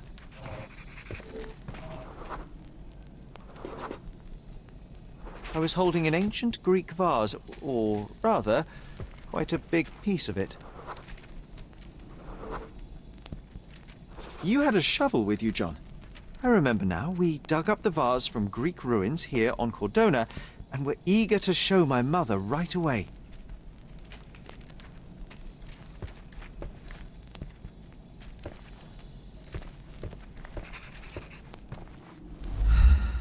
I heard footsteps upstairs a second ago. Wait, do we have an attic here? For some reason, the door was closed. We knocked. But nobody answered. We thought that she was busy. So we left the vase and ran downstairs.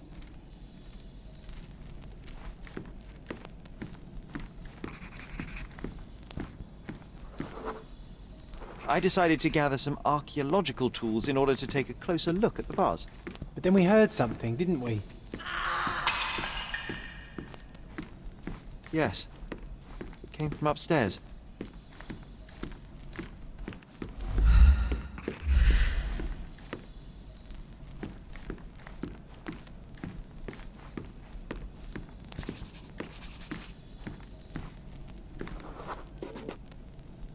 The vase was broken, shards scattered all over the floor. And your mother was standing at the door. Indeed, John. I doubt it was her. Let me concentrate. Otto Richter was standing there, furious at us. Dr. Richter told us never to disturb my mother when the door is closed. He said she had broken the vase. But we didn't believe him. I bet he smashed it.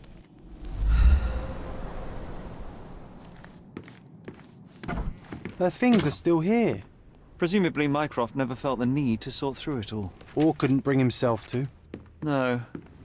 He would have put it behind him and moved on. My brother is not one for sentimentality.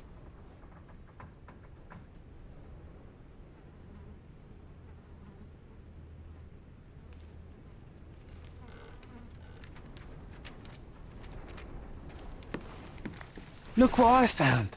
The White King is under attack. Sherry, can you save him and checkmate the opponent in one move? You're not obliged to be here, Sherry. We can leave any time you want. You're not obliged to be here, Sherry. We can leave any time you want. This room always reeked with an acrid medicinal stench. And here is the reason. This room always reeked with an acrid medicinal stench. And here is the reason. This picture was drawn by my mother. I recognize her hand. There's a date on it, 8th of December, 1868.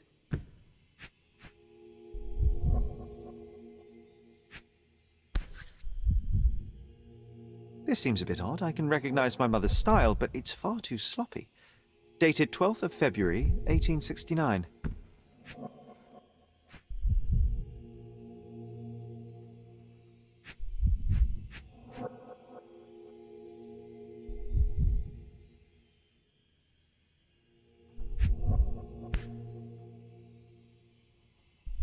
It's difficult to tell what this is meant to represent. There's no date at all.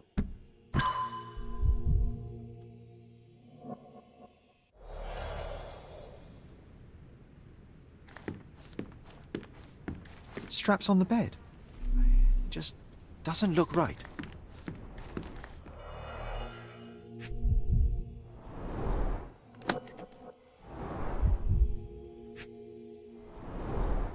Do you think the doctor could have used these tools here?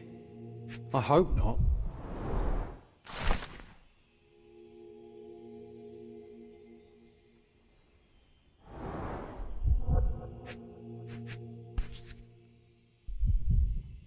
No labels. I doubt it ever had one.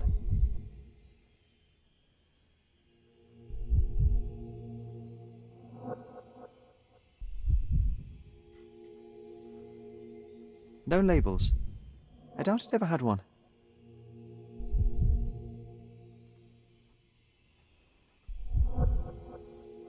There appear to be residues of the bottle's contents at the bottom.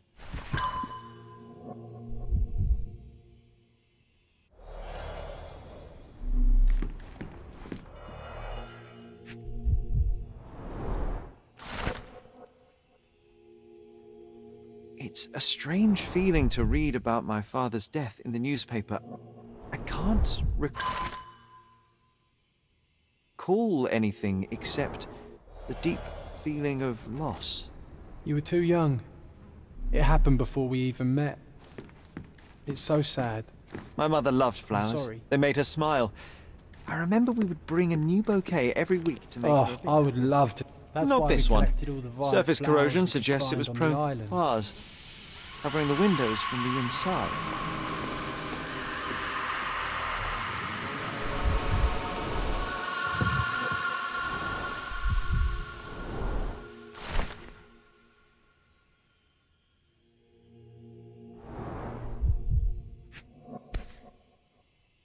Seems this was the most frequently used medication. 1 dram dissolved in a glass of water, administered daily. Not to exceed 1 dose in 24 hours, not to be given to children.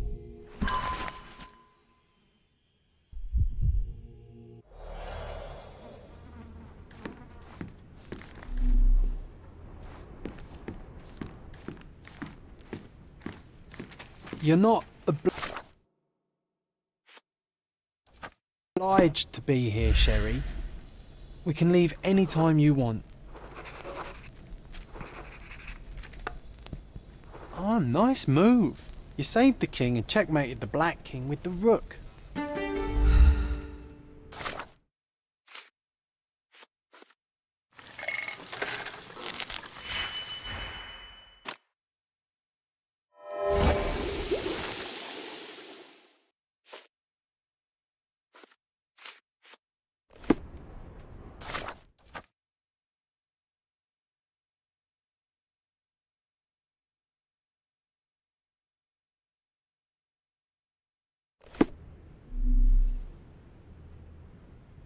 You're not obliged to be here, Sherry. We can leave any time you want.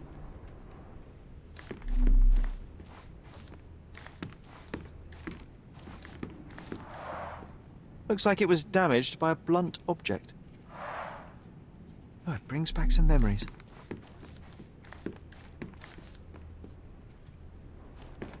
You're not obliged to be here, Sherry. We can leave any time you want.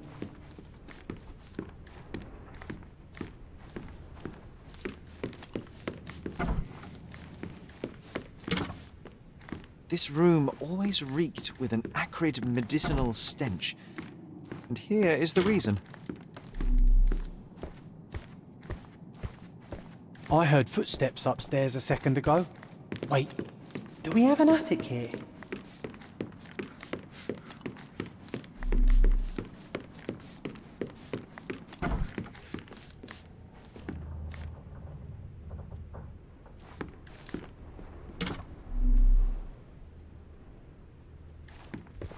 This time I was first to pick beds. This one's mine now.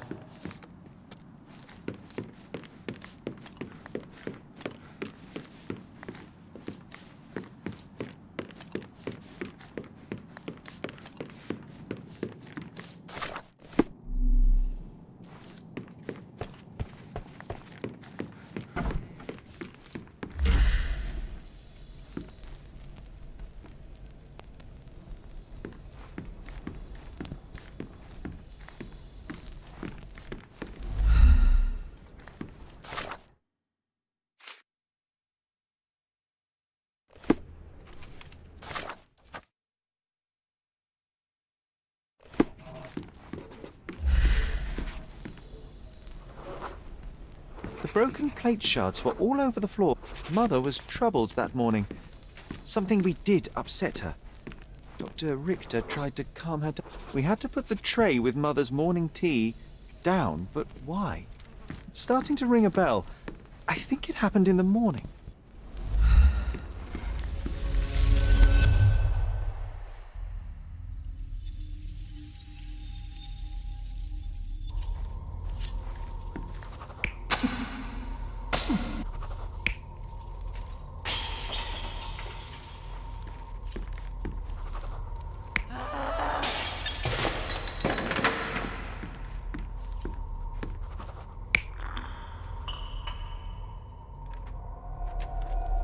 You're not even trying, Sherry.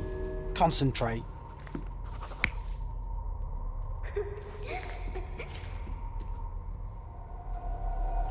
You're not even trying, Sherry. Concentrate.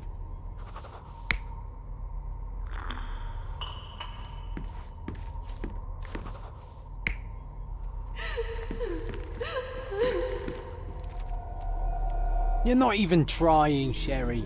Concentrate.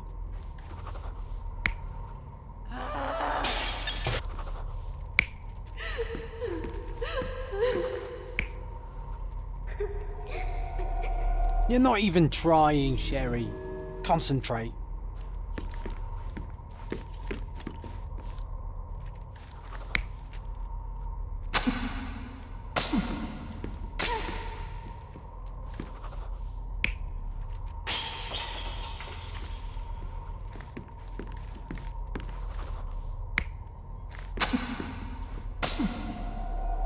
You're not even trying, Sherry. Concentrate.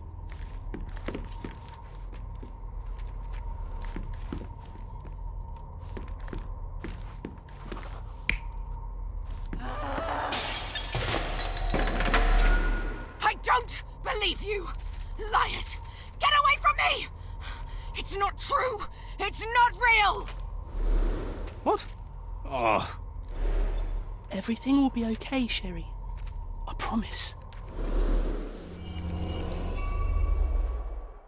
It was the morning of the 9th of April, the day my mother died.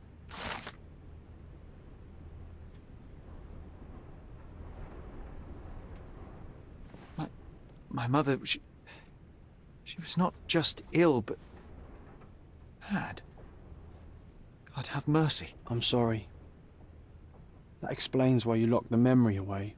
There must be more. John. That was the morning of her death. I need to know what happened. John! Every time you... I just don't... Please, Sherry, leave it be. Just breathe, John. You know that I cannot leave the last stone unturned. We are so close.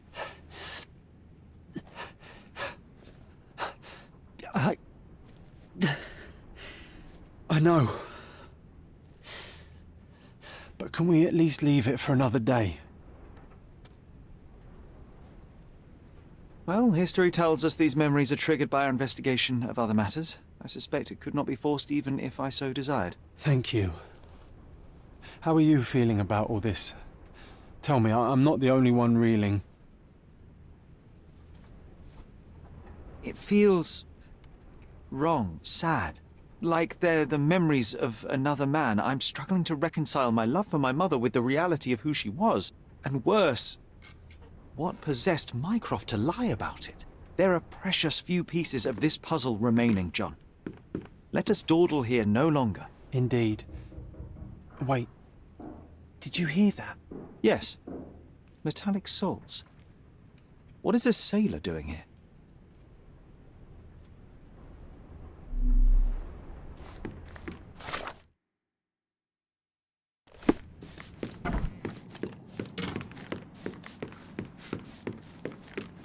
Sherlock Holmes, isn't it? With whom do I have the pleasure of speaking? You could call me your new game. The rules are simple. I have something for you, but you alone must work out what that is. And that something is my prize, I suppose? You're a fast learner, sir.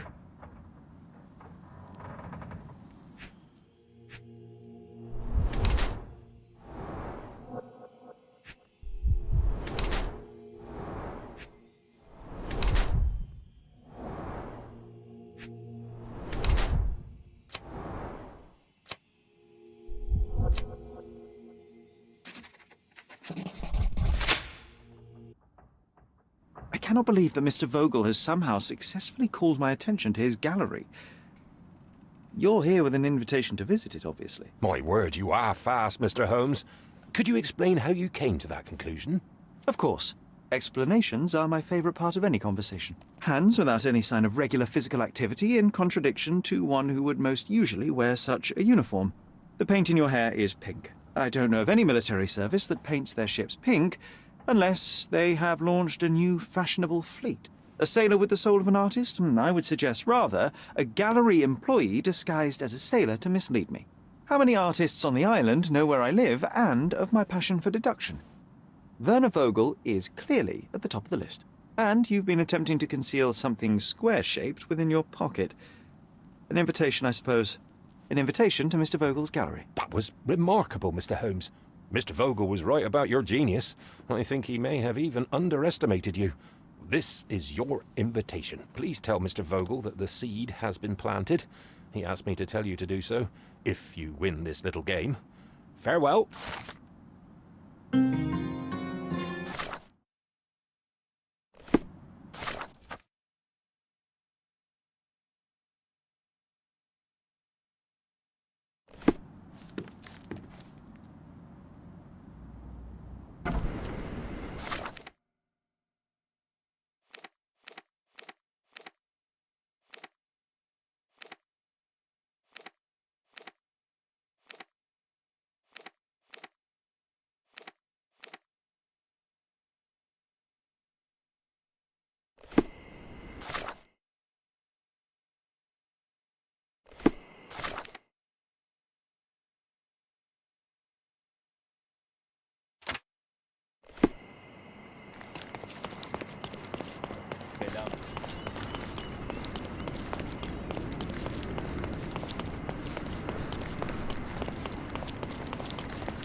Mr. Holmes, you came. Oh, how kind. Though now, of course, I realize it is because of my game, not the works on display. It needn't be one or the other. Your man's disguise was easily debunked, Mr. Vogel, but I shall admit that you planted in me the seed of curiosity. Ah, terrific! I had no doubt you'd put the pieces together. Let us call it an opening gambit before the real game begins. So, this little game of yours, what's it about? An enigma to solve. A locked area in the basement with no windows found brutally vandalized. I have no clue how it was possible. And this locked area downstairs, what exactly was it? The under gallery. It's always shut, and I'm the only one with the key. Ah, so this is your private collection, not part of the gallery. Oh, no! It's an exclusive exhibition of eccentric pieces. Only a select cadre of artists, investors, and collectors are admitted. Not everyone deserves to have their eyes opened. What about this intrusion? What happened? Last night, I was about to leave the gallery when I heard a noise downstairs. I went to the basement, but I didn't see anything out of the ordinary. It was admittedly a rudimentary inspection.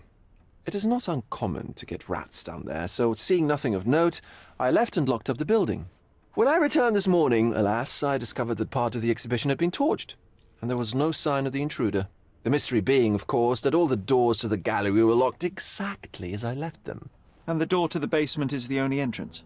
Correct. Tell me you're not intrigued. Well, this matter is certainly within my wheelhouse. This intrusion troubles me.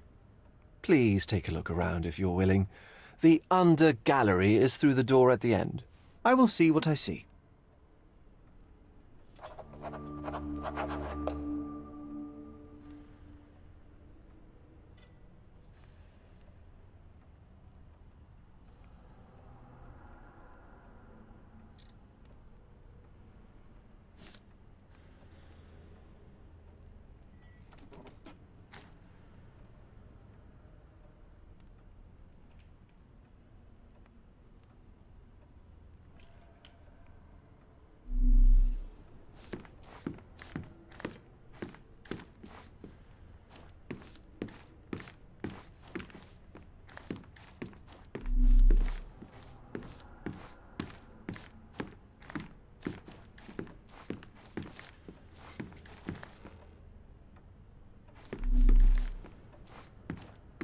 I wish I could show you the gallery under different circumstances, but life is beautiful in its unpredictability, isn't it?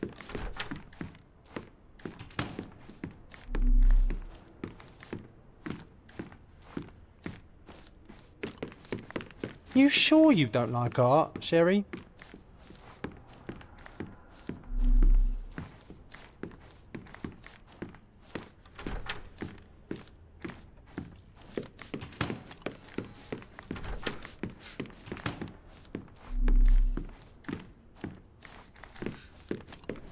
Back home, we've got a taxidermist. He's gonna have a heart attack when he sees what I bring him. A simplistic attempt at provocation.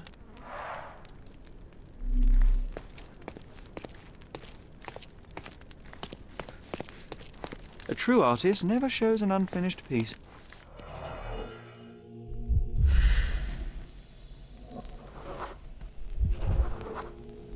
The left step's length is shorter than the right.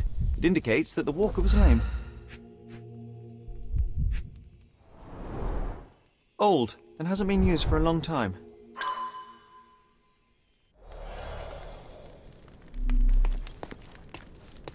Closed with a metal bolt.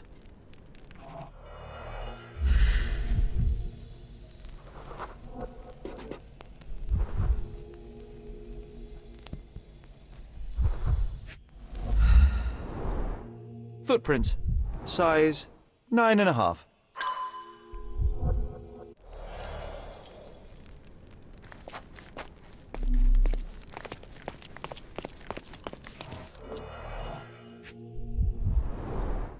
Sherry, how about some company in that dreary chamber of yours? Leave a handprint of the thing from another world. But it looks fresh, and its coal origin ruins the effect of the extra mundane.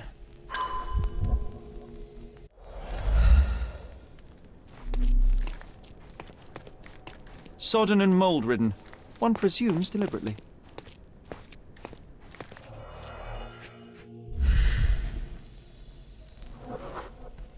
Ugh, sheer vandalism. Only an ignorant person could do such a thing. Coal fingerprints. I think we're looking for a man with a coal moustache. A Malpalbot.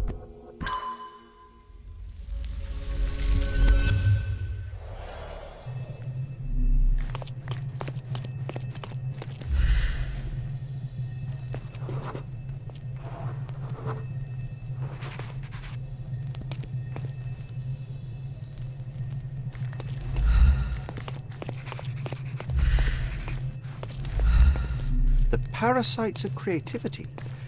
Or just a Saturn devouring his son. Oh, grim composition. Unflinching in its ferocity, yet somehow beautiful.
You're not even trying, Sherry. Concentrate.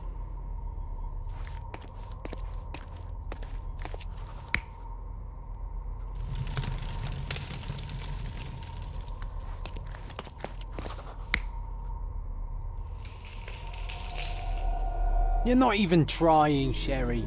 Concentrate.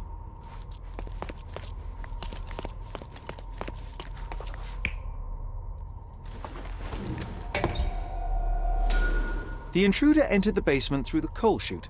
He used a magnet to open the hatch bolt. He accidentally pushed a shovel to the floor. Vogel heard the noise. At the sound of his approaching footsteps, the intruder hid inside the coffin. When Vogel entered the basement, he failed to notice anything strange and left without properly checking.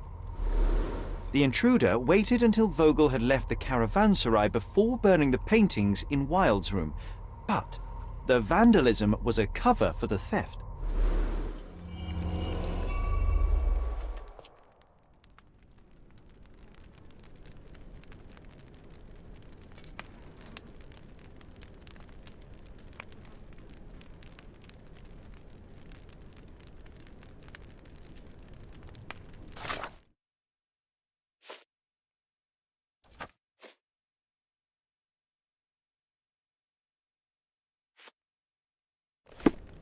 Back home, we've got a taxidermist.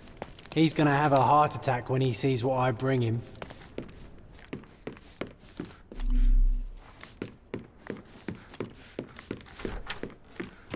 The pieces are not what I expected. What do you think my collection is about?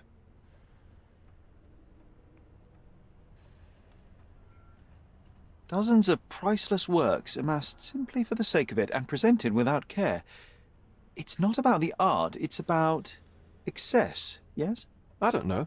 Well, that's absurd. Of course you know. It's your gallery. There is no one answer, no singular truth, but many filtered through the subjective mind. That forgetting, embellishing, lying machine. Besides, what's wrong with a lie if it makes life more interesting? What's wrong with a lie? It corrupts the ability of others to behave freely and rationally. Men never act freely and rationally anyway. It matters not what is or isn't in the end. The only important thing is how you feel. And I simply want to feel and consume as much as I can. Don't you? Feelings are simply one's animal ancestry trying to wrest back control of the brain. I try to avoid the distraction. You try not to feel, even in a place like this? None of it moves you? To be frank, I struggle to maintain even a whit of interest in art. But, Mr. Holmes, it is joy incarnate, mankind's greatest achievement. Mankind's highest achievement above all others is objective and rational thought. I see, then, why you dislike art, for it means whatever you want it to. Or, perhaps, Mr. Vogel, I was lying. Aha.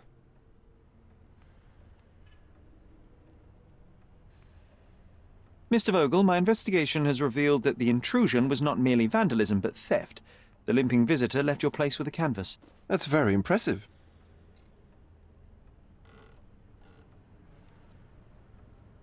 The intruder entered the basement through the coal chute. He used a magnet to open the latch and dislodged the shovel while doing so. That's the noise you heard yesterday. When you went downstairs to investigate, he hid in the coffin. It seems I should have checked the space more thoroughly. The fire was a clever attempt to hide a stolen painting, even if it didn't fool me. I found the remnants of an empty frame in the pile of ashes. The canvas had been removed. Do you know which paintings in the Wild Room may have interested a thief? Were any particularly expensive? Those pieces belong to a well-known artist named Boniface Mercurio. They're controversial, but not of a notably high value. This thief was familiar with the gallery, and he was sporting a limp. Do any of your clients or artists come to mind? My, your attention to detail is remarkable, Mr. Holmes. I should introduce you to Bosch's works. Alas, I'm afraid I cannot suggest a culprit. There's something more, is there not? I can see it in your eyes. Indeed. There is another intriguing angle. I recently received an anonymous offer for one of Mercurio's works. The sum was more than fair, and indeed could have saved Mercurio from his artistic poverty. But he declined it. Was it a performative whim? Some artists lionize pain and hardship as if their work would be worse after a meal and a hot bath. I cannot tell. But not only did he refuse the deal, he insisted on displaying the painting in the public space. I was hoping to change his mind, but artists are a special breed of stubborn. What was depicted in the piece? A bound woman, wrapped in robes, being penetrated by a red devil that stared at us, the viewer.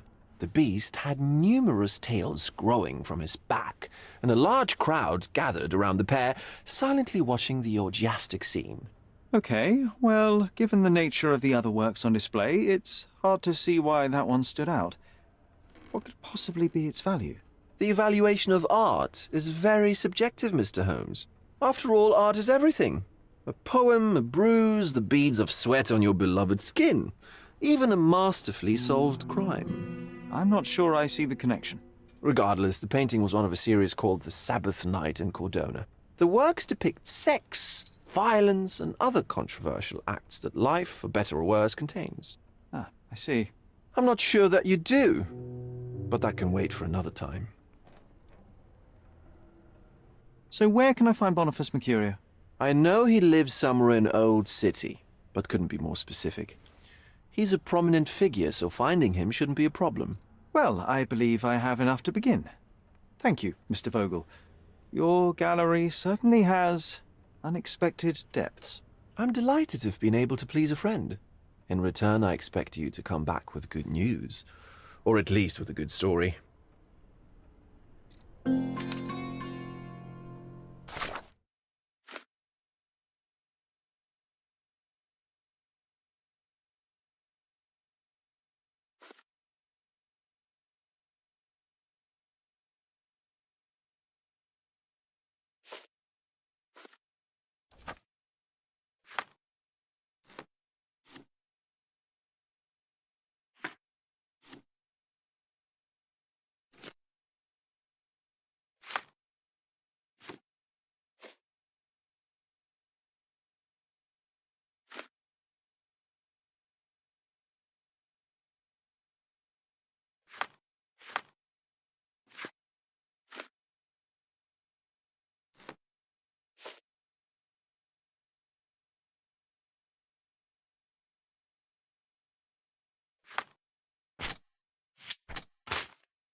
A contest for the guests of Cordona. Find hidden...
Mr. Holmes? Mr. Holmes, I have in my possession an envelope containing details of a special assignment for you. Tell me, are you interested? I believe I am. So he claims he's not a gal sneaker. Please spare me the speculation. Return to the matter at hand. A gang of smugglers, the eel. But this inside your... Indeed. Here are... Miss her. Well, that's...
Excuse me, young man. Where do you think you're going?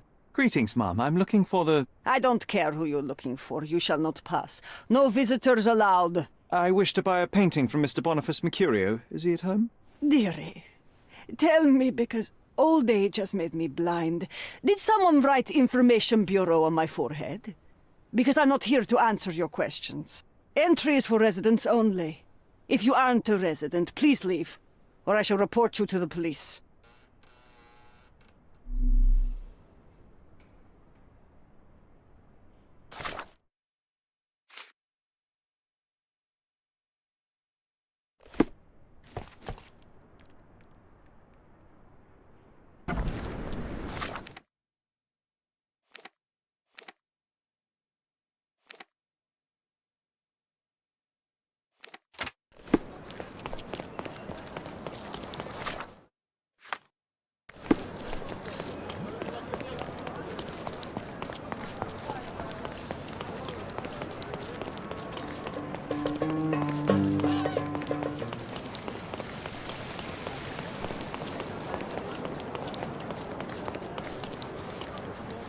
Don't miss out on my unique Merhaba. clothes. It's a good day for a Don't hurry, we can bargain. Let's pick something that suits you.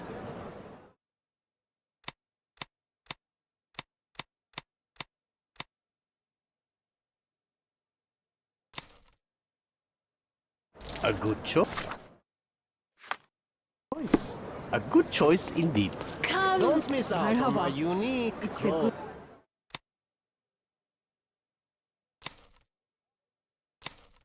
good... May your purchase bring you joy.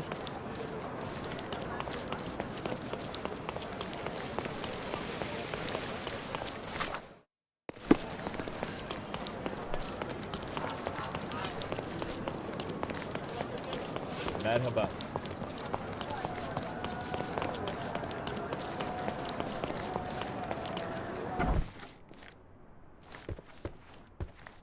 No visitors allowed.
Boniface, sweetie.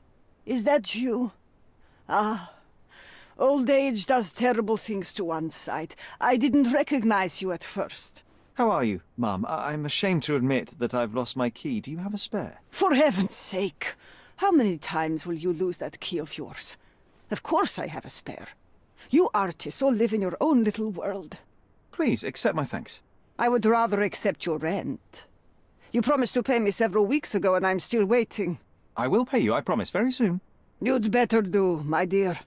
Or else I'll just change the lock. And I won't fall for those cow eyes.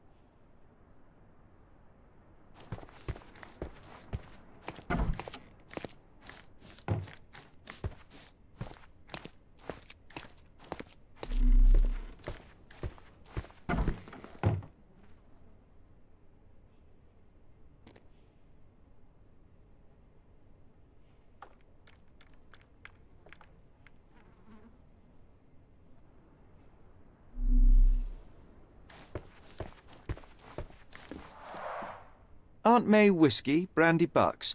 Quite a collection he had here.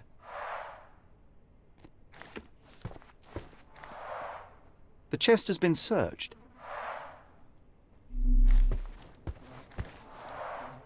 Red skin, tails on the back, reminds me of Werder's description of the stolen painting.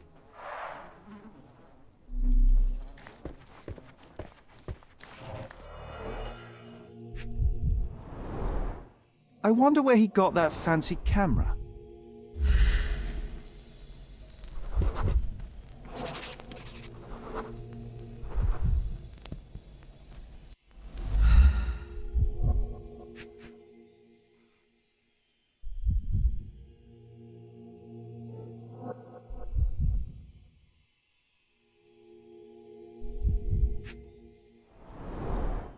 Despite the overall tendency towards mess, you cannot sit with the drawer pulled out like this.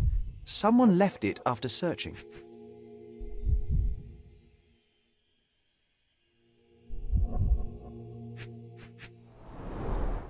It appears the wine was truly awful.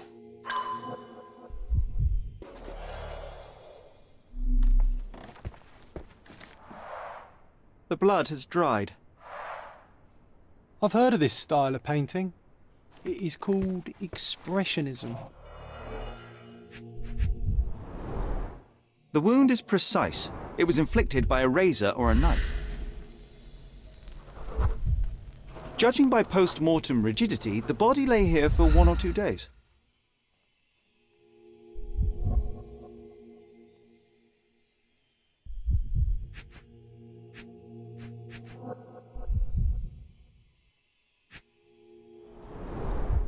Soaked in blood. It seems as if the puddle of blood was here before the rags. Could be the murder weapon. A normal kitchen knife.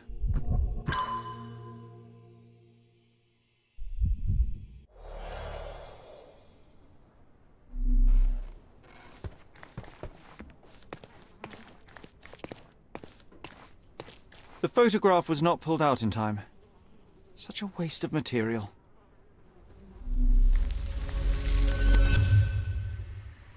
Look at this, John. Isn't it our stolen demon?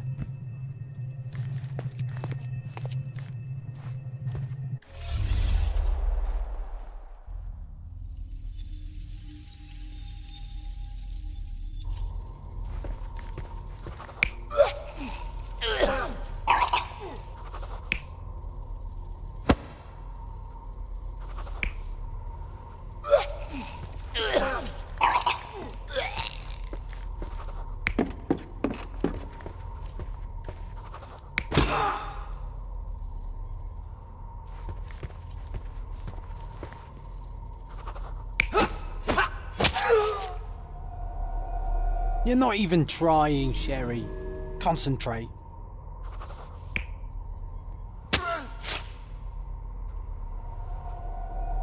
You're not even trying, Sherry. Concentrate.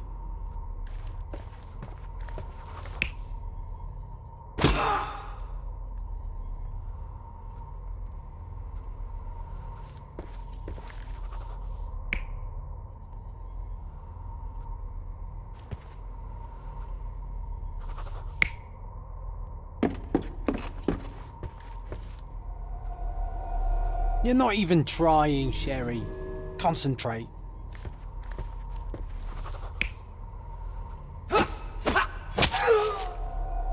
Mercurio was developing photographs when the intruder snuck in. Mercurio heard him coming. While the thief was searching the chest, the painter ran towards him with a bottle in his hand. He smashed it across the thief's head. The intruder had no choice but to defend himself, and the weapon of opportunity happened to be a kitchen knife. Mercurio stepped aside to grab the painting, but the wine-blinded thief attacked Mercurio's throat. When the thief came to his senses, he saw Mercurio bleeding on the floor. He grabbed the rags and tried to bandage him, but it was too late.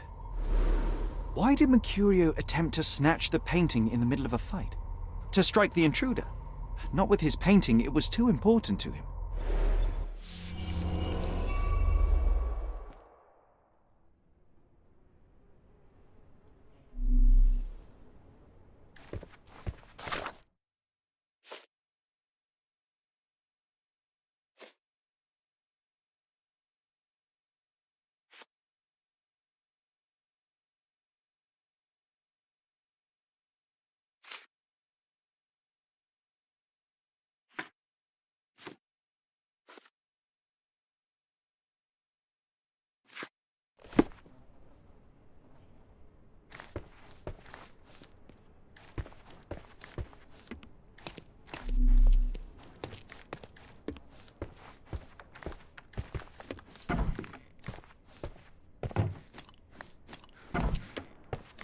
Do you know what makes a lady happy?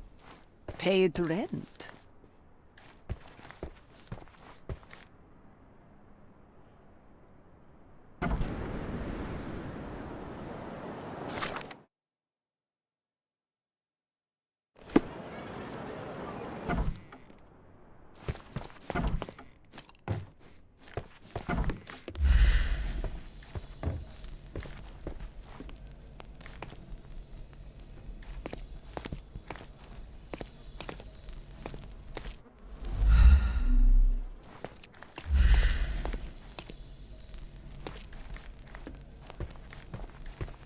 It's time for some chemical magic, John.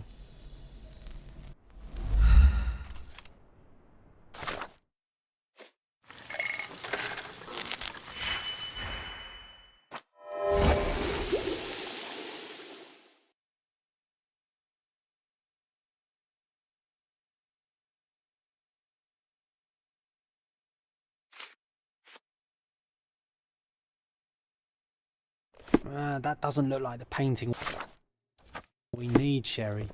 As expected, but that doesn't mean it won't tell us anything. Let's put it on the easel where it belongs. I guess this is his most ordinary painting. Spot the two differences, John?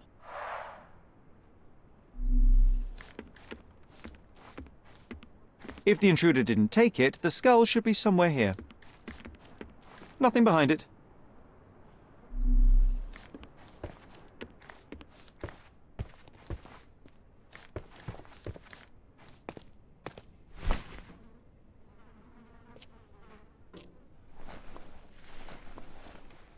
Monster was actually a man. Poor girl. John, you ought to be thrilled. We are now hunting the devil himself. What were you saying, Sherry? I was too busy sketching the scene, you know, crimes and such like, daily routine. Did you find something? A photograph. It depicts a man in a red suit with tails sprouting from his back and multiple people in masks watching the scene. It all adds up. But the act of love, it wasn't given willingly, John. It was a violation. And the girl, she was with child. Give that to me now. Did you recognize someone? No. Although the victim is not from Cordona, she is African. Look at the ritual scars on her face. Get that image out of your brain. You have to continue the investigation. I must speak to the landlady. Perhaps she saw or heard something. Sherry, you cannot tell her the truth about Mercurio. It will hurt her. John, that's illogical. Sooner or later, she will come here and discover a corpse, and I still need to talk to her. Just avoid mentioning corpse, all right? Stick to the character, tell her to call the police. I'll take that into account. And wait here. I've redrawn the people in the photograph. Now you can proceed with your investigation without those horrific details.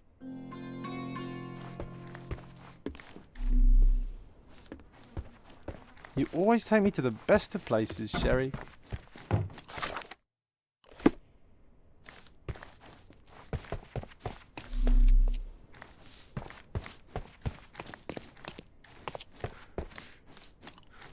What's wrong, dear?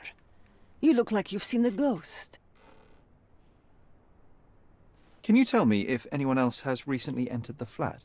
Oh, you're talking about that limping man. I'm sorry I let him in. I was scared. And I thought maybe he would motivate you to find money so that you would pay your rent. No offense, dear. Can you describe him? Oh, so you weren't at home. I was so certain you didn't leave your flat that day. He was of average height, had a limp and a tattoo on his neck, and he was smoking Malpal cigarettes. My husband used to smoke those. They have a horrible smell I can recognize from a mile away. Can I ask a favor? Of course, dearie. Please call the police and ask them to enter the flat. And don't look inside until they come up. What? What trouble have you stepped in this time? It really doesn't matter. Thank you, Mum.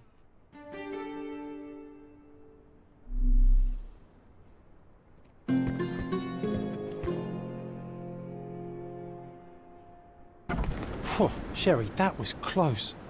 But you did everything correctly.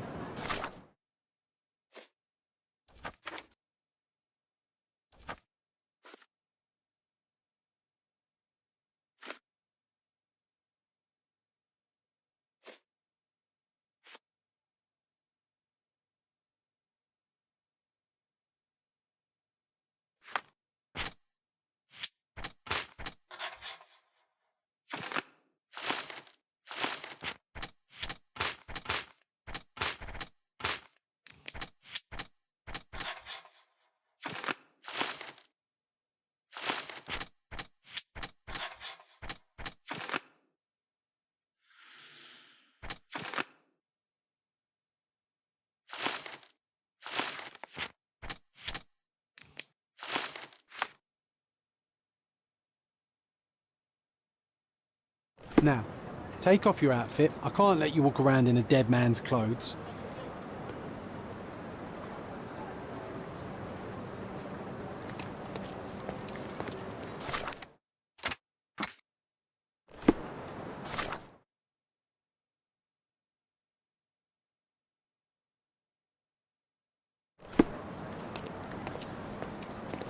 Poor chap.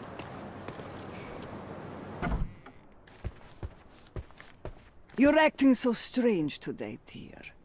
I hope someday you'll let me inside that head of yours.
Beasts!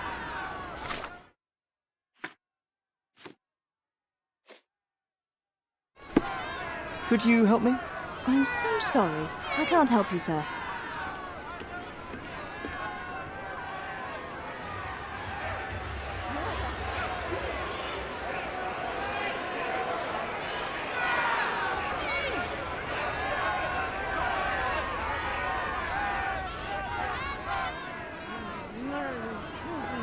They're completely livid. First they come to our land. Sir, this place is off limits to the public. Please state your business or leave, or I shall request that the police escort you out. My name is Sherlock Holmes. I'm from City Hall. They sent me to oversee the situation. No, you're not. I'm the supervisor of the camp, and I'm the one who's handling the current situation on behalf of City Hall. Ronald Harlow at your service.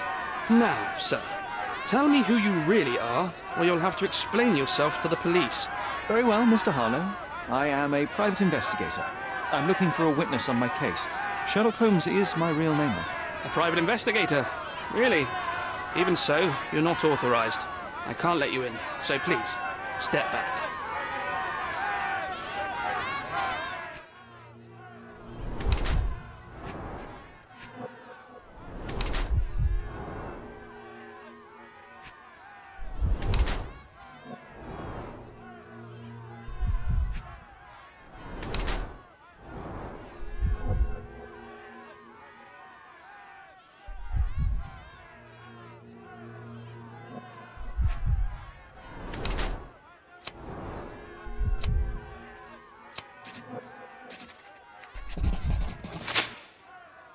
The people in the crowd are shouting about a murder in the camp. Are you trying to hide it? It's mere assumption. I assure you that the situation is under the police's control. If it was under control, if there was no dead body, you wouldn't be as nervous as you are. You would be sitting in your cozy dark corner of a City Hall room doing nothing as usual. Yet, you're here, trying to deal with a series of problems you never asked for. These insults are inappropriate. You don't know what I'm doing for this camp. Even though the rest of City Hall doesn't give a bloody squat about the refugees. Maybe I didn't want to be assigned to this camp. But I'm trying to do my best for these people. If not for my work, they might not have any shelter or food even. I apologize, Mr. Harlow. Perhaps I was prejudiced towards you, but in any case, I'm sure that you would still want this to be over as quickly as possible. The current reality is that neither you nor the police are managing things well here. You are unable to calm the crowd. You have simply never handled a situation like this before. What are you driving at, Mr. Holmes? I can help you to handle the situation if you're truly interested in solving things quickly and quietly. And how exactly would you manage that? Simply tell the police that I'm with City Hall and I'm permitted to investigate the scene. I'll work out the rest, but in return I need your help finding my witness.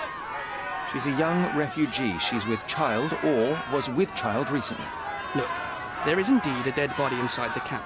So even if the girl you are looking for is there, all the refugees are now being detained and interrogated by the police. They won't allow you to speak with her, and I can't do anything about that until the situation settles down. So it's in our mutual interest to settle it. Oh. I suppose that things are bad enough that I ought not shy away from help. All right, Mr. Holmes. I'll tell the police to allow you to come inside. Just tell me when you're ready. Mr. Harlow, how did the refugees end up here exactly? Oh, so you're not from around here yourself? I've been away for some time, but I read the papers. Yes, this whole story has been in the papers for almost a year now. They were smuggled to Cordona on a ship go to Cordona on a ship from Africa. Smuggled? Then why didn't you deport them? The smugglers managed to sneak them to shore and hide them inside an abandoned warehouse.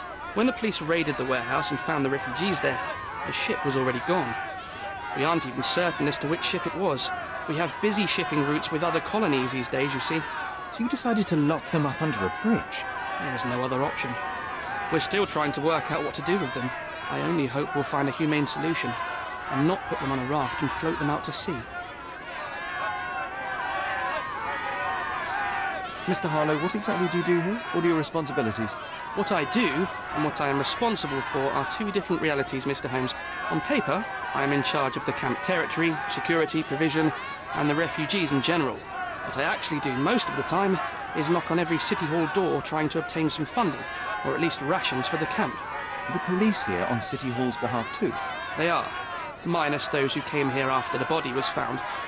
The governor won't let the refugees disperse into the island, so there's a significant police presence guarding the camp.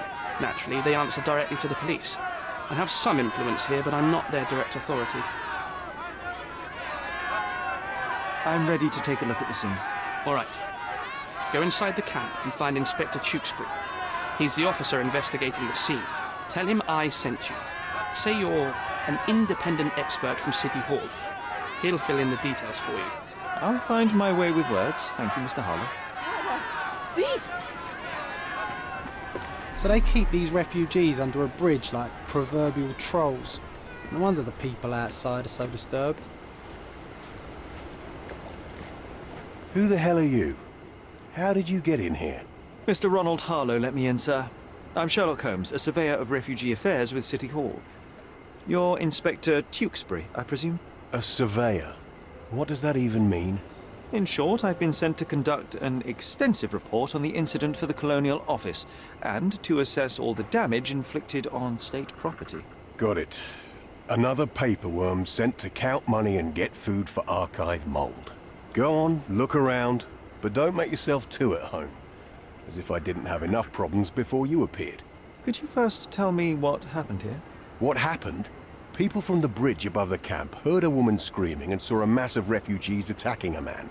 Clearly not a refugee. When the camp guards came by, the man was floating in the sewage canal with a knife in his chest. Bam. A murder. Big news for Cordona. I'm sure. Thank you, Inspector. Did you learn anything about the dead man? The fellow looks like a thug. I've had dozens like him fished out of the sea over the past 20 years. Ever since these refugees arrived, there have been people on Cordona with bad blood in them. My best bet is that this thug had something against them too. And no clue as to his identity? He had some items on his body, but nothing to indicate who he was or where he was from. I think I should catalogue his possessions in my records. Go on. They're on the table near the body. Do you have any suspects yet? You're joking, right? I've got a whole camp full of suspects. And if you ask me, this bloke had it coming. Better bury him and forget about the whole thing. And now there's a crowd gathered at the camp, and my superiors say we must thoroughly interrogate the refugees. At least those who can understand any English. Do you believe that your superiors wish to get rid of the refugees? I think that both our superiors would rather keep the story quiet. Since that's an unaffordable luxury now, they're looking how to protect their public image. That's why I have to waste my time waiting for my people to turn every stone and befriend every refugee. And none of the refugees were harmed? One fellow was cut. He's lying over there near their kitchen. He's in a bad way. You mentioned a woman screaming who attracted the bypassers on the bridge. Was she harmed? No, she's all right, but perhaps the whole debacle started because of her. She started wailing and the refugees stood up for the girl. And where is this young woman now? Back there in the shacks, same as the rest of the refugees. She's been questioned by my men, but she's just some refugee girl. Can't understand much English.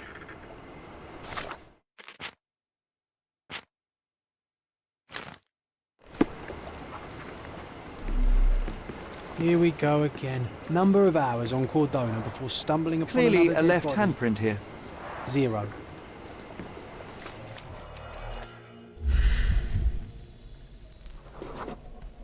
A furrow in the ground. A blood trail leading to or from the canal.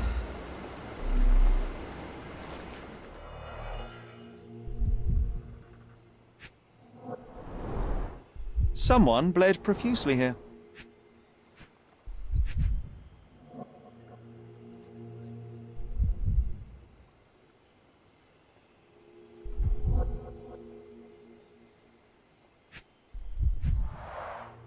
A fresh crack, as if the crate was hit recently.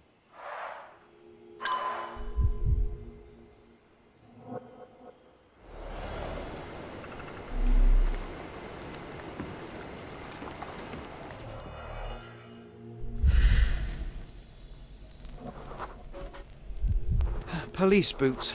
Always happy. A heavy boot with a worn-out sole. A man's footprint.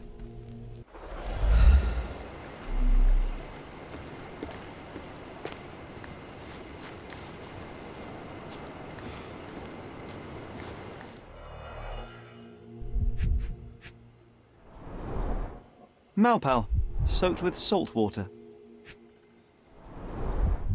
A simple leather sheath. Perfect for a dirk. £1,000. A fair sum, especially considering British currency isn't very common in Cordona.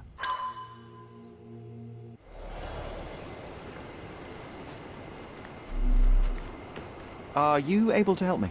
Nothing I can tell you, sir, but others might know more. Is this familiar to you? A solid question, sir, but I don't have the answer. Everyone's looking at us, Sheriff. You sure you know what you're doing? If they find out about... May I ask for your assistance?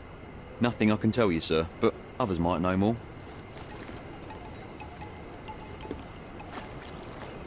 If they find out about the...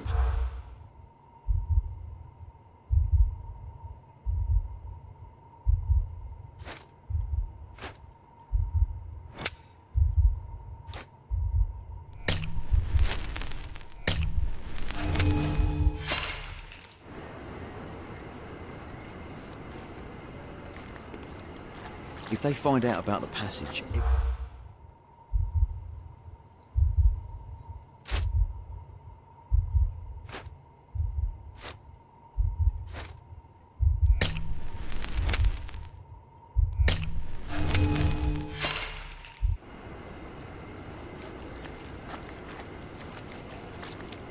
If they find out about the passage...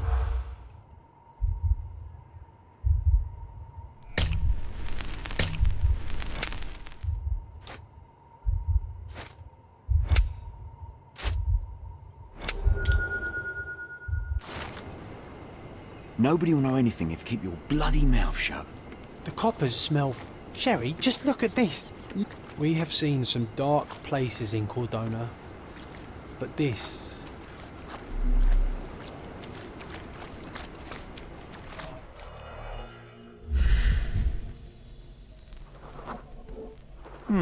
Coal dust under the nails. I don't see much coal around here. An interesting tattoo. Does it mean something?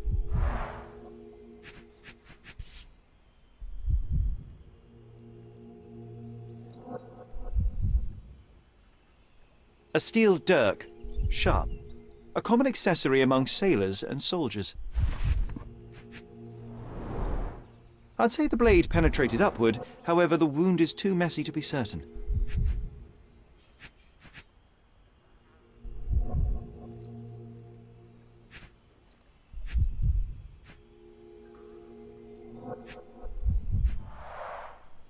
Heavy boots, with one sole far more worn than the other. This man was limping, John. A violent death. But this man, limping. Coal dust. I think we're onto something here, John.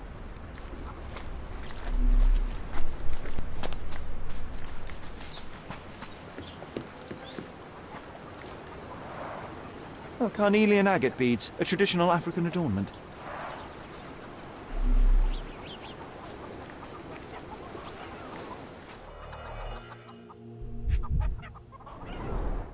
The blood sprayed off the blade after the strike.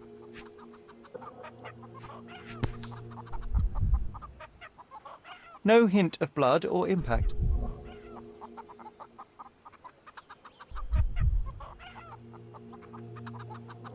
It might have been used as an improvised weapon.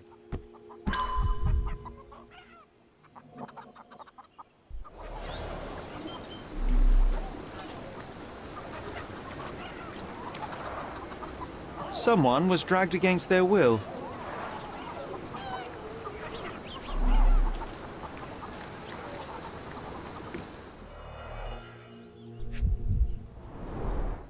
The cut is deep, potentially serious if not treated immediately.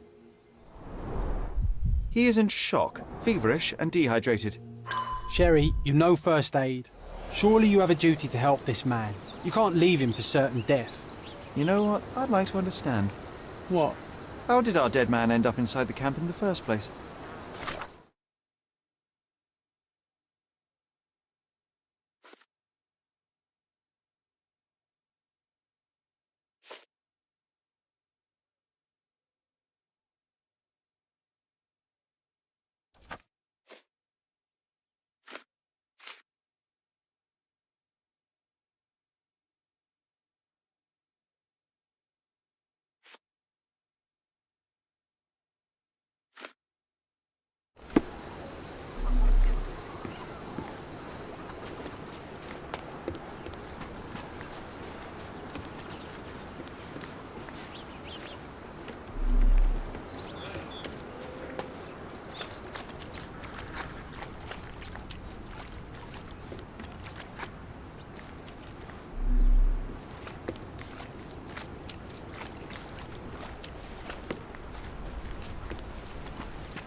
The refugees have been detained and will not leave until all the circumstances are clarified.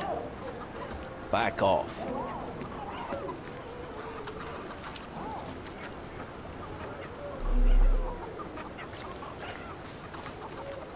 Excuse me, just one question.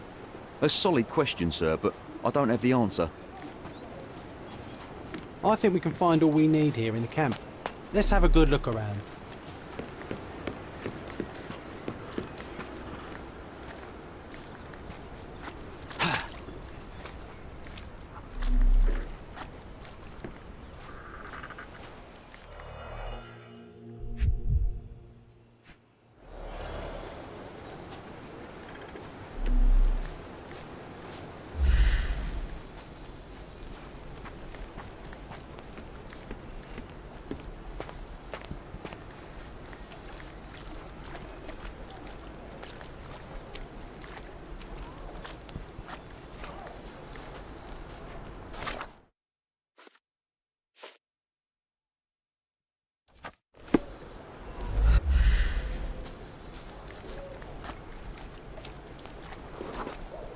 That will kill, not save him.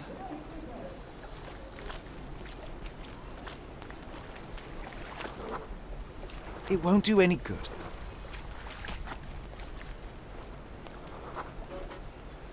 Just washed. Better than nothing to bandage the wound.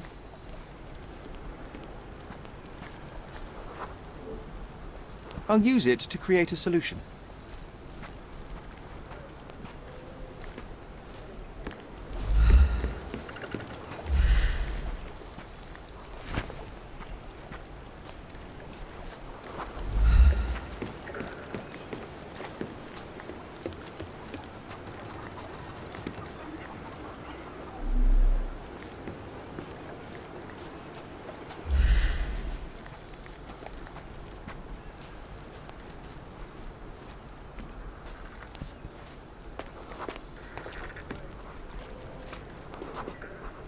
I'm afraid these leaves can only be added to tea.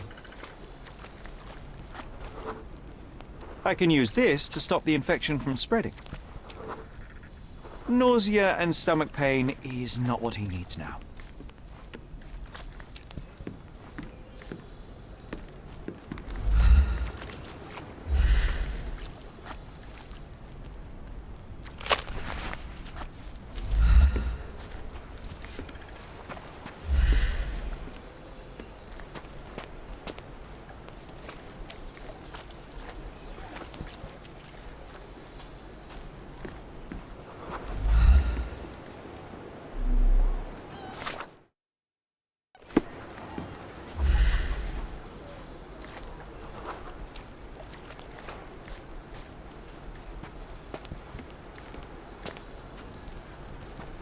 I've plated all the ingredients, now to prepare the first aid solution. Can you satisfy my...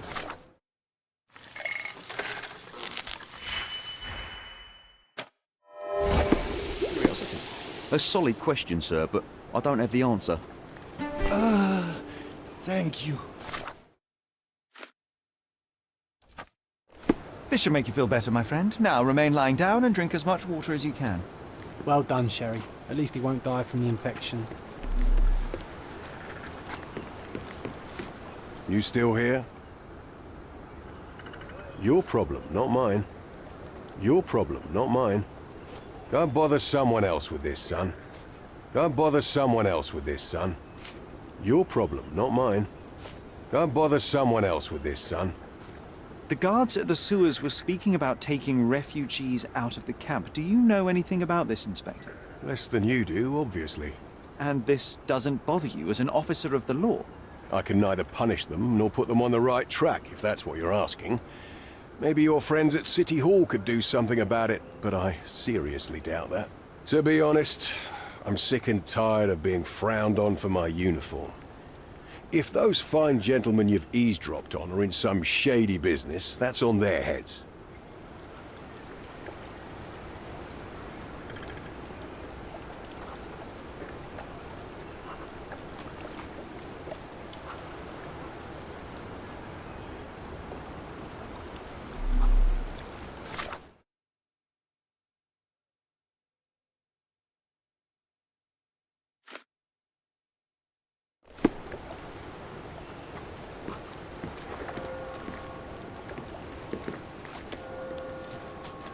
May I ask for your assistance? A solid question, sir, but I don't have the answer.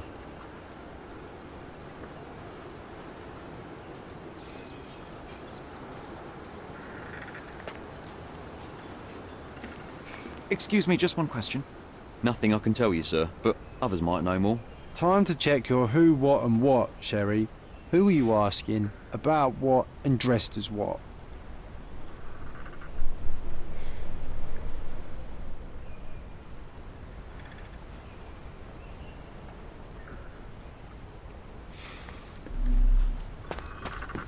May I ask for your assistance?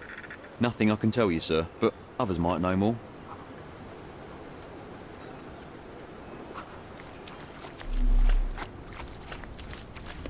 Is this familiar to you?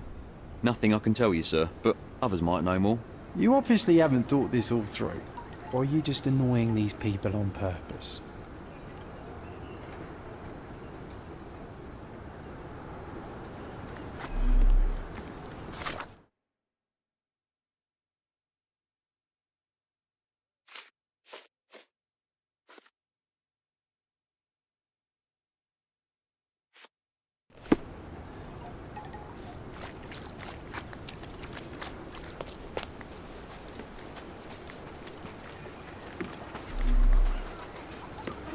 Can you satisfy my curiosity?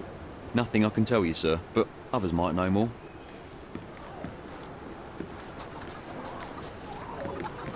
Back off.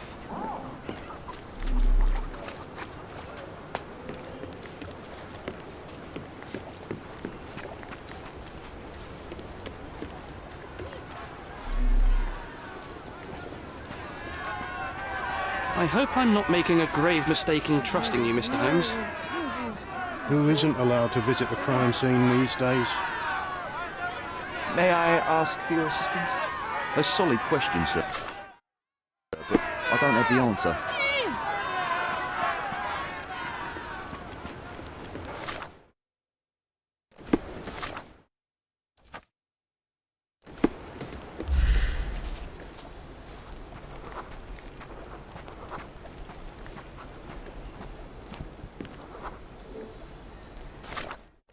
No, it's too short for these walls or cliffs.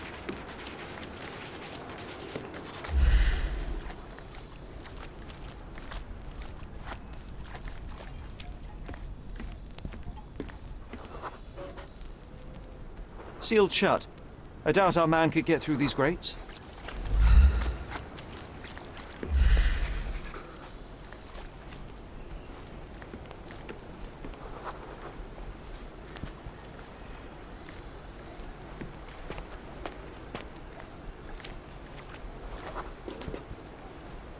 It's unlikely anyone could get in or out of the camp by water without alerting the police guards.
I'm busy. Don't you have papers to fill? City Hall lubberheads.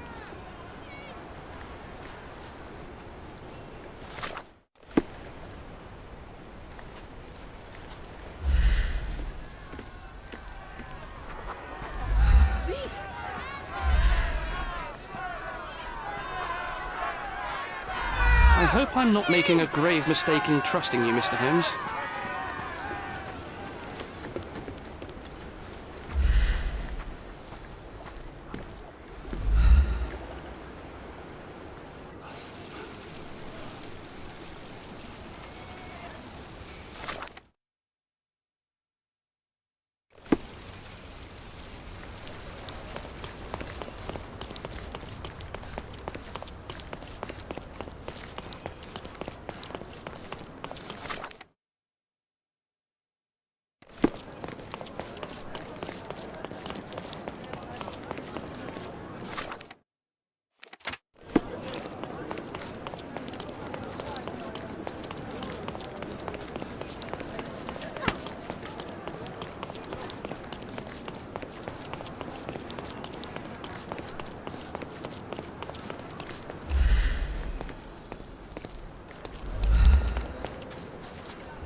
A single Malpal butt. Roadman cigarettes. A brand highly regarded by law enforcement officers. So there wasn't any sophisticated infiltration plan. The good old police just let the man into the camp. Now we have everything we need to get the full picture of what happened at the camp.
So, we have a thug who came to take a refugee woman with him. She resisted, but he dragged her by force. One of the refugees stood in his way, armed with a stick, yet he could do nothing against a cutthroat with a blade. The man didn't anticipate that the other refugees would intervene and stand against him. In the confusion, the woman managed to break free. The thug took fright and fled.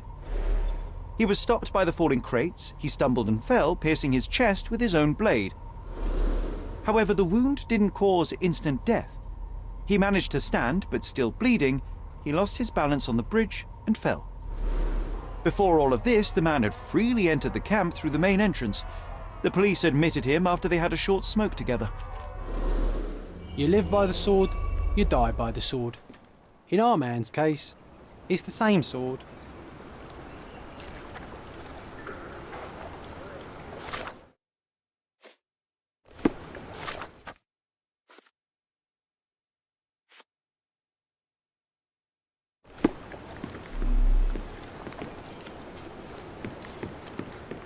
You still here?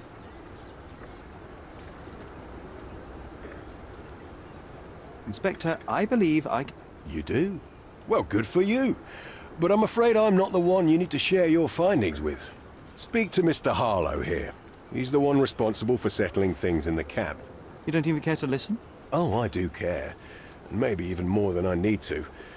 But I'm only here today to lock the place up, question witnesses, and file the facts. It's sad, but coming up with conclusions is not among my tasks here. You fellows at City Hall do that. Anyway, speak to the supervisor. I'll just stand by and listen to what you have to say.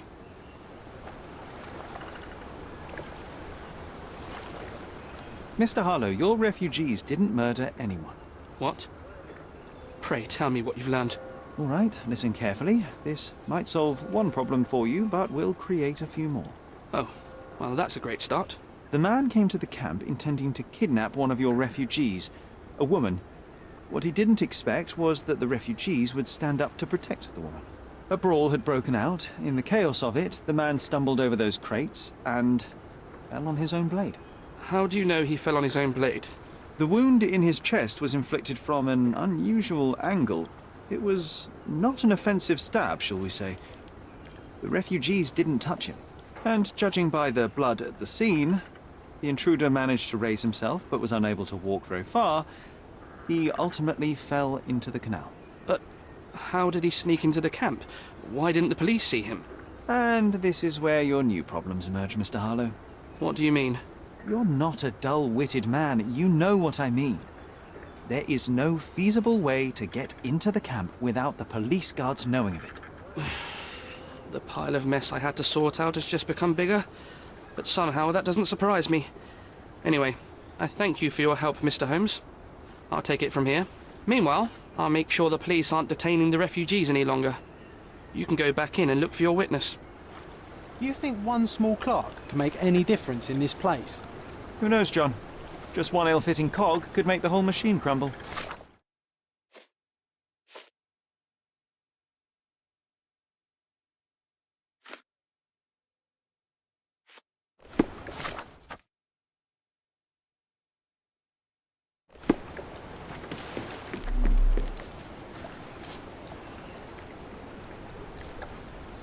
Can I ask you a question?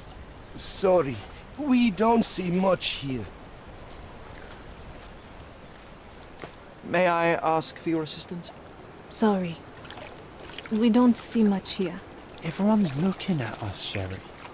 You sure you know what you did? You're the one who tended to our man's wounds. I thank you greatly. The police didn't allow us to help him. The police will leave you alone now. I've proven to them that the man who came into the camp died due to his own foolishness. Thank you for standing up for us.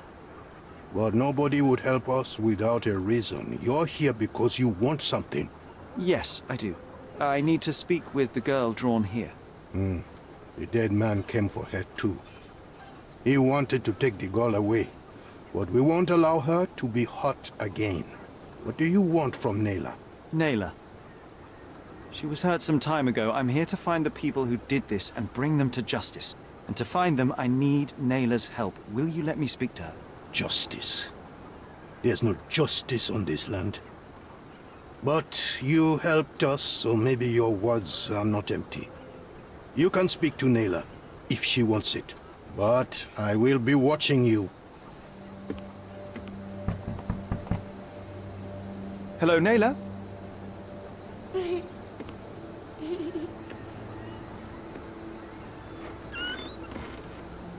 My name is Sherlock. I know someone hurt you. I am here to help. I'm trying to find the people involved and bring them to justice. Please. There is a photograph, and I'm sorry, it is terrible, but I simply must ask. Where did this happen? What can you tell me about these people? Christ, Sherlock. Nayla, I'm sorry. I'm not very good at this. You come here for me, but you are rude and cruel and condescending. A cross. The man had this cross. Now go away. Leave us be. I do not need another white man's help.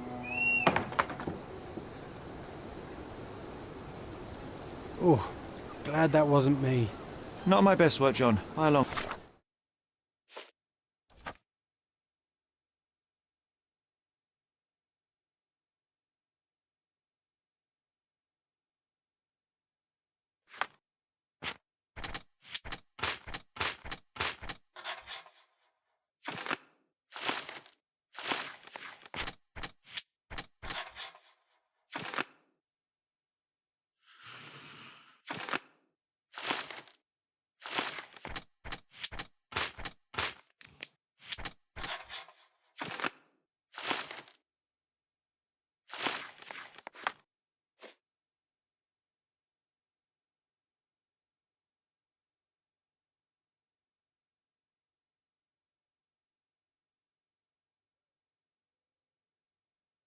shot.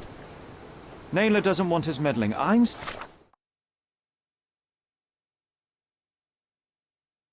starting to wonder what this all achieves. But she helped you anyway. Now we know that maniac's face. May and I crossing ask you wall, something? We can still catch him. Sorry. We don't see much here.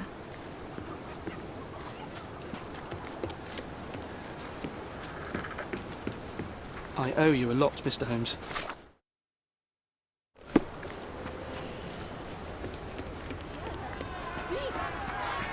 Who isn't allowed to visit the crime scene these days?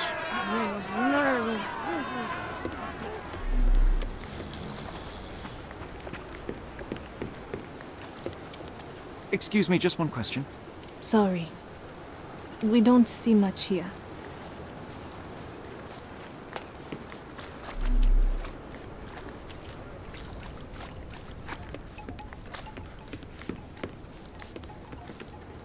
May I ask for your assistance?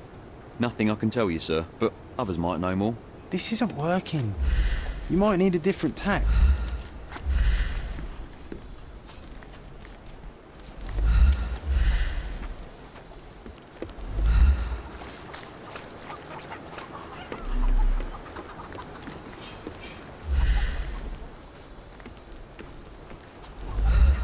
At least some of your kind have a hat. Thank you again.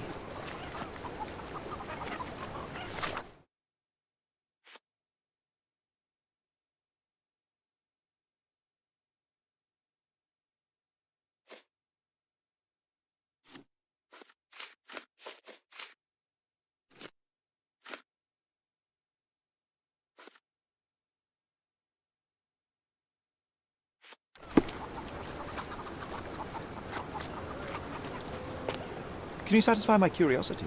Sorry. We don't see much here.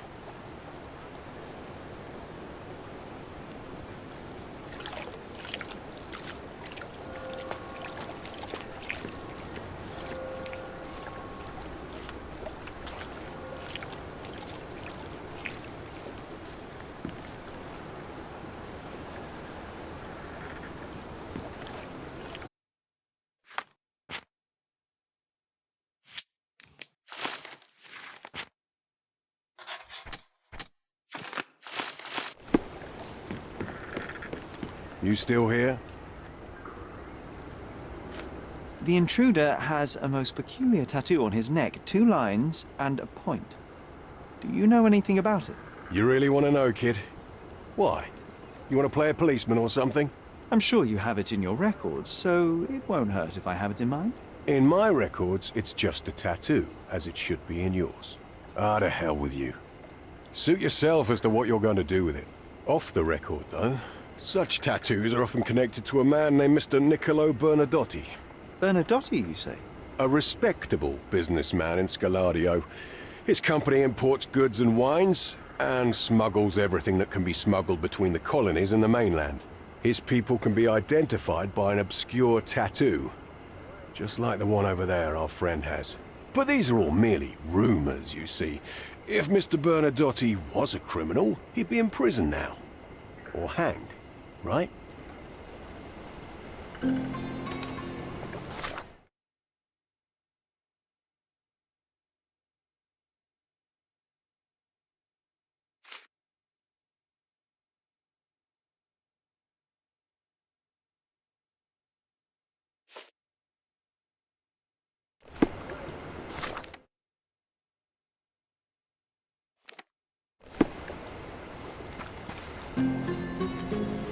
Sherry, wait.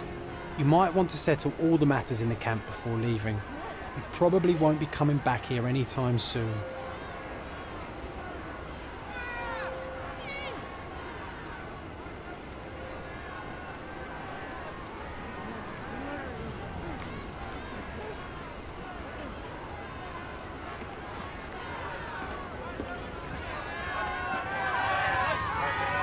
It's a shame we didn't learn more about that scheme the guards were talking about.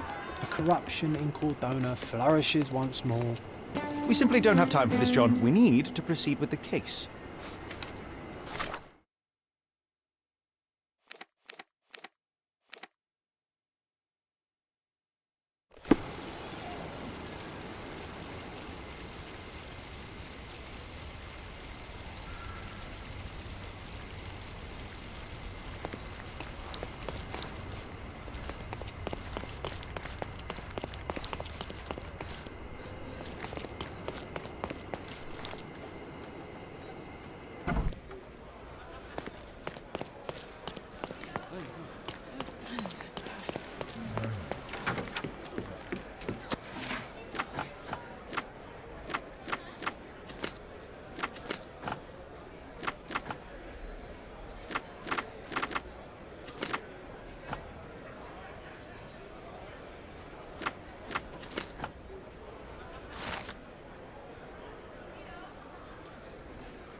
It seems they're not expecting guests.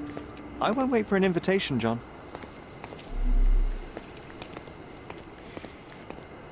Do you know anything about this? I'm sorry, but I've never heard of that.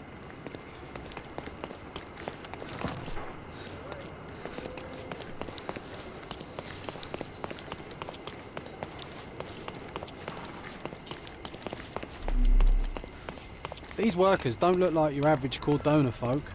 They're refugees from the camp. Shipped from Cape Town. The wine route from colony to colonies.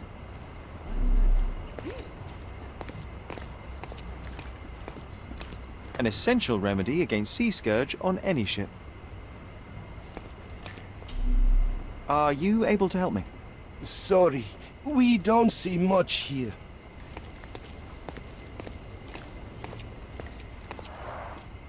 Porcelain friend for every child.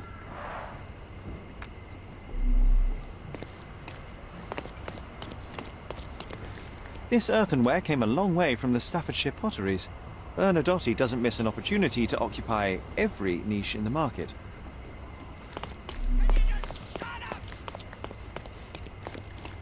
May I ask you something?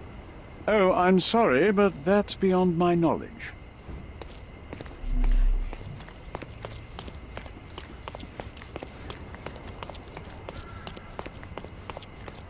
That's our way in, You go talk to that beef.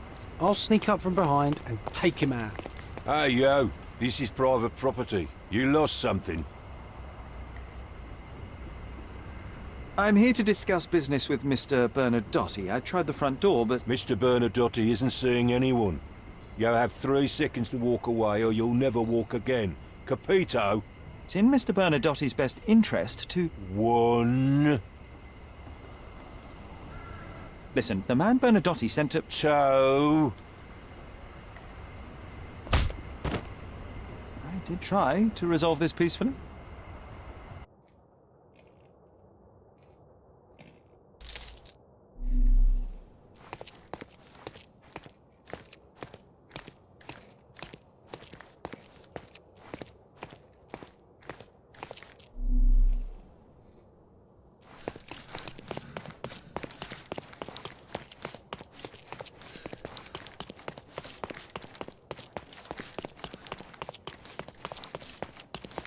Sherry, look! This seems familiar.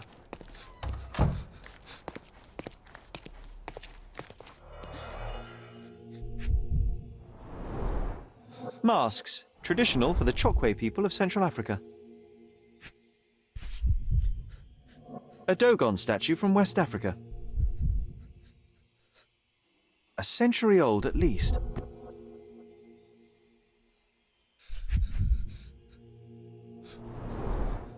VH Grindley Flow Blue tableware. This is what lies behind the facade of Bernadotte Company Limited.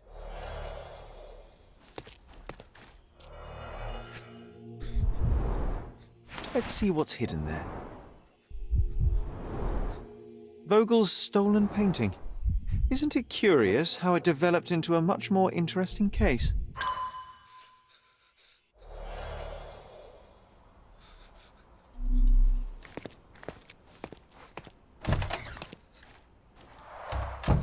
An amazing piece of culture. I imagine many collectors and museums would be interested in having it.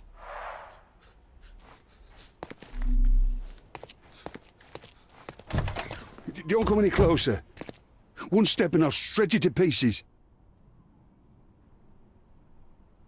Keep standing in my way and no one will ever see you again. Righto. Yes. Yep. Well, excuse me, sir. I think I hear... I've got to... It's better I leave. Whoa. Oh, wow.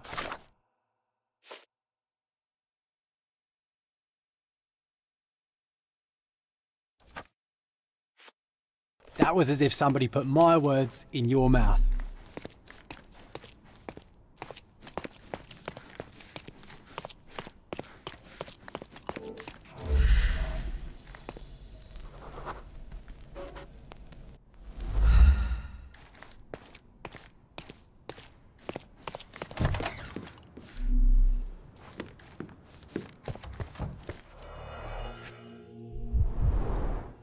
I suppose it's Mr. Bernadotte with our fine governor. 1875. It was taken a few years back. John, how many people in Cordona have a photograph with the governor, do you think? You definitely don't have one. Please don't shoot me. I have a family. So, you've cut through all the guards just to talk to me. Then come here, and we shall talk. Whenever you're ready. I'd hate to intrude.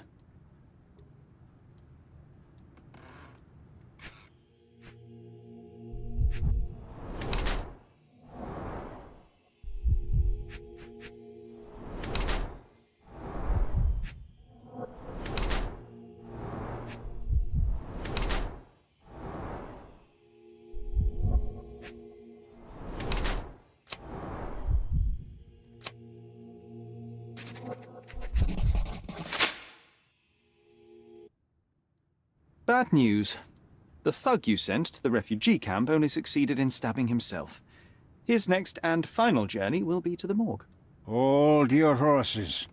Who the hell are you? Sherlock Holmes.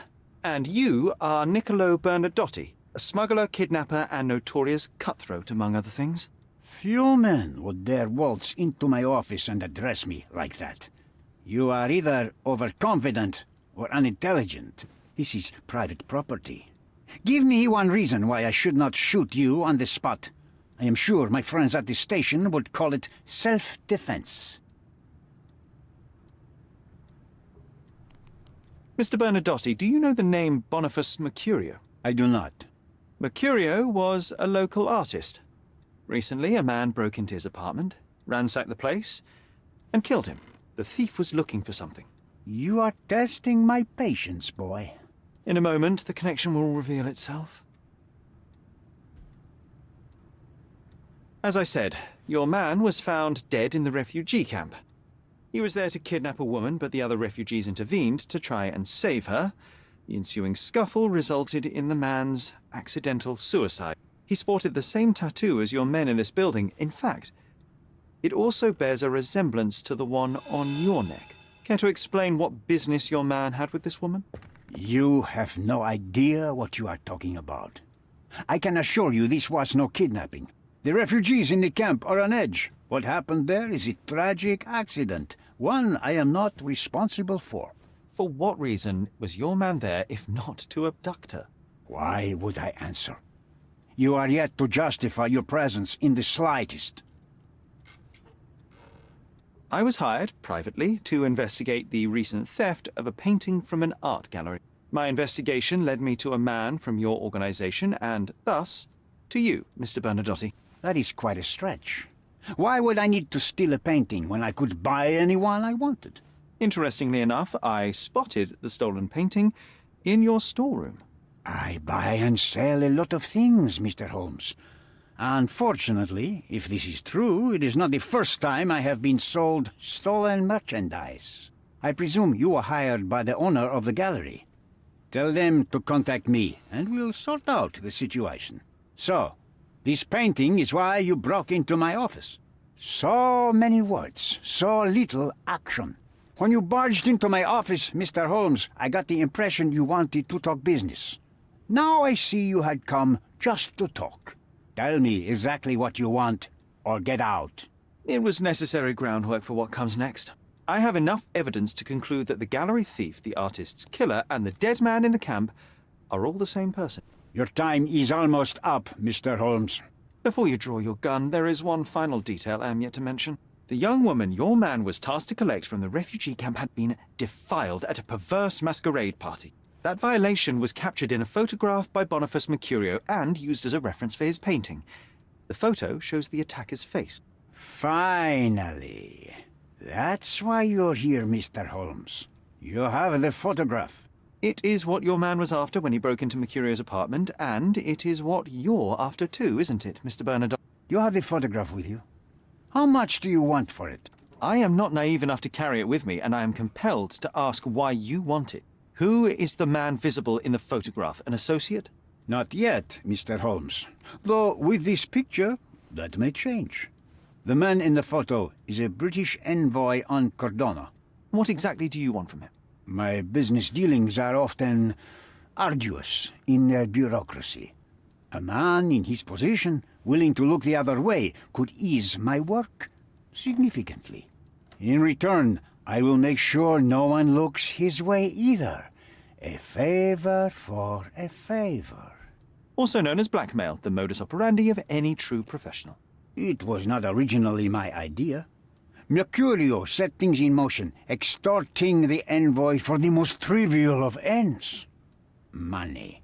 In response, the envoy hired my man to retrieve the painting and the photograph, eliminating Mercurio's leverage. I only learned the whole story after the artist was killed in his home. And rather than extricate yourself, instead you took over Mercurio's venture. It fell into my lap. As a businessman, I simply seized the opportunity. Now, how much do you want for the image? Why did you send your man to remove the woman from the camp? Without a photograph, her testimony was the next best thing. Securing her was in everyone's interest. Victims and witnesses all too often disappear. I thought the girl was safer with us. I did not anticipate what would happen at the camp.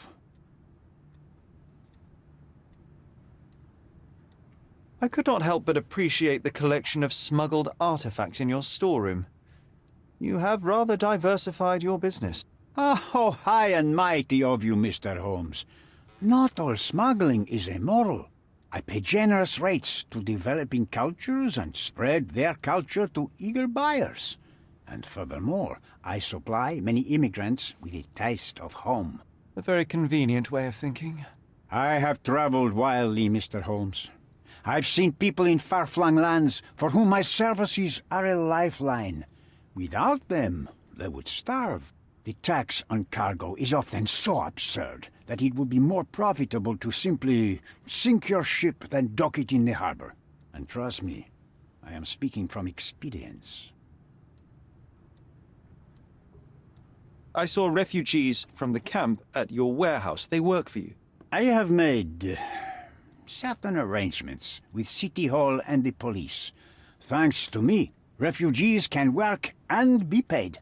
It's a pathway to freedom. And how much do you save by capitalizing on their cheap labor? I have heard no complaints. They seem happy just to get out of that slum. Why should I give you the photograph? Just name your price. What if my price were not money? You claim to have connections, Mr. Bernadotte. Perhaps you could improve conditions for the refugees. Give them a chance for a better life. Ha!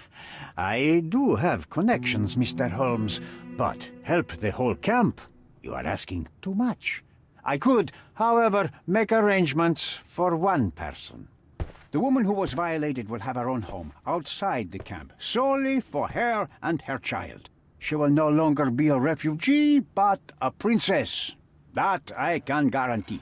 Is that really possible? It will be neither fast nor easy, but I can do it. She deserves it, don't you agree? And as for her abuser, he will serve me, as much as he deserves. So in your plan, everybody will be given their due. Especially you, Mr. Bernadotte. Seems like a fair deal, no? I doubt anyone could offer you better. Simply give me the photograph, and the world becomes a better place. I give you my word. What makes you think you can decide what's best for these people?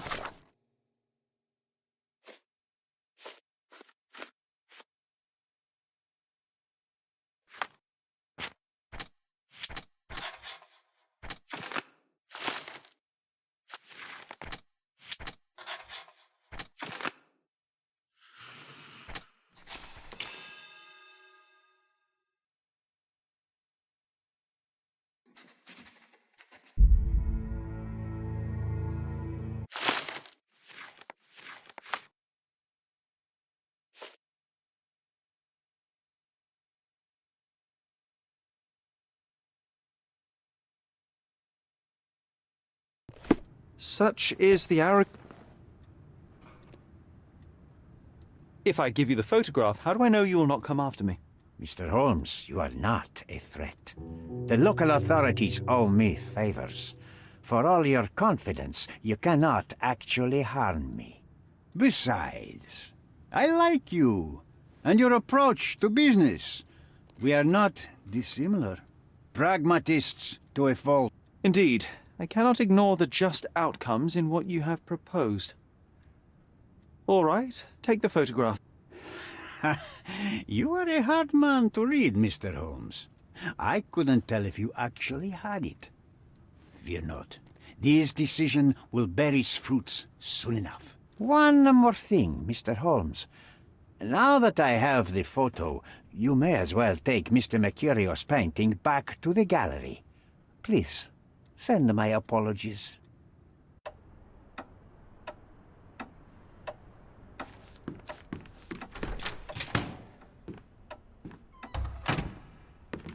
Mr. Holmes, you've returned. Have you uncovered anything new about the theft?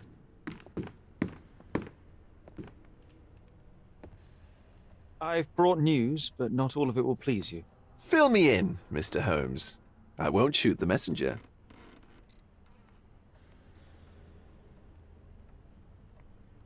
I tracked down Boniface Mercurio. I presume he wasn't delighted about the situation.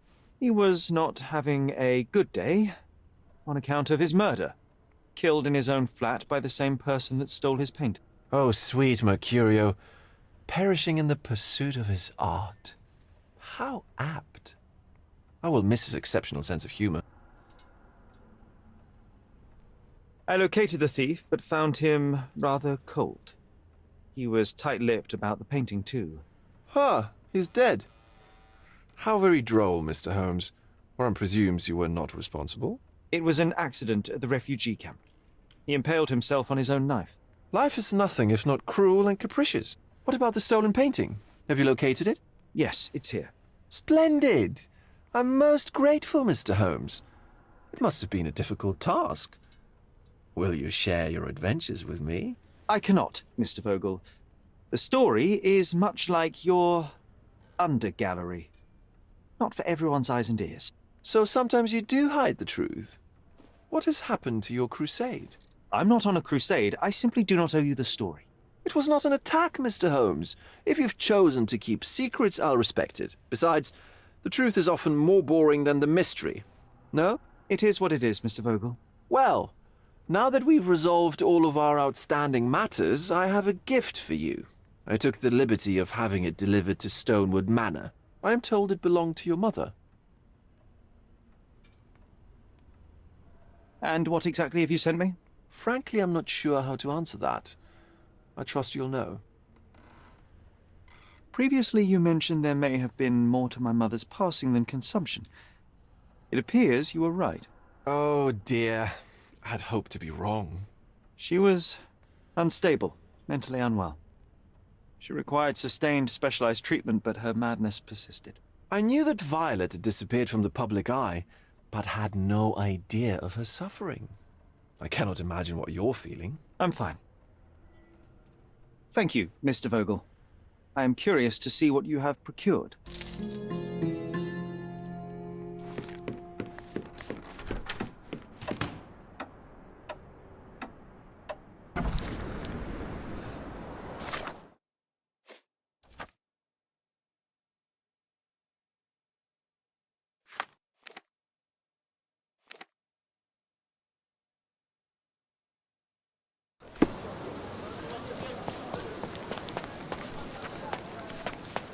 Mr. Sherlock Holmes, I presume? Correct. With whom do I have the pleasure? Emilio Esteva. Happy to make your acquaintance. I am here on behalf of Mycroft, your brother. He's on his way to Cordona. In the meantime, he requests your assistance with a sensitive matter. My orders are to provide you with the details. You have my attention, Mr. Esteva. Mark Ridley, the son of General Arthur Ridley, is being blackmailed. Suffice to say, the compromising material is of a delicate nature. The matter is of no small importance to the Crown, especially given the status quo on Cordona.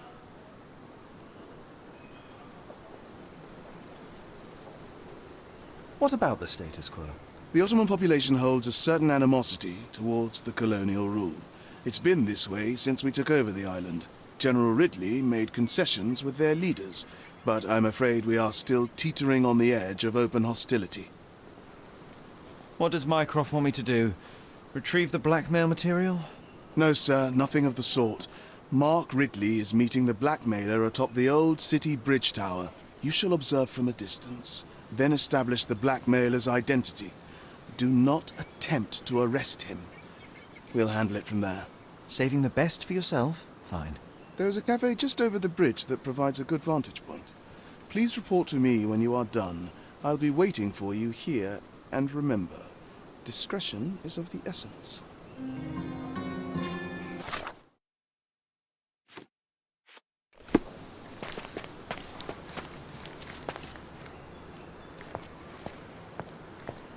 Just look at this thing. It's huge. It's a bizarre object, and yet oddly familiar.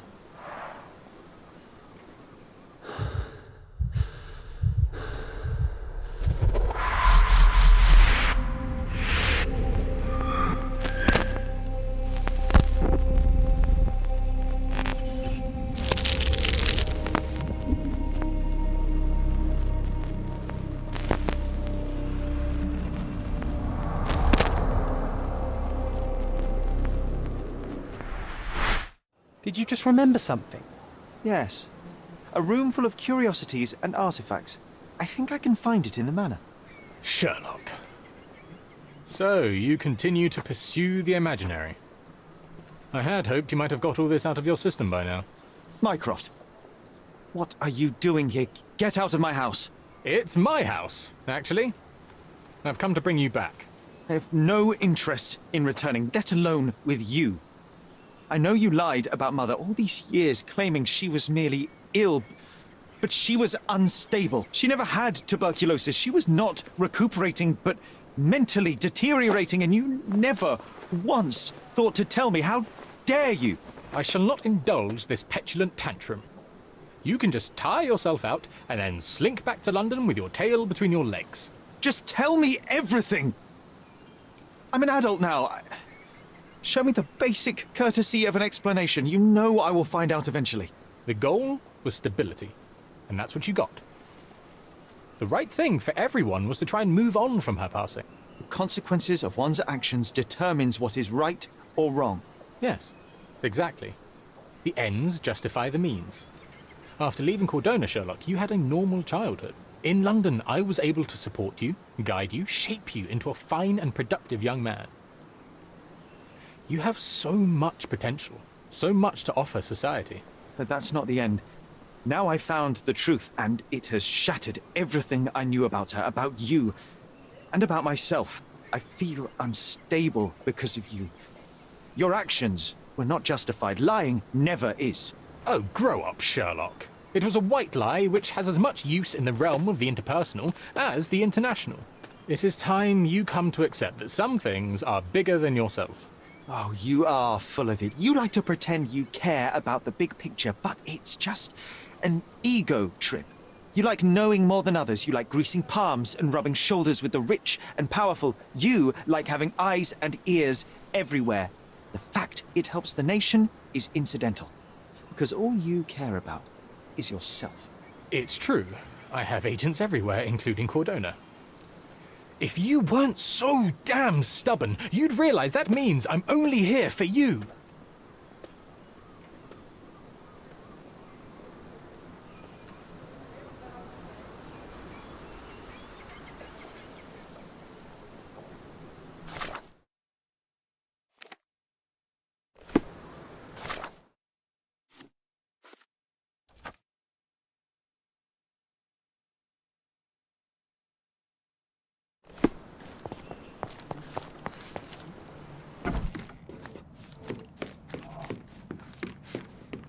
Another one.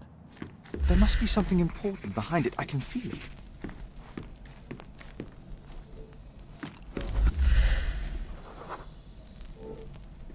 I remember returning home with a pair of perfect sticks. We wanted to turn them into training swords. Oh, that's right. We stood there, frozen, staring at something huge in the main hall.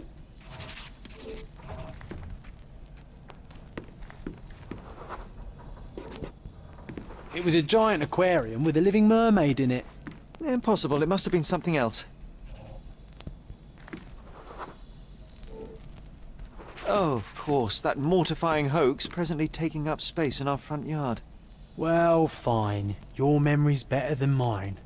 But I'm sure we started examining it immediately. And someone else was around, too.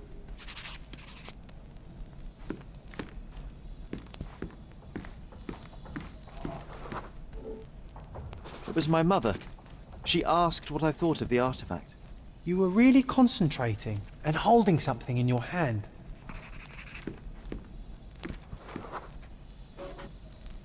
I inspected it with a magnifying glass and was able to confirm it was made of two different skeletons. The mermaid was a fake. And so it was time to smash the thing. Your mother took a hammer and... Slow down, John. That's not how it happened. I remember other people joined us. The workers took the artifact and placed it into the cabinet of curiosities. It became part of Mother's collection of fakes. She always said that the truth lies in the details. This mermaid helped me to learn that.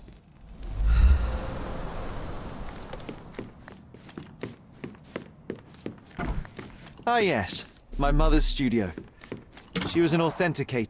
I never saw the point. Fakes I ever What saw. does it matter if Its some owner artifact is insisted real it was or a not? polar bear. It still He exists. thought the white paint on the brown fur wasn't noticeable.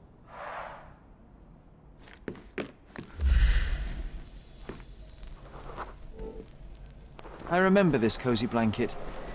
It was perfect for... Wigwam! Oh, that was a joy to build them. Imagining ourselves as wayfarers on the other side of the world.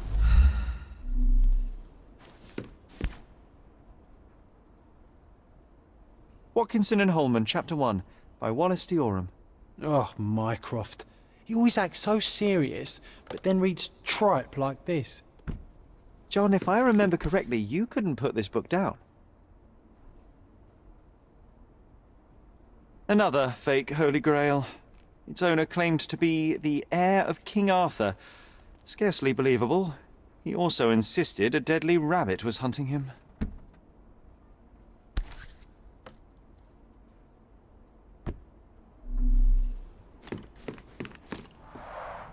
Mother said this was among the hunting trophies of a Scottish Viscount. So he tried to persuade everyone that his forest was inhabited by these beasts. It would have The been full plate thrilling armour of Sir if it Robert were Swanford. actually True. I was told my father won it in a wager. Armour is armour, but look at his sword. Oh, how badly I wanted to wield the blade. Clearly, it was deliberately your torn. pistol.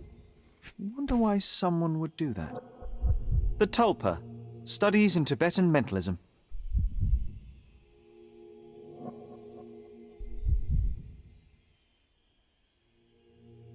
An impressive number of bookmarks. Someone was rather obsessed with this subject.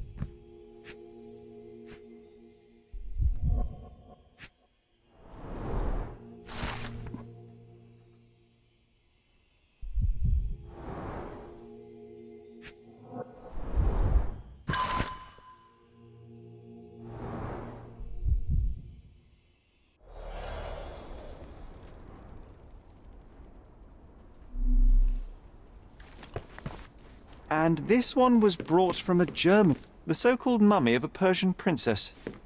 The defrauders did good work, but missed one small detail. It's the mummy of a man. 1852, Bingley, West Yorkshire.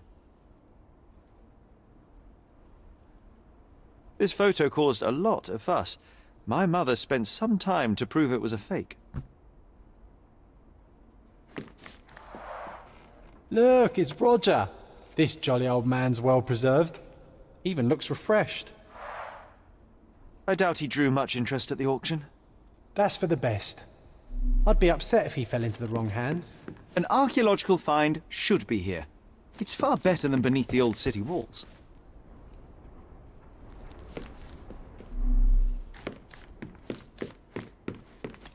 It's a pity how many amazing things are missing from this room. So many calling cards. Mycroft liked to keep useful people at hand. Reliable and driven. I recognise Mycroft's handwriting. Officer Luciano J. Placido.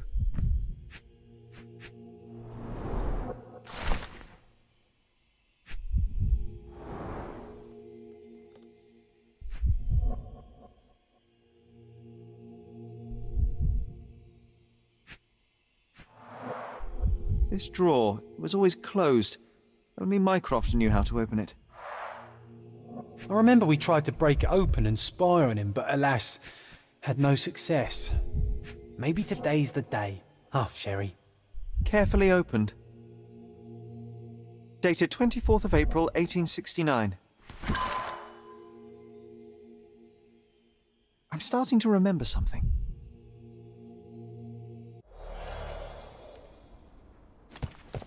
It's a pity how many amazing things are missing from this room.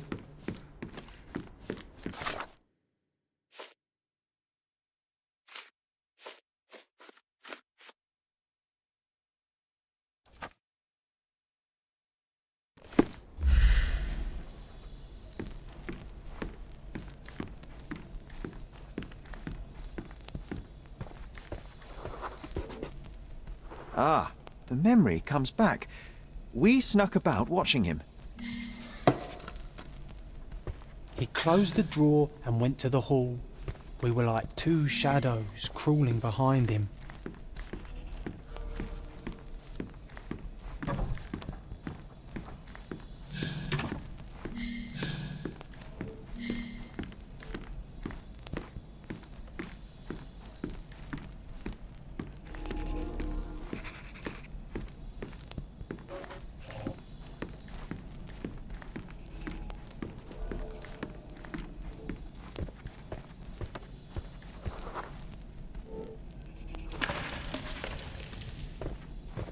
Then he threw some logs into the fire and sat in his armchair to read.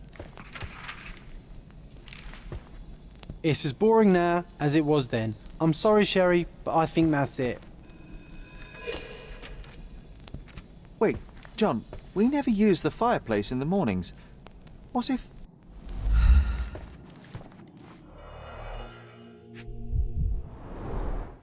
A bit of juniper in the fireplace created a soothing atmosphere. It's the little things, isn't it? I think this is what we're looking for.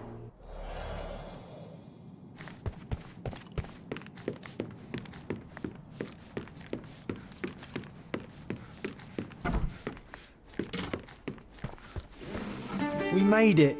So what's there? Single malt whiskey, Mycroft's favourite. Gifted by Queen Victoria herself.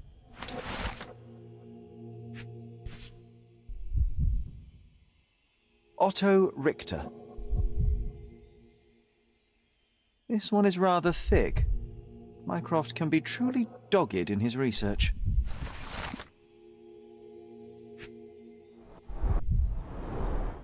Dossiers on the most influential people on Cordona. Mycroft always had a habit of building files on everyone he met.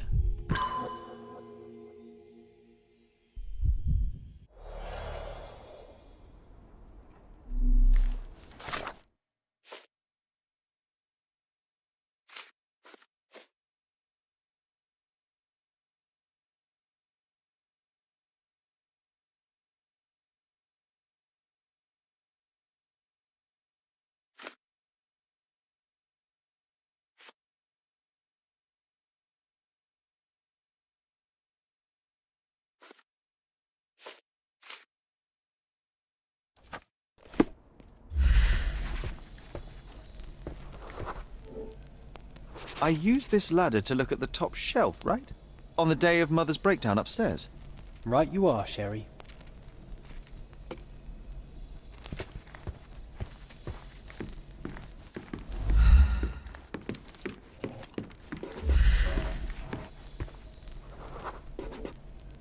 We heard a noise. I can't recall of exactly what, and we didn't have a great view from behind the statue.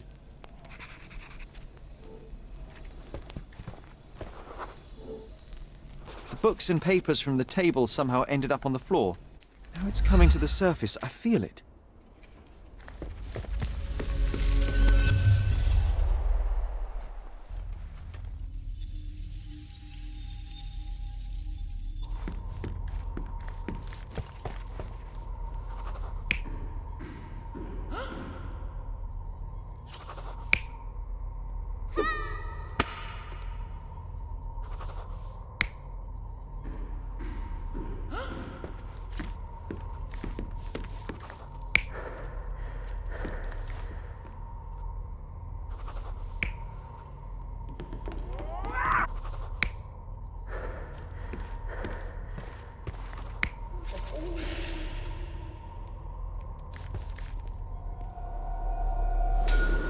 Come on, Sherry. Let's go outside. Wait. Did you hear that? Come here, Sherry. You call this progress? Charlatan, amateur. I'm not letting you anywhere near my mother again. So there was a quarrel between them.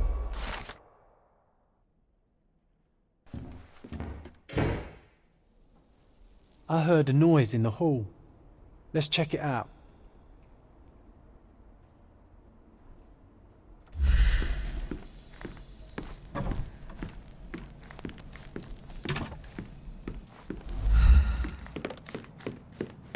Sherry, look! We've got a parcel here. An invitation that comes with a mask. We can't miss this, Sherry.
I'm so sorry, but this is a costume party. I'm so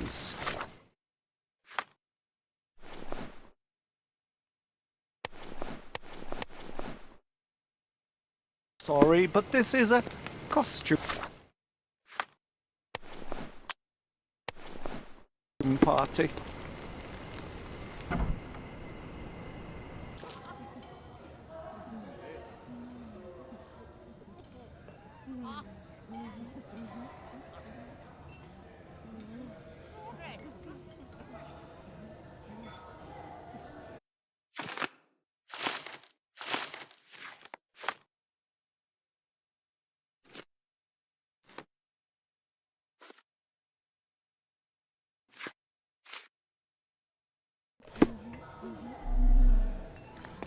Enjoy the evening, sir.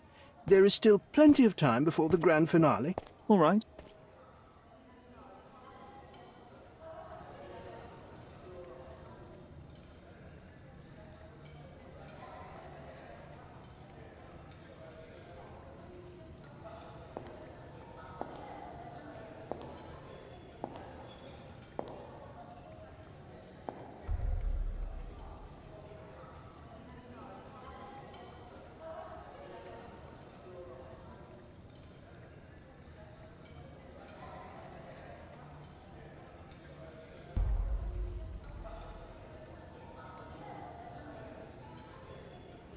What if I write an article about these people here? Can you help me gather information about Cordona's... Vogel's gallery has a backer, I see.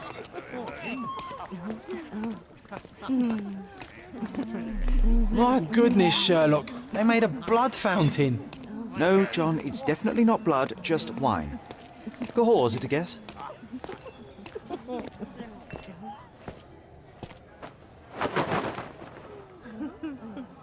Sherlock! Friend! I wasn't sure you'd come.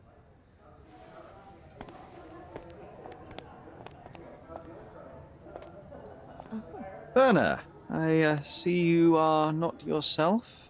The more time you spend here in Cordona, the more I feel it my duty to bring you into our world and show you all we have to offer.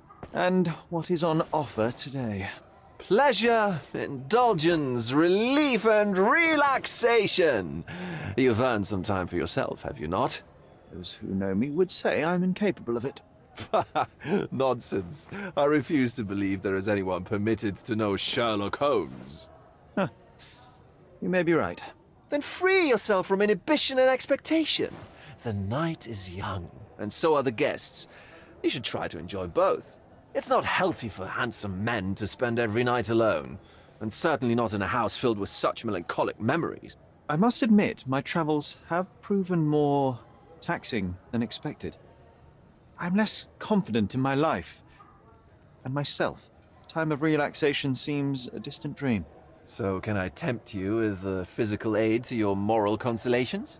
There's wine, of course, and something to smoke, or perhaps an artificial paradise? Yes, something more spiritual. A potentiator to sharpen the mind. A 7% solution of, well, that'd be telling, but you must try it.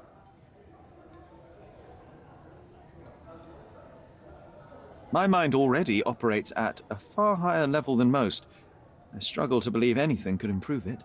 My ultimate duty is to provide the world with truth, and I do that perfectly well as is. Duty? You've never cared about that before. Of course I do. Exposing a lie, revealing a fact, that is a moral responsibility. That's not morality. Morals are what happens afterwards when truth collides with consequence. Do you ever follow up on cases you solved? Do you ever see what happened next, visit the victims, ensure justice is served in the courts? And how do you choose where to direct your attention?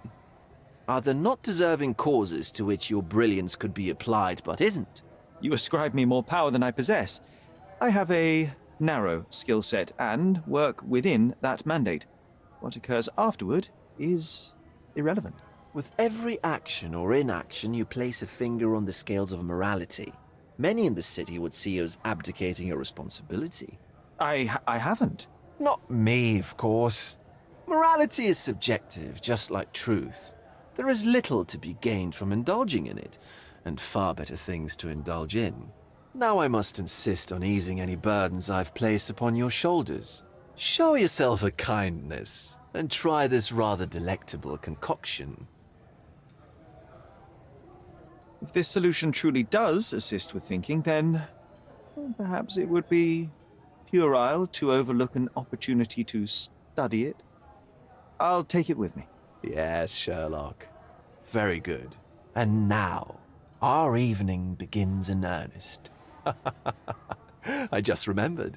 I'm sorry, Sherlock. My mind's delightfully impaired. Please take this key. It opens the altar room, past the library. Pardon? Altar room? What now, Werner? Go quickly and find our Fabio. Only you can make him talk. I'll join you in a minute. Let Fabio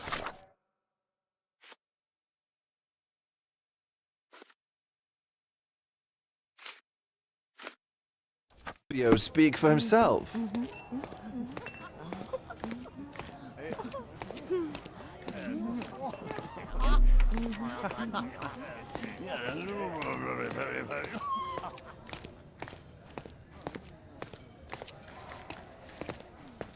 Manchos had to...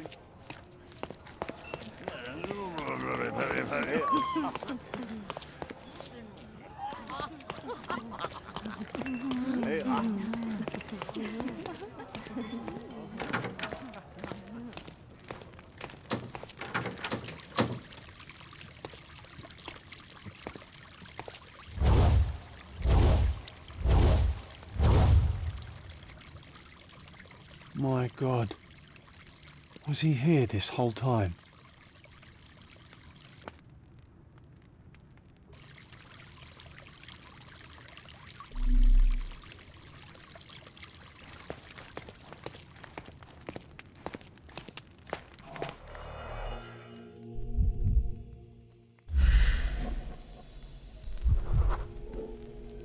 This crude tattoo partially covers a slave branding.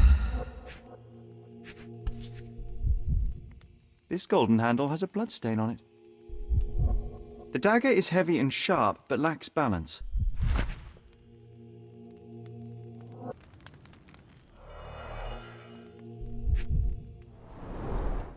A blunt-force trauma may have suffered an internal hemorrhage.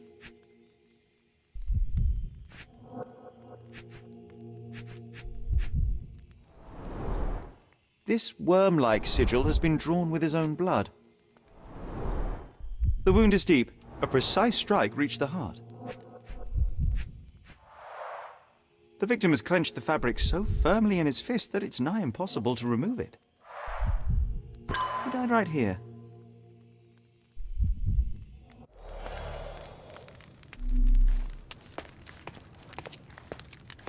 The herbs here are Salvia divinorum. They have a slight hallucinogenic effect to emphasize the ceremony. This elaborate box must be for the ritual dagger. This oil has a slight aroma of flowers and olive. The ointment smells mouse-like. This one looks like a twisted symbol of Venus, drawn in a hurry. The sign reminds me of the astrological symbol for Mars.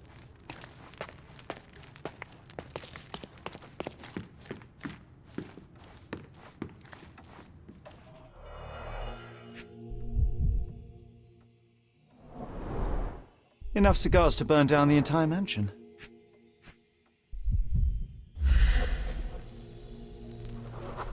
An open wound spoiled the carpet.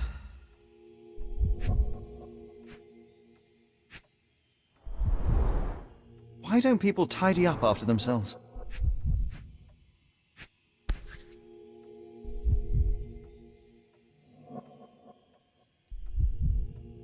Blood. A sturdy bottle met a not-so-sturdy human. It didn't break only because it was unopened.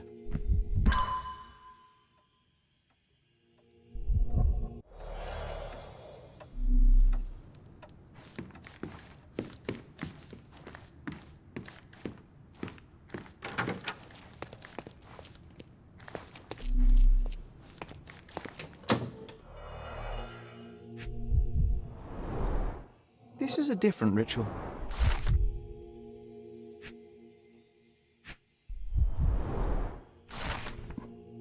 How can anyone accept such behaviour?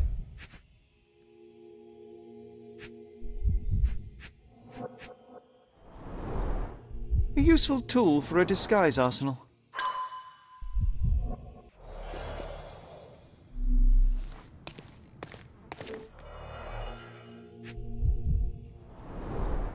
The pitcher is empty, but with puddles around it.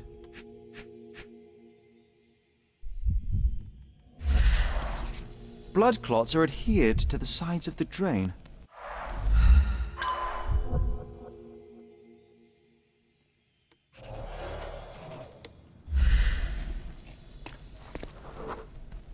Identical to the robes the guests are wearing.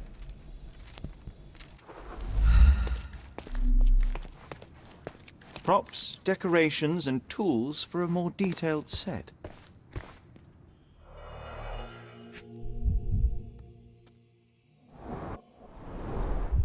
Handcrafted and luxurious cufflinks. There's also a note. For my Fabio, Manchos. The key is similar to the one that Vogel gave me. The capital F on the key fob might refer to Fabio.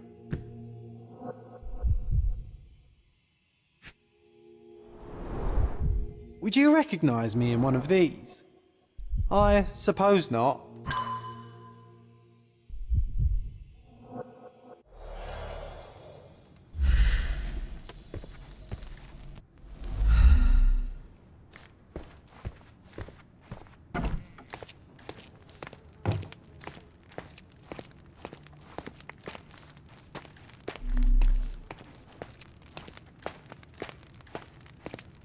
Werner, care to explain what is going on here? On nights like these, it's not unusual for some attendees to get a little exuberant. It's part of the appeal. Unfortunately, it appears things have gotten out of hand. Yes, some are more prone to bend the rules of morality. That's murder. I doubt there's anything left to bend. Why did you not tell me immediately? We were chatting about trivial matters for some time. If I'm completely honest, Sherlock, I've consumed a rather potent cocktail of substances. My attention slips and drifts. But I'm glad I thought to call for you. You sent me a disguise. Oh dear, did I? Well, since I found the body, Mr. Manchios has agreed that you can investigate the matter. I promise my mind will behave itself going forward. All right. Pull yourself together, Werner. What is it about these nights that you are so eager to share with me? Well, they're not always in the evenings, but they are in the shadows. People gather to test their boundaries in a safe and consensual atmosphere, often with more stains than your typical crime scene. But that is the point. Who are we to judge? I suppose that's fair. What about today, then? Was anything different? Well, I was invited as a special guest. It was supposed to be a time of both divine and carnal pleasures. A scratch for every unconventional itch. I imagine you're reeling from your shattered expectations. On the contrary, there is still spectacle, stimulation, and release, merely in a different form. I like to let life entertain me. Or death. Mr. Manchios is the owner of the manor, yes? And the host of Cordona's most memorable parties. He promises even the ugliest guest a partner for the night. And for the ones with more unconventional tastes, Mr. Manchios provides other services. What a caring person. You cannot begin to imagine. How did you discover the body? In between guzzles of alcohol?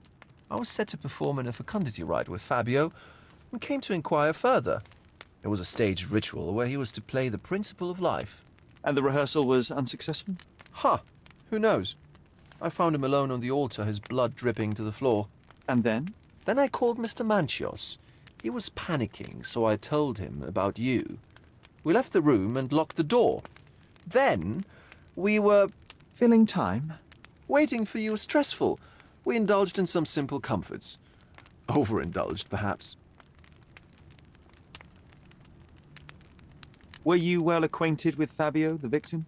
Everyone knew Fabio, or wanted to. His beauty was the talk of the island. Too handsome to go unnoticed. He was magnetic. Fat wallets fought for the privilege of having him. He offered the pleasures of performance, and more. When you discovered the body, was the door open? No, it was locked. Oh, that reminds me. It's a minor detail, but the first time I came to speak to Fabio, I left without entering, having been unable to open the door. You didn't have the key? No, I had it. Don't look at me like that. I was mostly sober. I suspect there was a key in the other side of the door, blocking the lock. That detail may very well be major, Werner. Well done. So you returned later, only to find the lock was not blocked? Correct. After an hour had passed, I tried again and was able to unlock the door. That's when I discovered poor, handsome Fabio. What about the fertility ritual? There was something about Fabio being a principle of life. Fabio was supposed to portray the beauty of life's origin. Flowers, oil. Not this travesty that seems straight out of the Inquisition. So this ritual is not the fertility rite.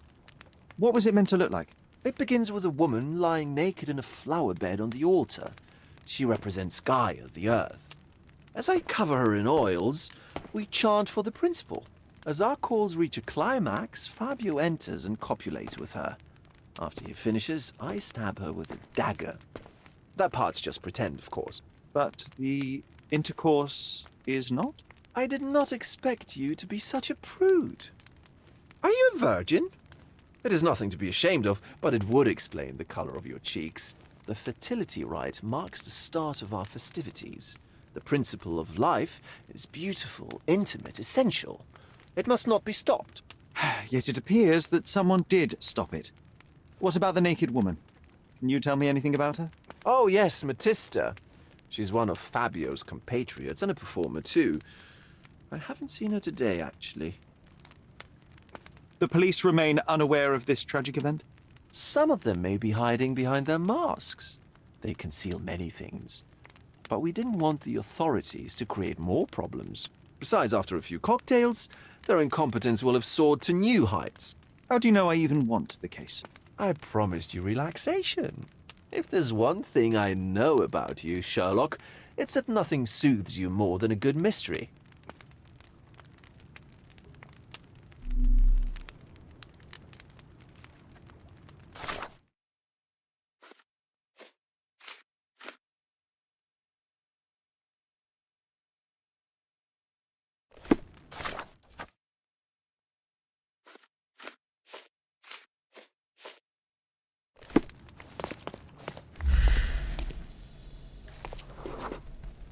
A person leaned against the doorframe. They left a smudged trail of blood.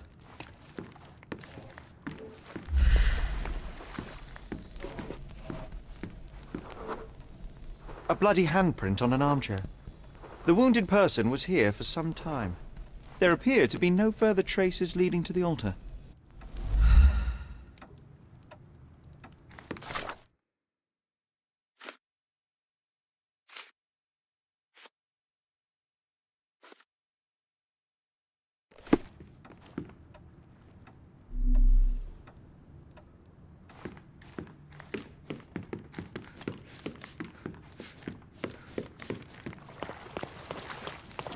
You've got a lot to do, Sherlock.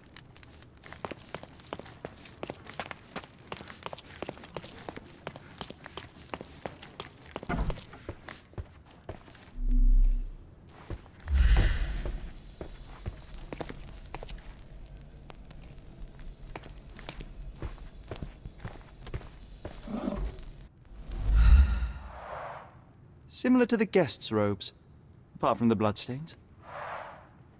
So, Sherry, do you have any ideas about the case? Perhaps. I think I can deduce what happened here.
You're not even trying, Sherry. Concentrate.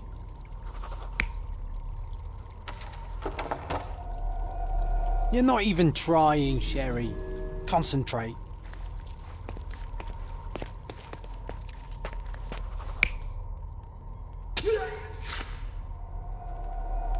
You're not even trying, Sherry. Concentrate.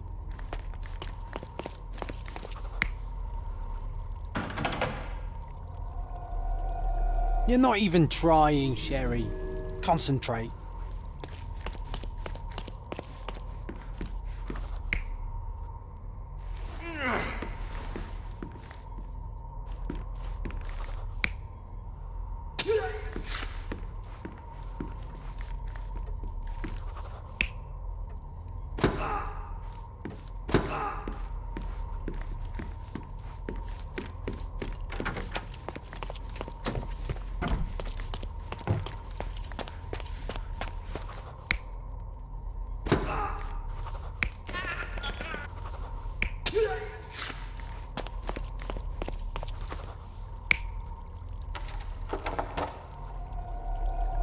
You're not even trying, Sherry.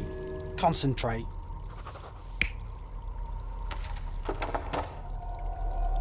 You're not even trying, Sherry. Concentrate.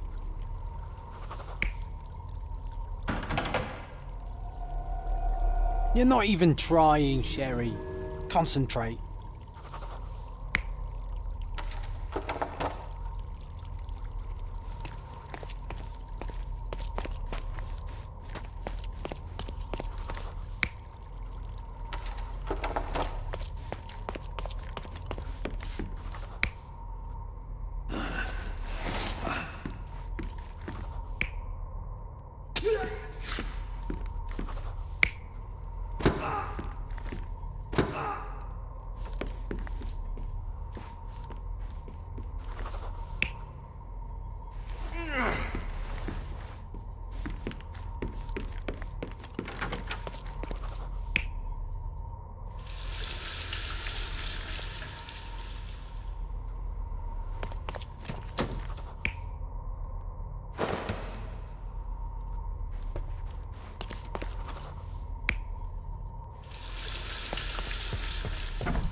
The bottle was used as a weapon during a scuffle in the smoking lounge.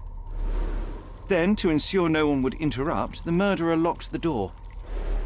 The unconscious body of the victim was moved to the altar room. Once the body was on the altar, the murderer thrust the dagger into the victim's heart. Symbols were drawn with the blood. The wardrobe was used to hide the bloodied robe from anyone's eyes. The killer washed himself and took a clean robe from the hanger before leaving. Are you all right? You're on the floor, not moving. I think I know what happened here. I'm starting to put the pieces together. Fabio was stabbed. I see nothing gets past you, Werner. Yes, he was stabbed, but only after being knocked out in the next room and placed here. I do not yet know why. So, who's responsible? Well, it was one person working alone, and the murderer has now donned a robe. He or she could be hiding in plain sight. We have lost time, Werner, but your discretion may prove to be a benediction after all.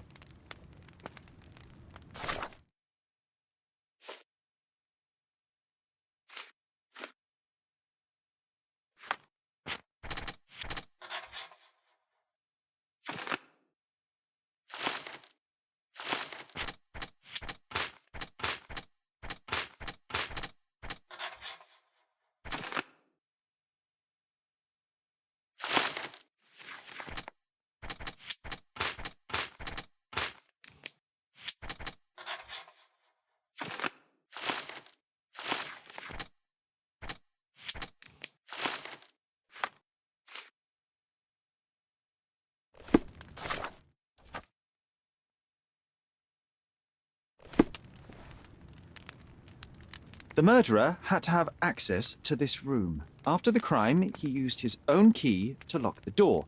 So, who had the key to the altar room? I'm not sure.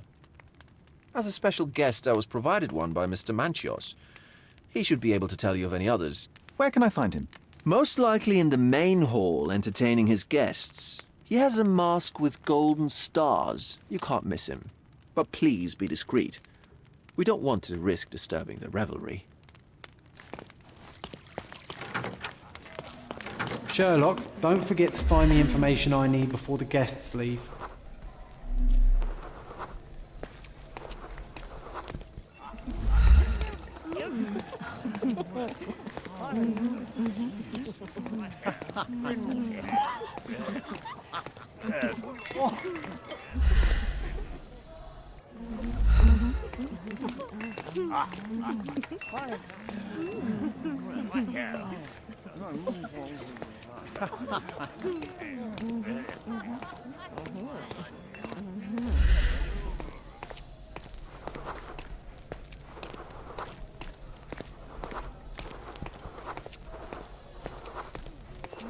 You know what was here before Manchu.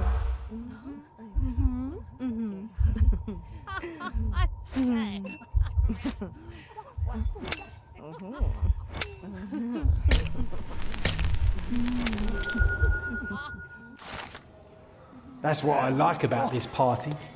Bring me more dirt, Sherry. One more Do not piece, distract and me. I can It's not easy to play explode his blindfold. head in this- Kurt Manchios, I presume. I'm Sherlock Holmes. Oh, you must be the one Werner told me about. What a sweet voice you have. It must belong to a handsome young man. Can I call you Sherlock? As you wish, Mr. Manchios. Mr. Vogel asked me to help you. The body in the altar room requires answers, and quickly. I suspect the murderer to still be here. What? Lower your voice. I don't want anyone to hear us. Did you know Fabio well? People are starting to look at us, Sherlock. Change the subject. I can't believe what happened to him. To me. Such an atrocity. Think what it means for me. A wonderful evening for so many good, influential, and rich people has been ruined. I have betrayed all my promises of exotic delights. I don't understand. Surely a murder would affect your reputation to a greater extent. Please, isn't this why you are here? I thought you were a silent magician. Do your tricks and make it go away. I need to find all those who had the key to the altar room. As far as I know, Mr. Vogel, Fabio, and you had access to it. Is that correct? That is correct, yes. Also, Matista and Santos. Santos? Who is that? Santos Pinchetti, my major domo. In his opinion, at least. I'd like to speak to Mr. Pinchetti and Matista. Do you have somewhere I might have a private conversation with them? Of course, of course. Let me think. Matista is entertaining the guests somewhere, and Santos... Oh, yes. He will be busy with the servants. Or the cook. What's that noise? What's going on?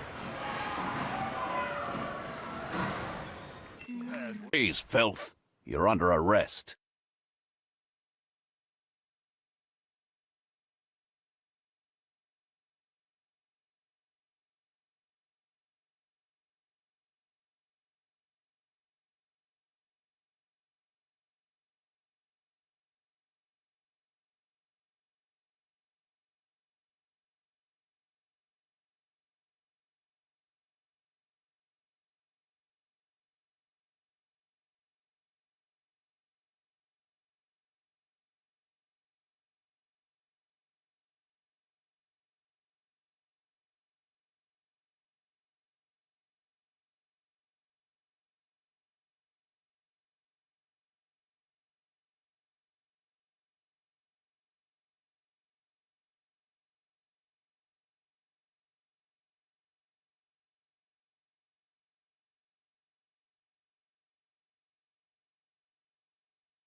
Committed a crime, and now I have to free you, kiss your hand, and apologise for the inconvenience. Your Grace.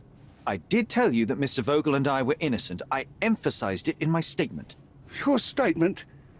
Thanks to some bigwigs who work for the so-called good of the country by releasing fleas like you. Thank God we have Vogel in his letter. Once I get to that goldfish, I'll... Bigwig? Oh, my wretched brother Mycroft and his long nose. Wait, did you say Mycroft? Mycroft Holmes? Are you the youngest son of Violet Holmes, rest her soul? Is there something wrong with that? Do you know something about her?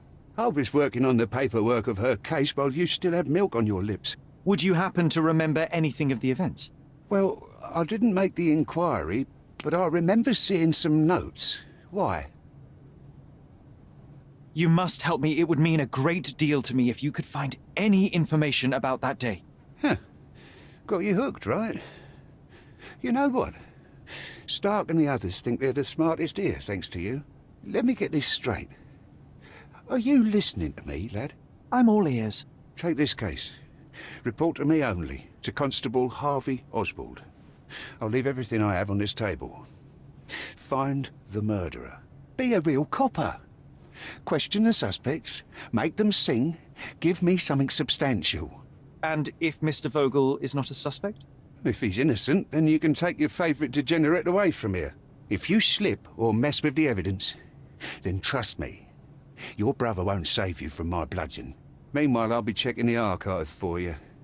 If anybody asks, then you're a consulting detective. Let's make a start then, partner. We should have listened to the guests there. Now I have nothing to write about.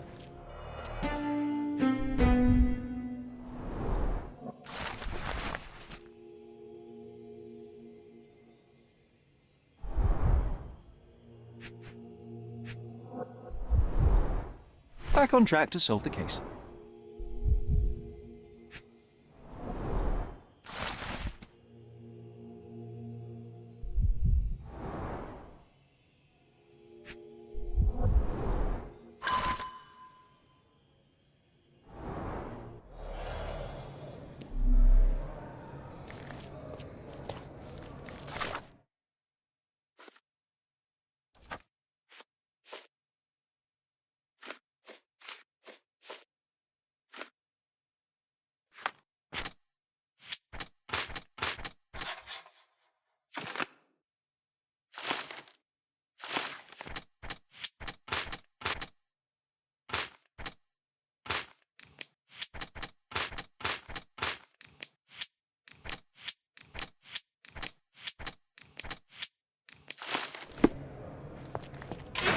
Look, I found Werner.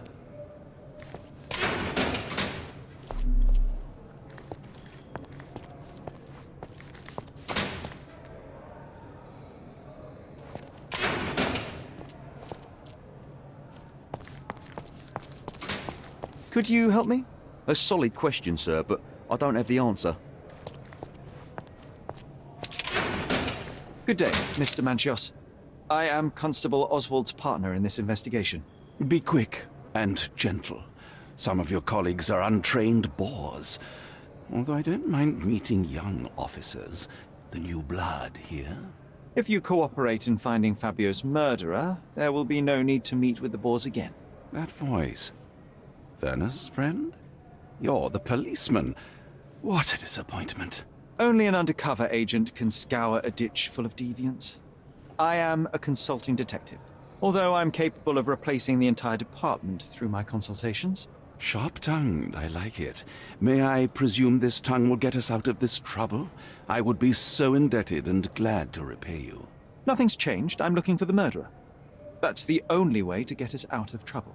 But it shouldn't take much time, correct? We're all busy, after all. I need to examine you first.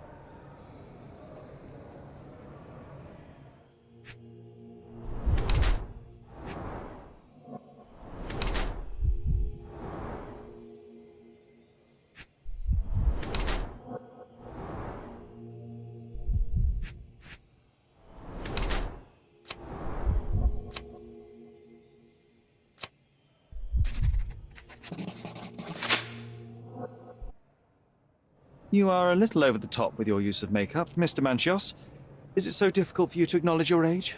Well, Sherlock, that's easy for you to say to an old man when you look as though you are barely 15. But still, it shouldn't be an issue for someone of your status.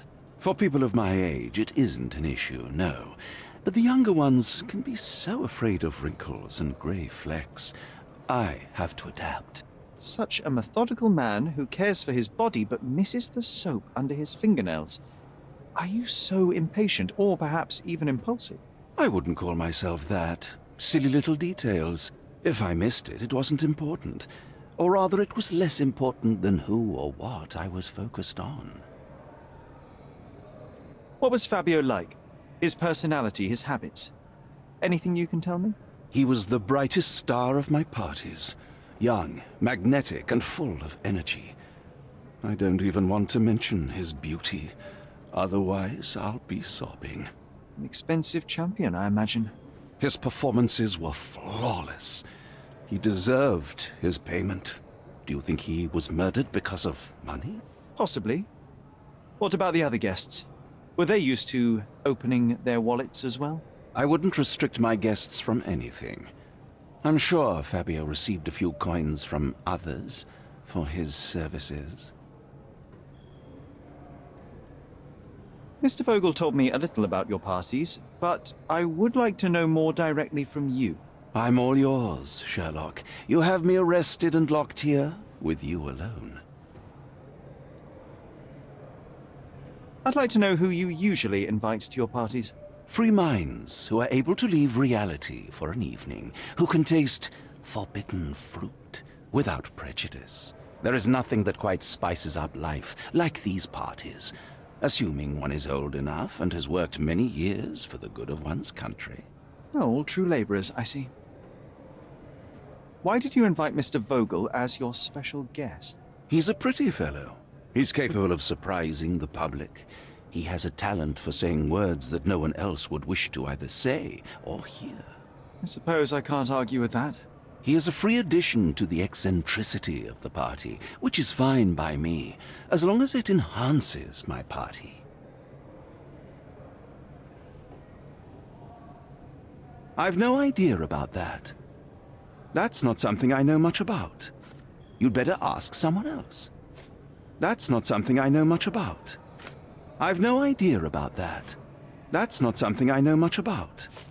Do you have any idea who tipped off the police to raid your mansion, Mr. Manchios? Of course. It was you. I could even say you Sherlocked me in here. A good guess, but the wrong one. The fellow who did that was Mr. Pinchetti, your major domo.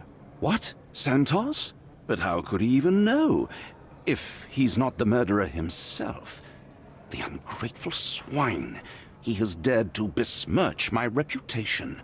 Not a very eloquent choice of words. What should I call him then, since he's a snitch? Make him talk, Sherlock. I'm quite certain he knows more about the murder than he has told the police. You'd better ask someone else. That's not something I know much about. I've no idea about that. You'd better ask someone else. I've no idea about that. I've no idea about that. You bought an expensive pair of cufflinks for Fabio. Were they his price? Or were they a tip for an exclusive show? It was pure business. Fabio escorted me a few times. I was merely showing my gratitude. This pair cost a small fortune. You must be extremely grateful then. Tell me more. You've thrust a knife in an exposed nerve, Sherlock. Yes, he was my protégé and my beacon also. With my experience and his beauty, we could have achieved anything. I had faith in him. I would have made him.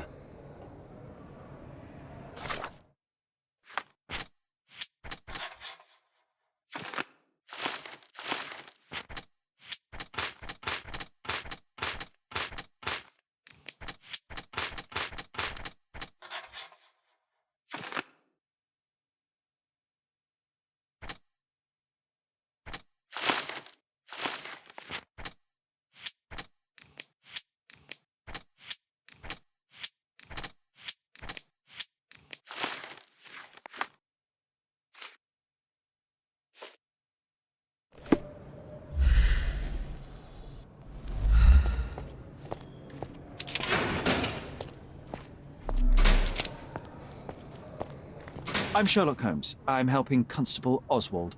You are Matista, Fabio's friend. This body, yes, it's Matista. But it's a mere shell that will die someday. Just like Fabio. Please accept my condolences for your friend. Thank you. I'm just here to ask questions and find Fabio's murderer. It will not bring Fabio back.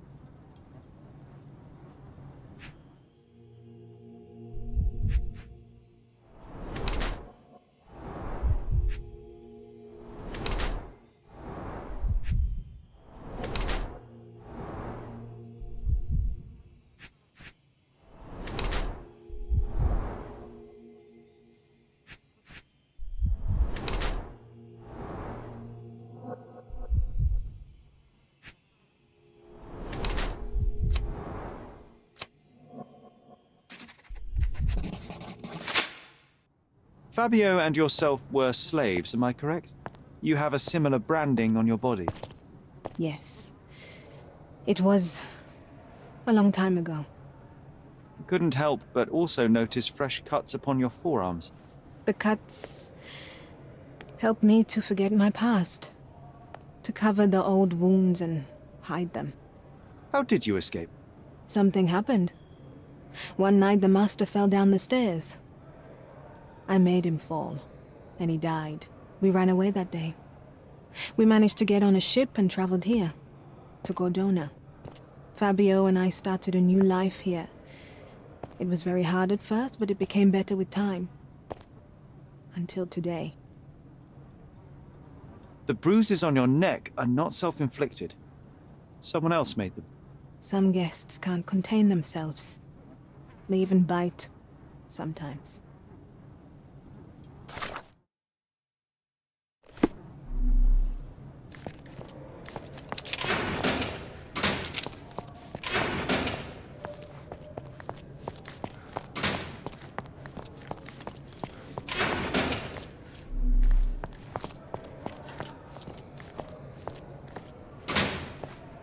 Werner, are you all right? Oh, yes.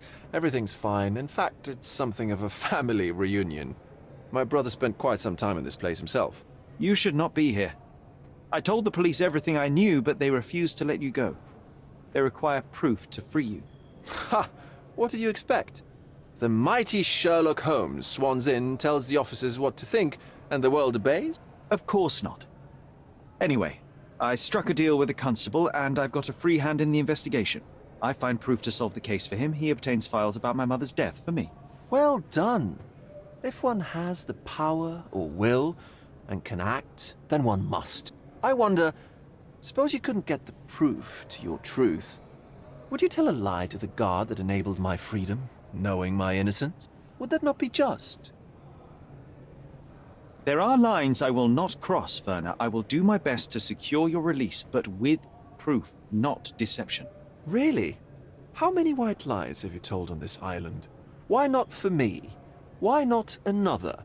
That is absurd. I can resolve this without compromises. Do not give up hope. I'm not supposed to know anything about this. I can't follow you here. I don't think I can tell you anything about this. I'm not supposed to know anything about this. I'm not supposed to know anything about this. I'm not supposed to know anything about this. I'm not supposed to know anything about this. I'm not supposed to know anything about this. I have learned who told the police about the crime. It was Santos Pinchetti. Do I know him? The major domo of the manor. He cleans up after you? Well, then he does his job perfectly. All but invisible. I couldn't tell you the first thing about him.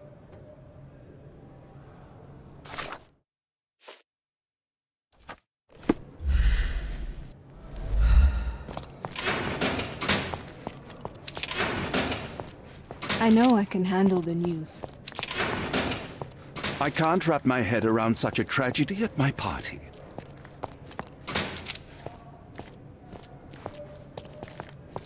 This area is restricted.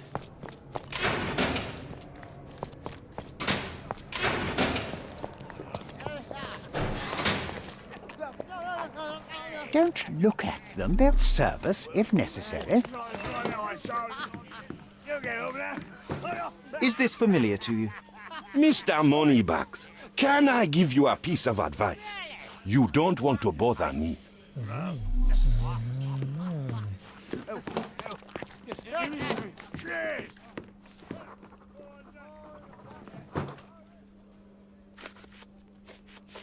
I don't think I can tell you anything about this.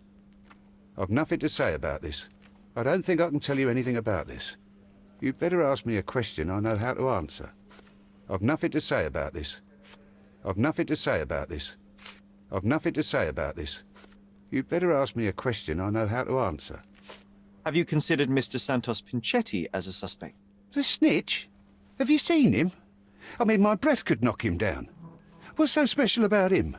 As a major domo, he has keys that open all the rooms, including the one to the crime scene. Could have testified only to circumvent suspicion, don't you think? We need to question him. Right. I'll send our men to fetch him. Stay here. They brought him in, Mr. Holmes. Here's the key to interrogation room number 7. Mr. Pinchetti didn't even resist, our men said. Thank you.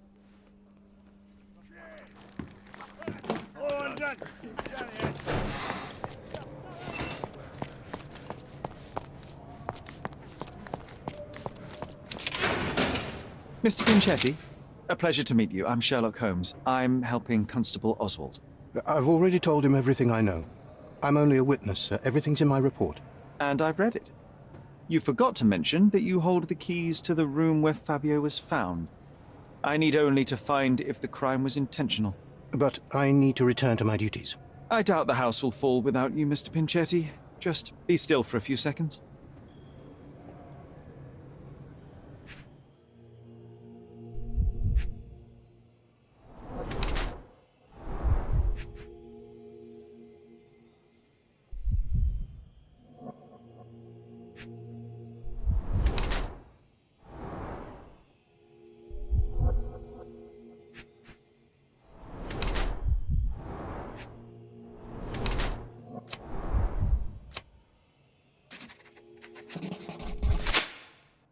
You are the major domo of a rich mansion, and you seem barely able to afford decent clothing. You hide under heavy makeup a skin disease that might be treated with more onerous but less harmful means. Do you have money troubles? I do not have a lot of means. The pay is below what you might expect. But you could easily change your job if your employer does not meet your elementary needs. One can change his employer, that is true. And the blood on your shoe, where does that come from? I don't actually know. Perhaps from a guest? Did you know Fabio? Not personally. He was a frequent guest, and cleaning the mess after his performances was tedious. Mr. Manchios always had a role for him, and mainly the leading one. The parties were always, Fabio-centric? And Batista? Was she as popular as her partner? Don't tell her I said this, but I do not think so. Mr. Manchios hired her only because Fabio refused to work without her. Mr. Manchios used to see her as a worker. She was tasked with entertaining the guests, unlike Fabio, who could pick and choose.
Please let me out.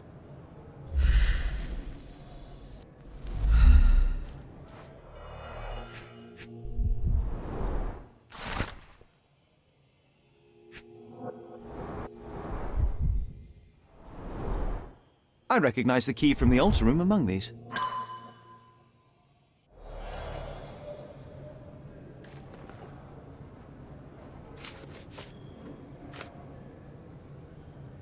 Don't expect me to know anything about it. I can't help you. Don't expect me to know anything about it. Mr. Manchios says that you begged him to be included in the heritage. Isn't that a little extreme, even for a major domo? He's not only my employer, he's my uncle. And I'm his next of kin. The only one. Mr. Manchios flatly refuses to pay a family member. All I have to do is repay his so-called love, cleaning up the filth after perverts and decadents. He's imprisoned me. The best I can hope for is a new broom. That's why I wanted to have my part of the inheritance. Is it that bad? You have a roof above your head, a salary, and the status of a major domo. For God's sake, I'm forced to dye and stitch my threadbare clothes, and the holes in my shoes are painful. I'm ashamed every time a guest looks at me closely. Why do you think your uncle treats you this way? My mother, my uncle's sister, had me illegitimately. She died, and I was given the surname of one of the maids. But you are entitled to some of the money that belongs to your family. He thinks not. I was not responsible for my mother's death. I work hard, and he pays me nothing. I feed on the leftovers. While he wastes our estate's property on decadent parties, he paid Fabio handsomely and showered him with expensive gifts for their disgusting relationship.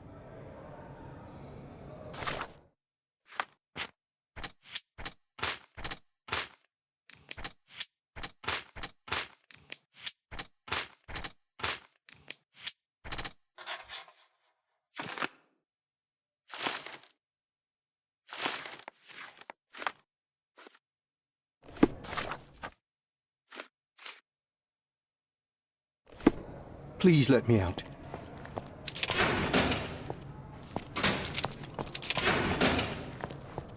I know I can handle the news. That's not something I know much about.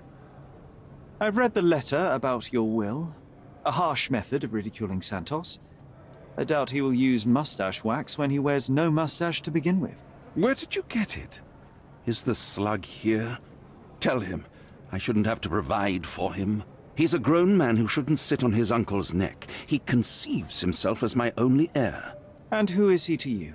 He's a leech on my aging body. He has only added problems to my life since the death of his mother. I fail to see why you made him your major domo. He needed to know his place, so I taught him.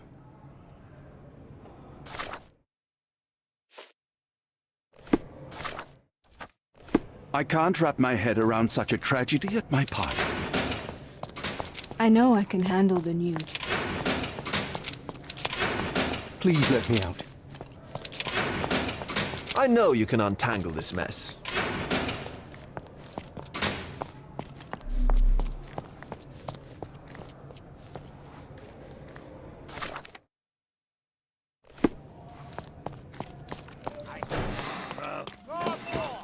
Continue our investigation while I look for the papers.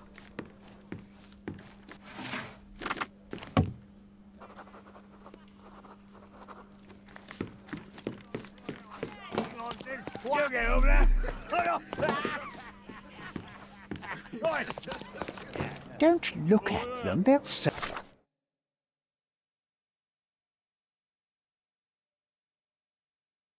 us if necessary.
This area is restricted.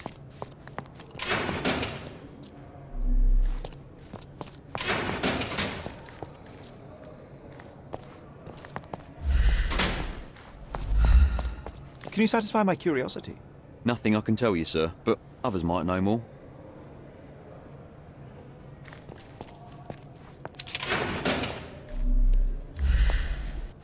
I can't wrap my head around such a tragedy at my party.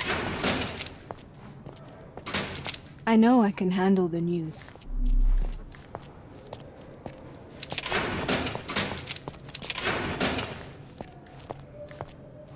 Please let me out. What a bunch of losers. The air here is rather refreshing. I'd even recommend that some of my friends visit the place.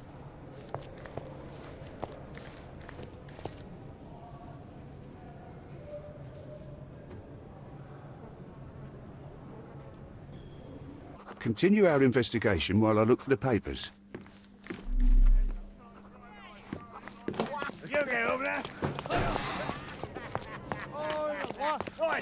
Could you help me? I can't help you with that, sir.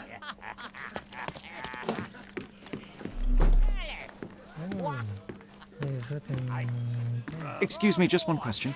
I'll let you keep your life. That's better than an answer to your question. Believe me. Oh, I am bored. Call me when you find the answer.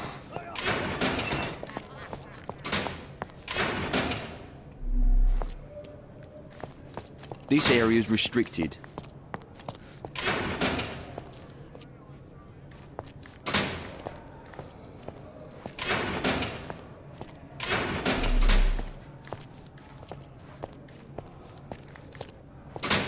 Is this familiar to you? Nothing I can tell you, sir, but others might know more.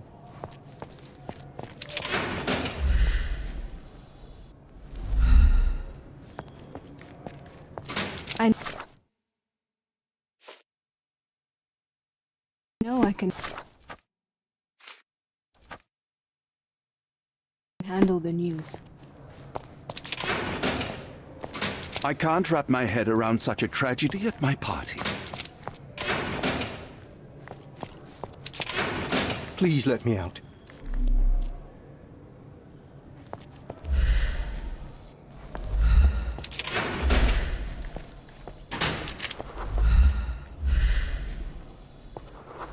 You've got a lot to do, Sherlock. What a bunch of losers.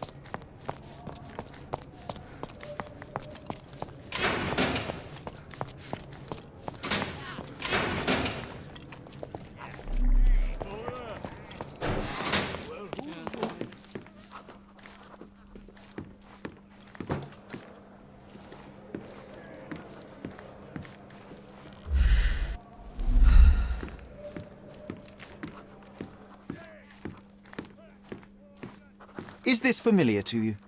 I usually have an answer for everything, but not for this.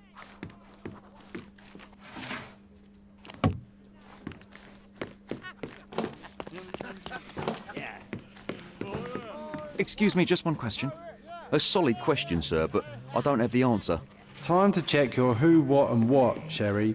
Who are you asking? About what and dressed as what?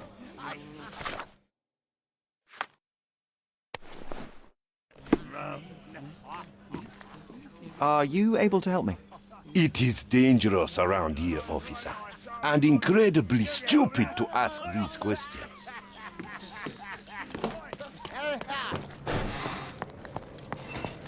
This area is restricted.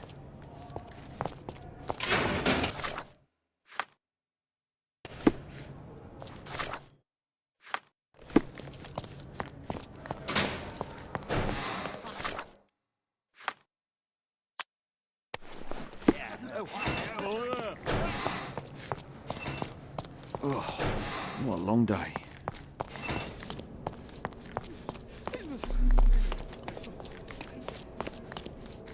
Excuse me, just one question. Oh, I don't know about that. Ask one of the others.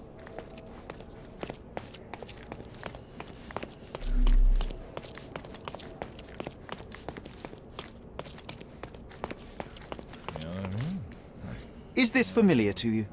Unfortunately, my casebook is empty on this. This isn't working. You might need a different tack.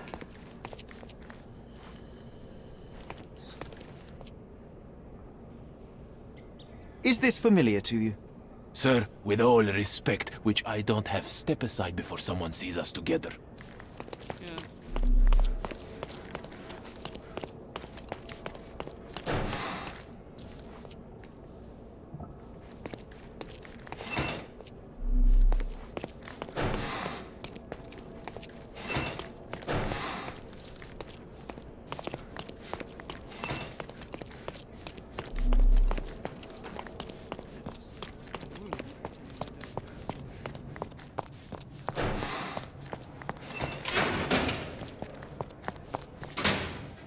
Could you help me?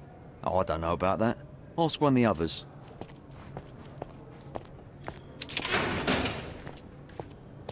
I know I can handle the news. I can't wrap my head around such a tragedy at my party. Help me, please. Oh, I don't know about that. Ask one of the others. You obviously haven't thought this all through. Or are you just annoying these people on purpose? Did you hear Basilio Capello is in jail?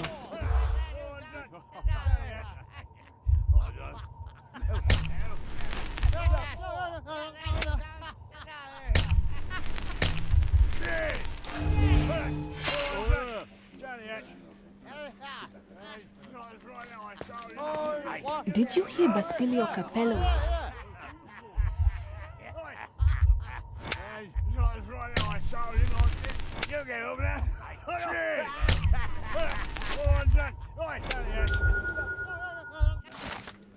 In the police. Let's pretend to be cops, eh? We can just stand around and look confused. Good day. Your ticket, please, if you want me to help you.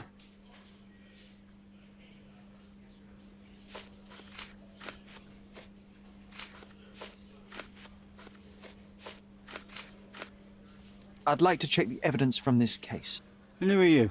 Oswald sent me. I'm a consulting detective. His partner, then? Let me see. Ah, a ritual murder. What a bunch of degenerates. Wait a second. I'll bring it to the table.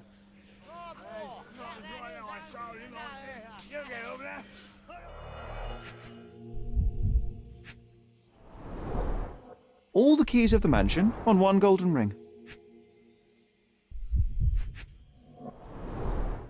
A heavily perfumed handkerchief with the initials KM in the corner.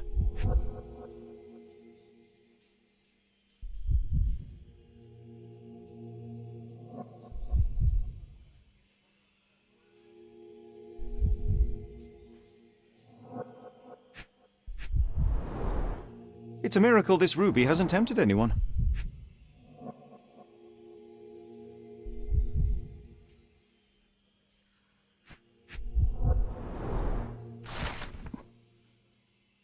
Not the time for privacy.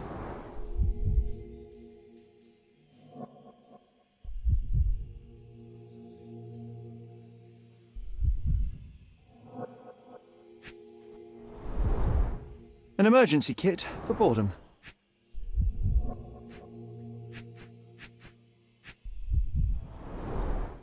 A handcrafted charm that contains hair and nail clippings. Her key to the altar room.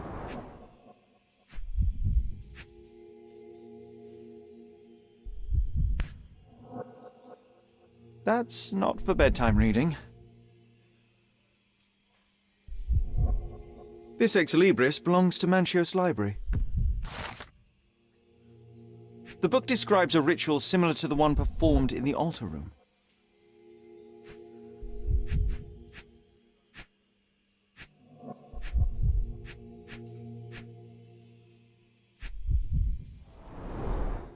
Werner's personal sketchbook. Thank you, officer.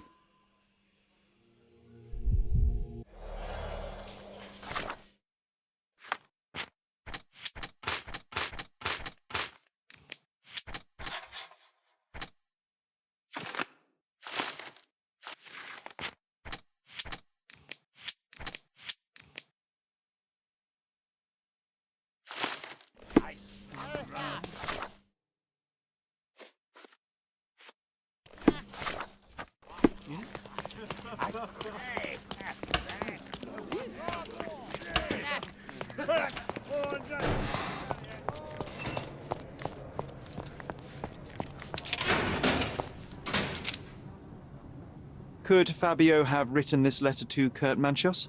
Oh. That could be. I never thought Mr. Manchios could make Fabio that angry, though. What do you mean? Well, Fabio wanted to disassociate from Mr. Manchios. Clients who are in love are both a blessing and a curse. But Fabio was here tonight. Money. In our line of work, we can't afford to turn down clients who pay as well as Kurt Manchios. Was Fabio afraid of Mr. Manchios? Not at all. The old toad wouldn't dare to do more than sweet talk and touching. Talk can be forgotten, and touching washed away. This book, The Power of Love, Blood and Mandrake, what do you hope to achieve? To learn more about the invisible strengths that govern us. Occultism is real. The master who fell that night when Fabio and I escaped, I made him fall. I cast a spell on him and it worked. Or was it a coincidence? The universe is rarely so lazy. If you say so. Do you practice occult rituals? For protection, for fortune, to wash away the ugliness of the world, sometimes to survive. I have the gift, and I'm learning to use it better. Did you use your gift on Fabio? I only used white magic. Love charms lately. Fabio became so distant. I just wanted him to be with me, but I suppose I'm not as skilled as I thought.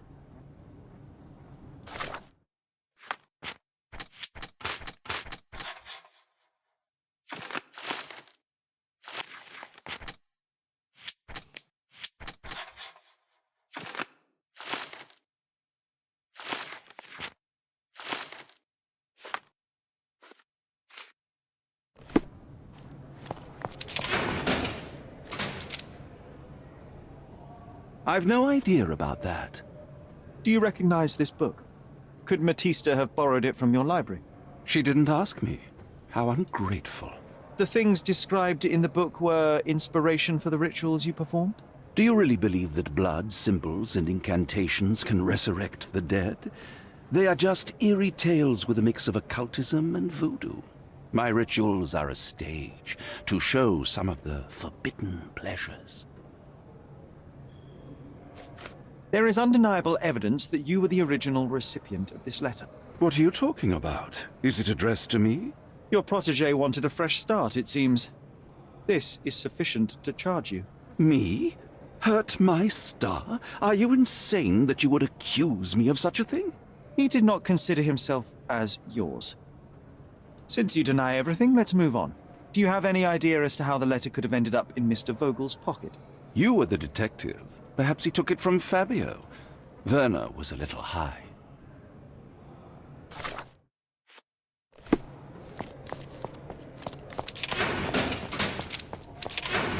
Please let me out.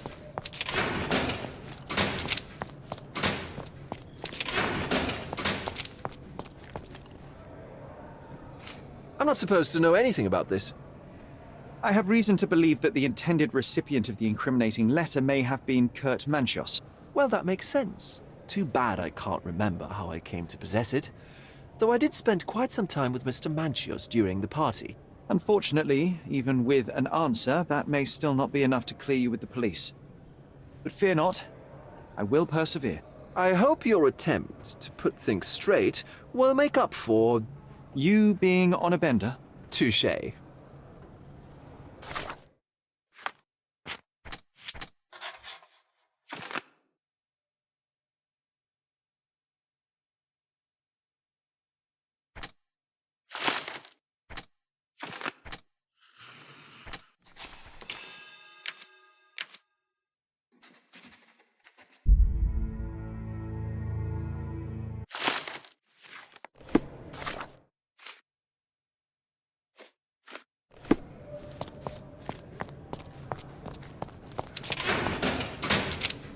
The murder of Fabio did not have a ritual purpose, Mr. Manchios.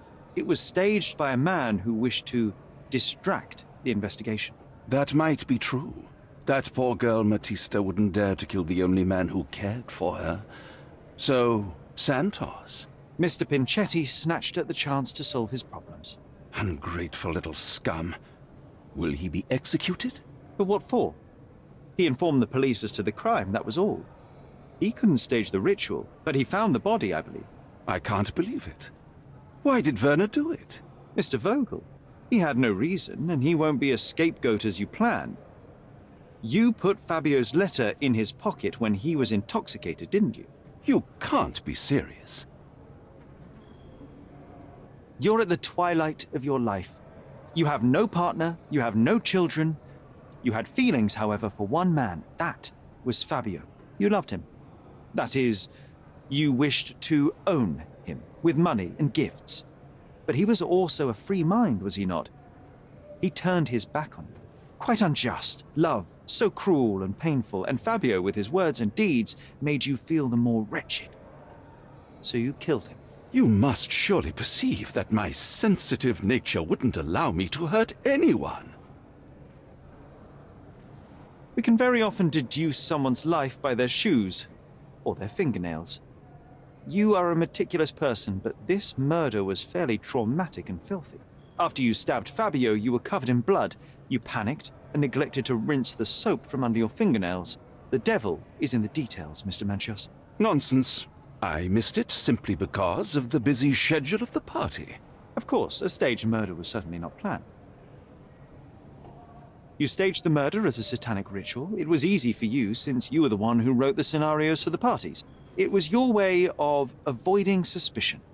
A respectable man in his 60s, early 60s, who hosts the cream of Cordona's society, cannot possibly be a murderer. But the guests who behave like animals in his mansion, of course, one of them could have killed Fabio. I did oversee a few of the rituals, but I did not stage Fabio's death. The young performer played with your emotions. That was painful to realize. You spent so much time and effort to be with Fabio, but he didn't respond in the way you would have liked. You wanted to be loved, but Fabio shattered your dreams. In the smoking lounge, he teased and mocked you. He wanted you to suffer by offering himself to others. The deception was unbearable. You struck him, and then you staged the ritual. You planted the letter in Vogel's pocket and attempted to set up Matista. What poppycock? Sherlock, stop this game now. There is no stop word, Mr. Manchios. Relax and enjoy it. I'll pass the remainder of this case to Constable Oswald. He'll know what to do with you.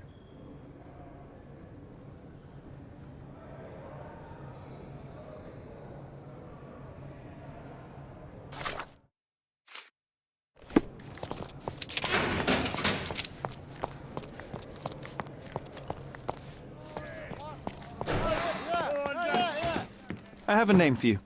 Kurt Manchios. Is that so? The Master of the Sabbath? The man himself.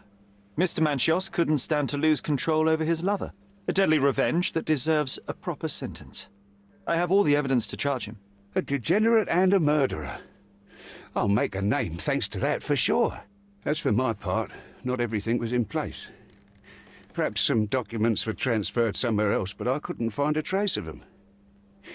Then I remembered. The discarded document drawers where we put the lost papers or the badly labelled ones.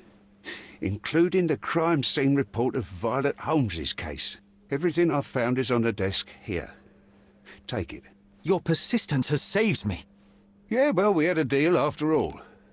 Your friend is free then. You can leave. Good luck, Constable.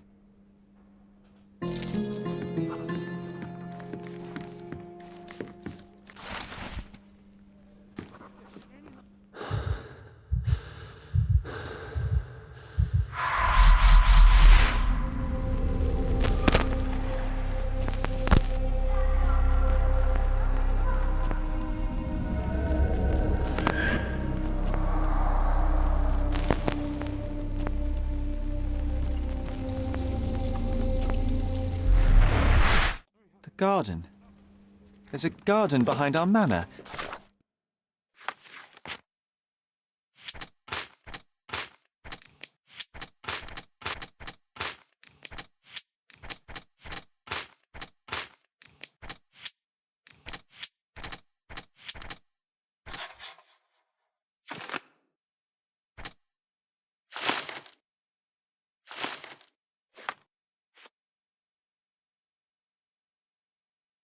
I forget. That's where it... Oh, you did it, Sherlock! The case is closed and all rewards belong to the winner. Bravo! It is merely the triumph of the truth. Is it? No compromises? No lies? You're happy with your decisions? It was the best decision I could obtain. The truth must be told in the way it is most acceptable. You're making progress, Sherlock. I was right to believe in you. By the way, did you get that precious information about your mother? Oh, not that you must. Yes, I did. Forgive my intrusion in such a personal matter. I simply worry I'm failing to be of much help to you. Actually, you were. For some reason, all the archives on the case had disappeared. This was a rare opportunity to obtain the impossible. Outrageous. Perhaps someone found the truth unpleasant. Society usually rejects those who speak with too much honesty, doesn't it? A comfortable lie is often preferred to an uncomfortable truth. Still, I believe that the latter should prevail, and I cannot remain silent. That's quixotism at its best. Your mere truth cannot defeat institutions, systems, and power. Etiquette, religion, marriage, they're all lies told to preserve connections, love, and sanity, and it's all corruptible. Lies destroy human dignity. How could you make a free decision without any knowledge of the truth? Are we really free to decide anything in this world, Sherlock? I get enough obnoxious pontification from my brother, so please, spare me your lecture. Forgive my love for moral philosophy. I know I tend to ramble. You're a walking contradiction, Sherlock. You refuse to lie to others, but constantly lie to yourself. How long until the train comes off the track? I cannot look away, but perhaps I should take a few steps back. You're an accident waiting to happen, dear. Until then, I shall bid you adieu.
Sherry, please listen to me. Sherry. John, I always listen to you. You don't have to do this. You don't have to go through. I don't know what is beyond this door, but I can feel it. Buzzing, angry, like a fly at the window. I know. I can sense it too. You locked away this memory for a reason. There is only pain here. Pain? And truth? You do not need to suffer either. There is so much more we can do on Cordona, so many others we can help. There is no coming back from this. John, my anima, my brother, there is nothing more important in this moment than this truth. I know you fear for me, but my path was set long ago. I can no more step off it than I can ask the avalanche to roll back uphill. Just please be careful, Sherry. I love you. Quite. Come on. We'll go together.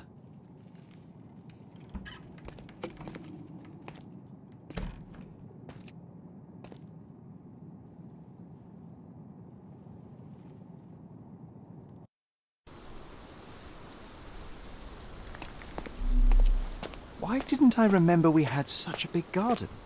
Maybe you forgot it, Vera. That's the descendant of a tree your father planted in London, correct? Indeed, we planted the sprout here, and for a while it grew happily. Alas, it seems without us here to care for it, it didn't survive.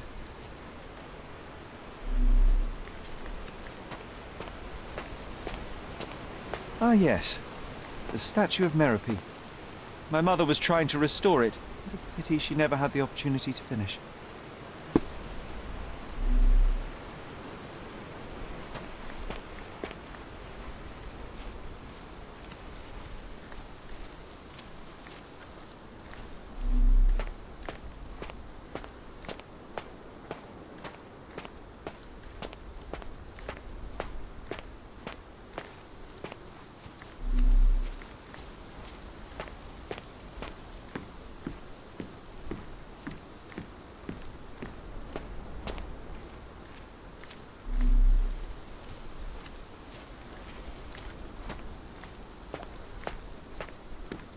Is that the raft we made together, John?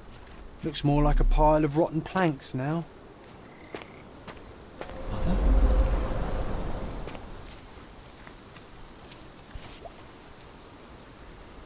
That's from Mother's favourite tea set. What is it doing in here?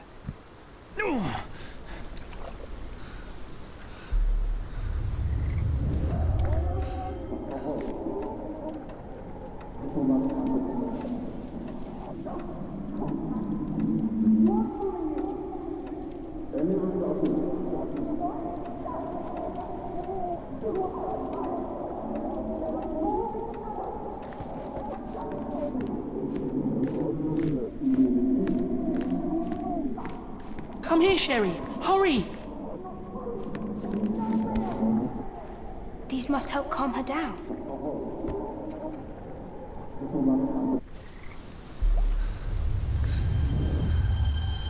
What are you thinking about? Is everything all right?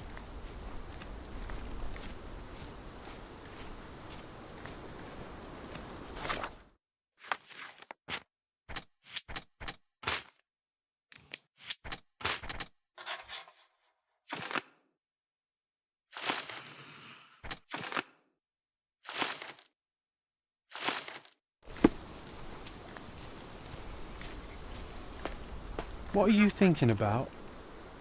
Is everything all right?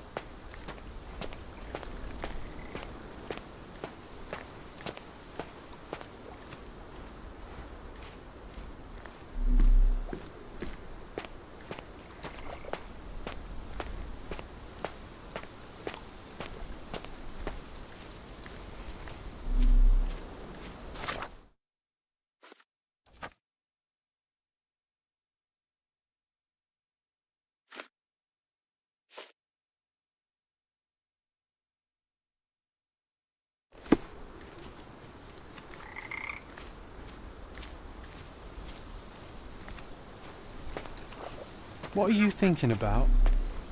Is everything all right?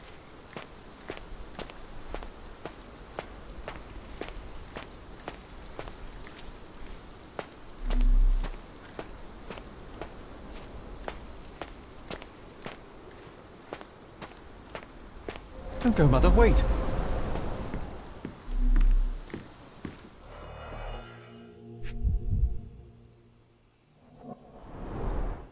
I remember this artifact from Mother's collection.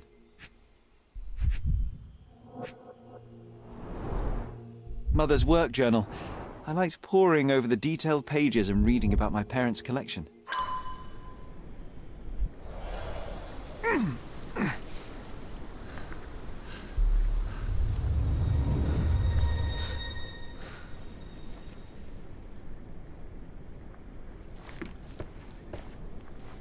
Here it is. We'll just borrow it for a while. Did you hear that? You call this progress? Charlotte, amateur. I'm not letting you anywhere near my mother again. Any result is progress, even if it is a worsening of her condition. It informs my... No. I have made my decision. She must be sent to a legitimate medical facility. I will not let her hurt Sherlock. What?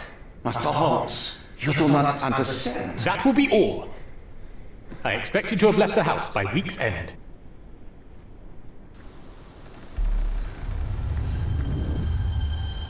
Sherry, say something. Can you hear me? You're scaring me. Sherry, come here, darling.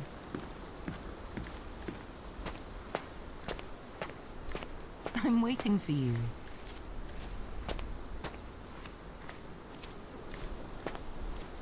Sherlock, I'm here. Come closer. Coming, Mother! This was for my mother, wasn't it? I remember how we came to the garden for a breath of fresh air.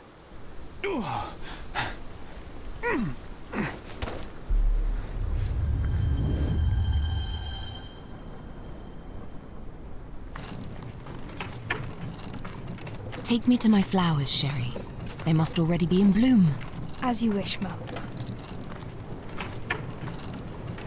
I bet you missed the fresh air, didn't you? Terribly. The sun is far brighter than I remember. But I like it. We can walk each day from now on, if you want. That would be wonderful.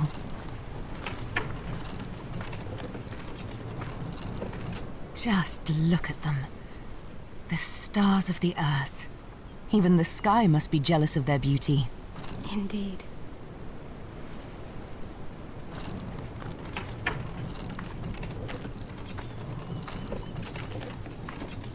Mother, would you like to go around the water? That would be perfect. I always wanted such a nice pond in London. It looks so peaceful. Mycroft knew you would like it.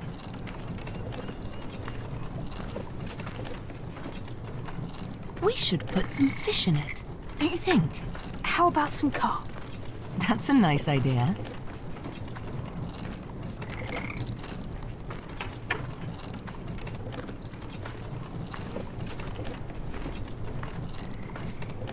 Let's visit your father's tree. It grows so fast, just like you. We could even build a tree house in it. Yes, Sherry.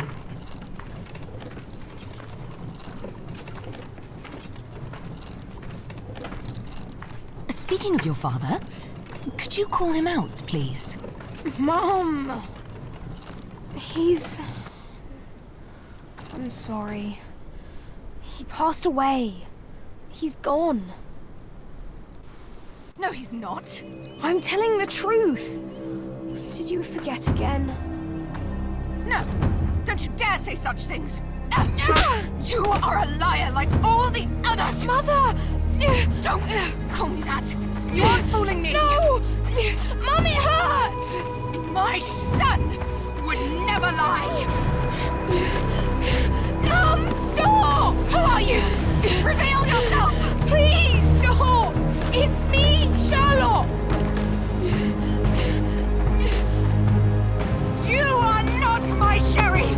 Get me my stuff or I'll kill you!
Sherlock.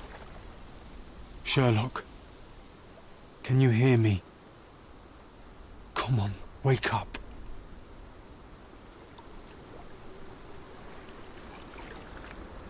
Get off me. Sherry. You knew, and more than that, you hid it from me. You couldn't bear the truth, Sherlock, so I shouldered it for you. I took your pain, your horror. You. It was your idea. The sedative, that was you. She was hurting us. Sherry. I couldn't bear to see you suffer. So you killed my mother. My worst impulses, my darkest thoughts, they're you. You were a lie, John, a fiction, a crutch. No, I was a friend. Sherlock, please. Sherlock? What? Are you okay? I don't know. I told you not to come, Sherlock. Where is he? Who? Your friend, John. He's beside you. Was all this worth it? Is he worth it? Why is he here? I think, in his own way, he was trying to protect me. From a truth I couldn't bear. But now I must face it.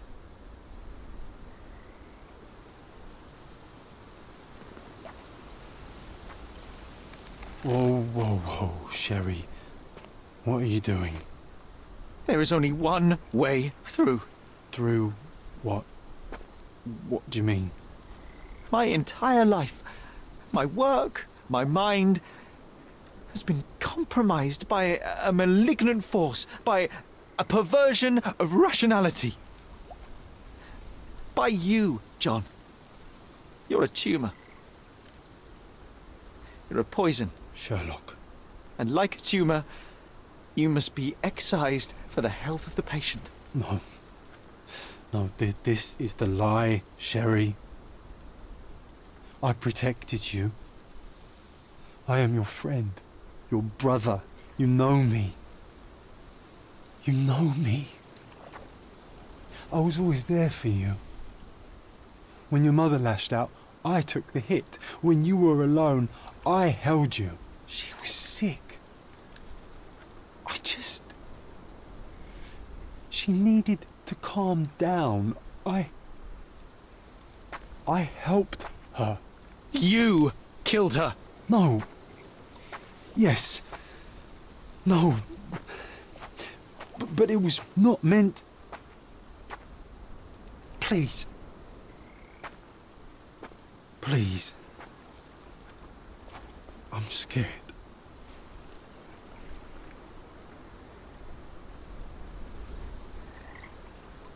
I know.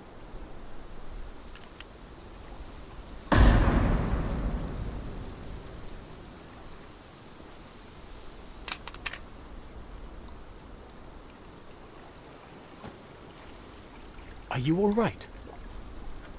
I think, on the balance of things, no. That is good news. To be unaffected by today's events would place you in a different pathology entirely. Your time on Cordona is over, Sherlock. Tomorrow we shall board a vessel back to London, and all this? It stays here. He's gone, Mycroft. I needed to take control. He would help me, but it was a lie but he's gone. I knew he was wrong. Do you see? I am free. I just had to act.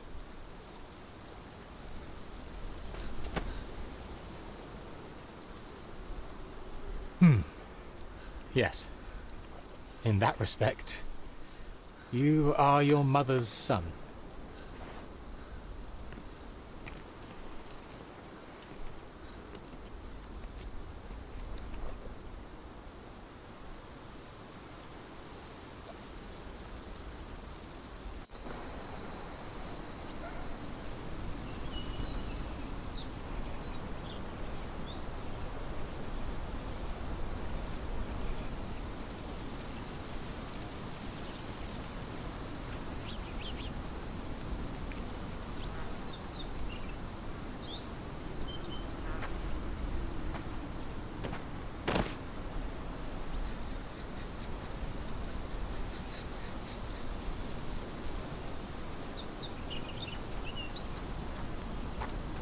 Why are you here?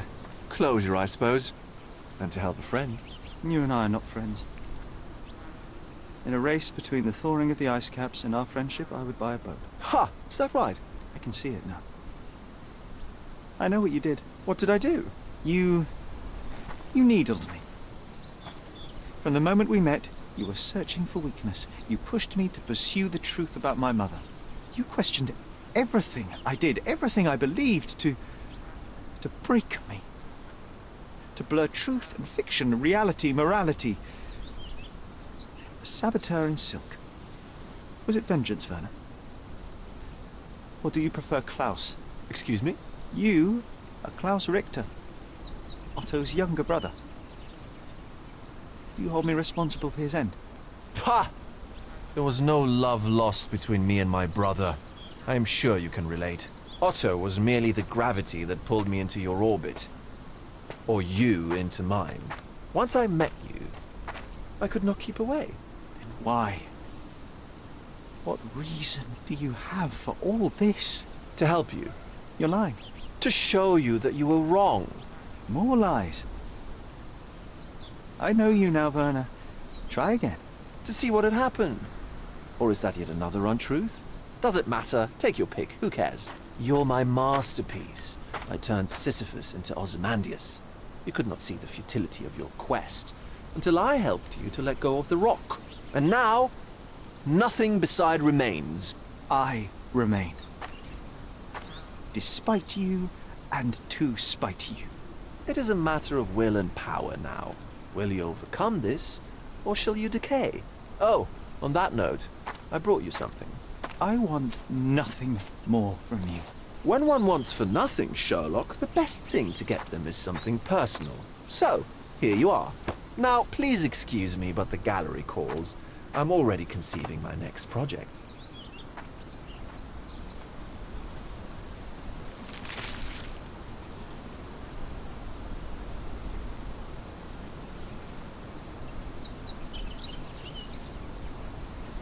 You really are beautiful.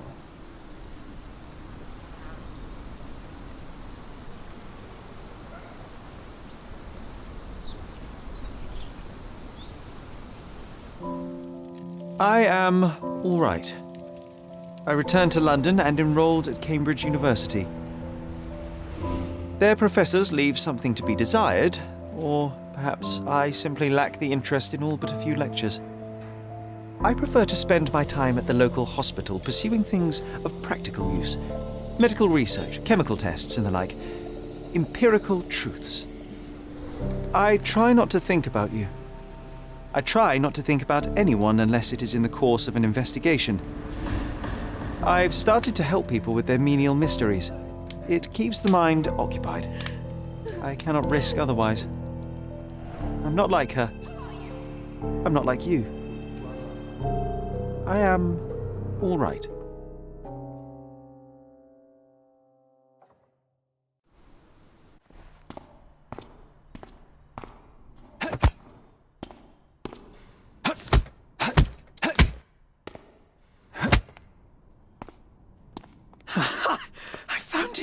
I found it! I found it! And what is that? Hey, Sherry.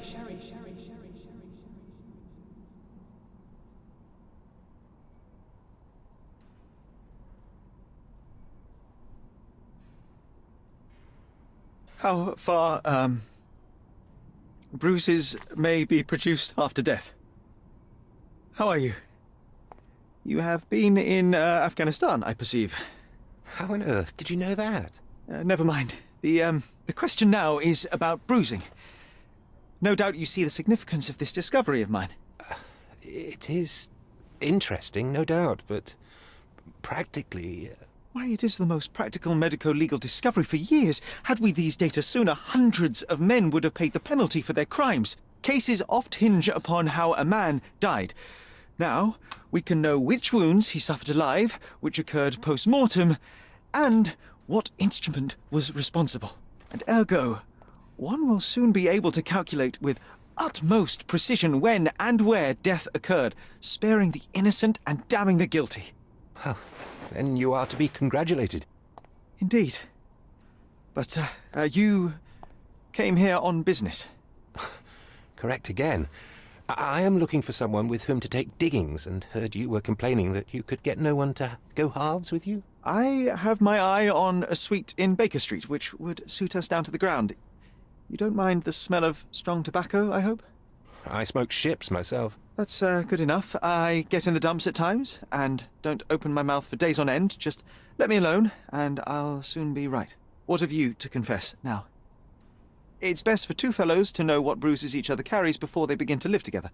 My last companion and I... Well, I object to rows because my nerves are shaken, and I get up at all sorts of ungodly hours, and I am extremely lazy. I have another set of vices when I'm well, but those are the principal ones at present. Do you include violin playing in your category for rouse? It depends on the player. A well-played violin is a treat for the gods. A badly played one. Oh, no, that's all right. I think we may consider the thing as settled. Oh, forgive my manners. My attention wavers. Sherlock Holmes. Dr. John Watson. John.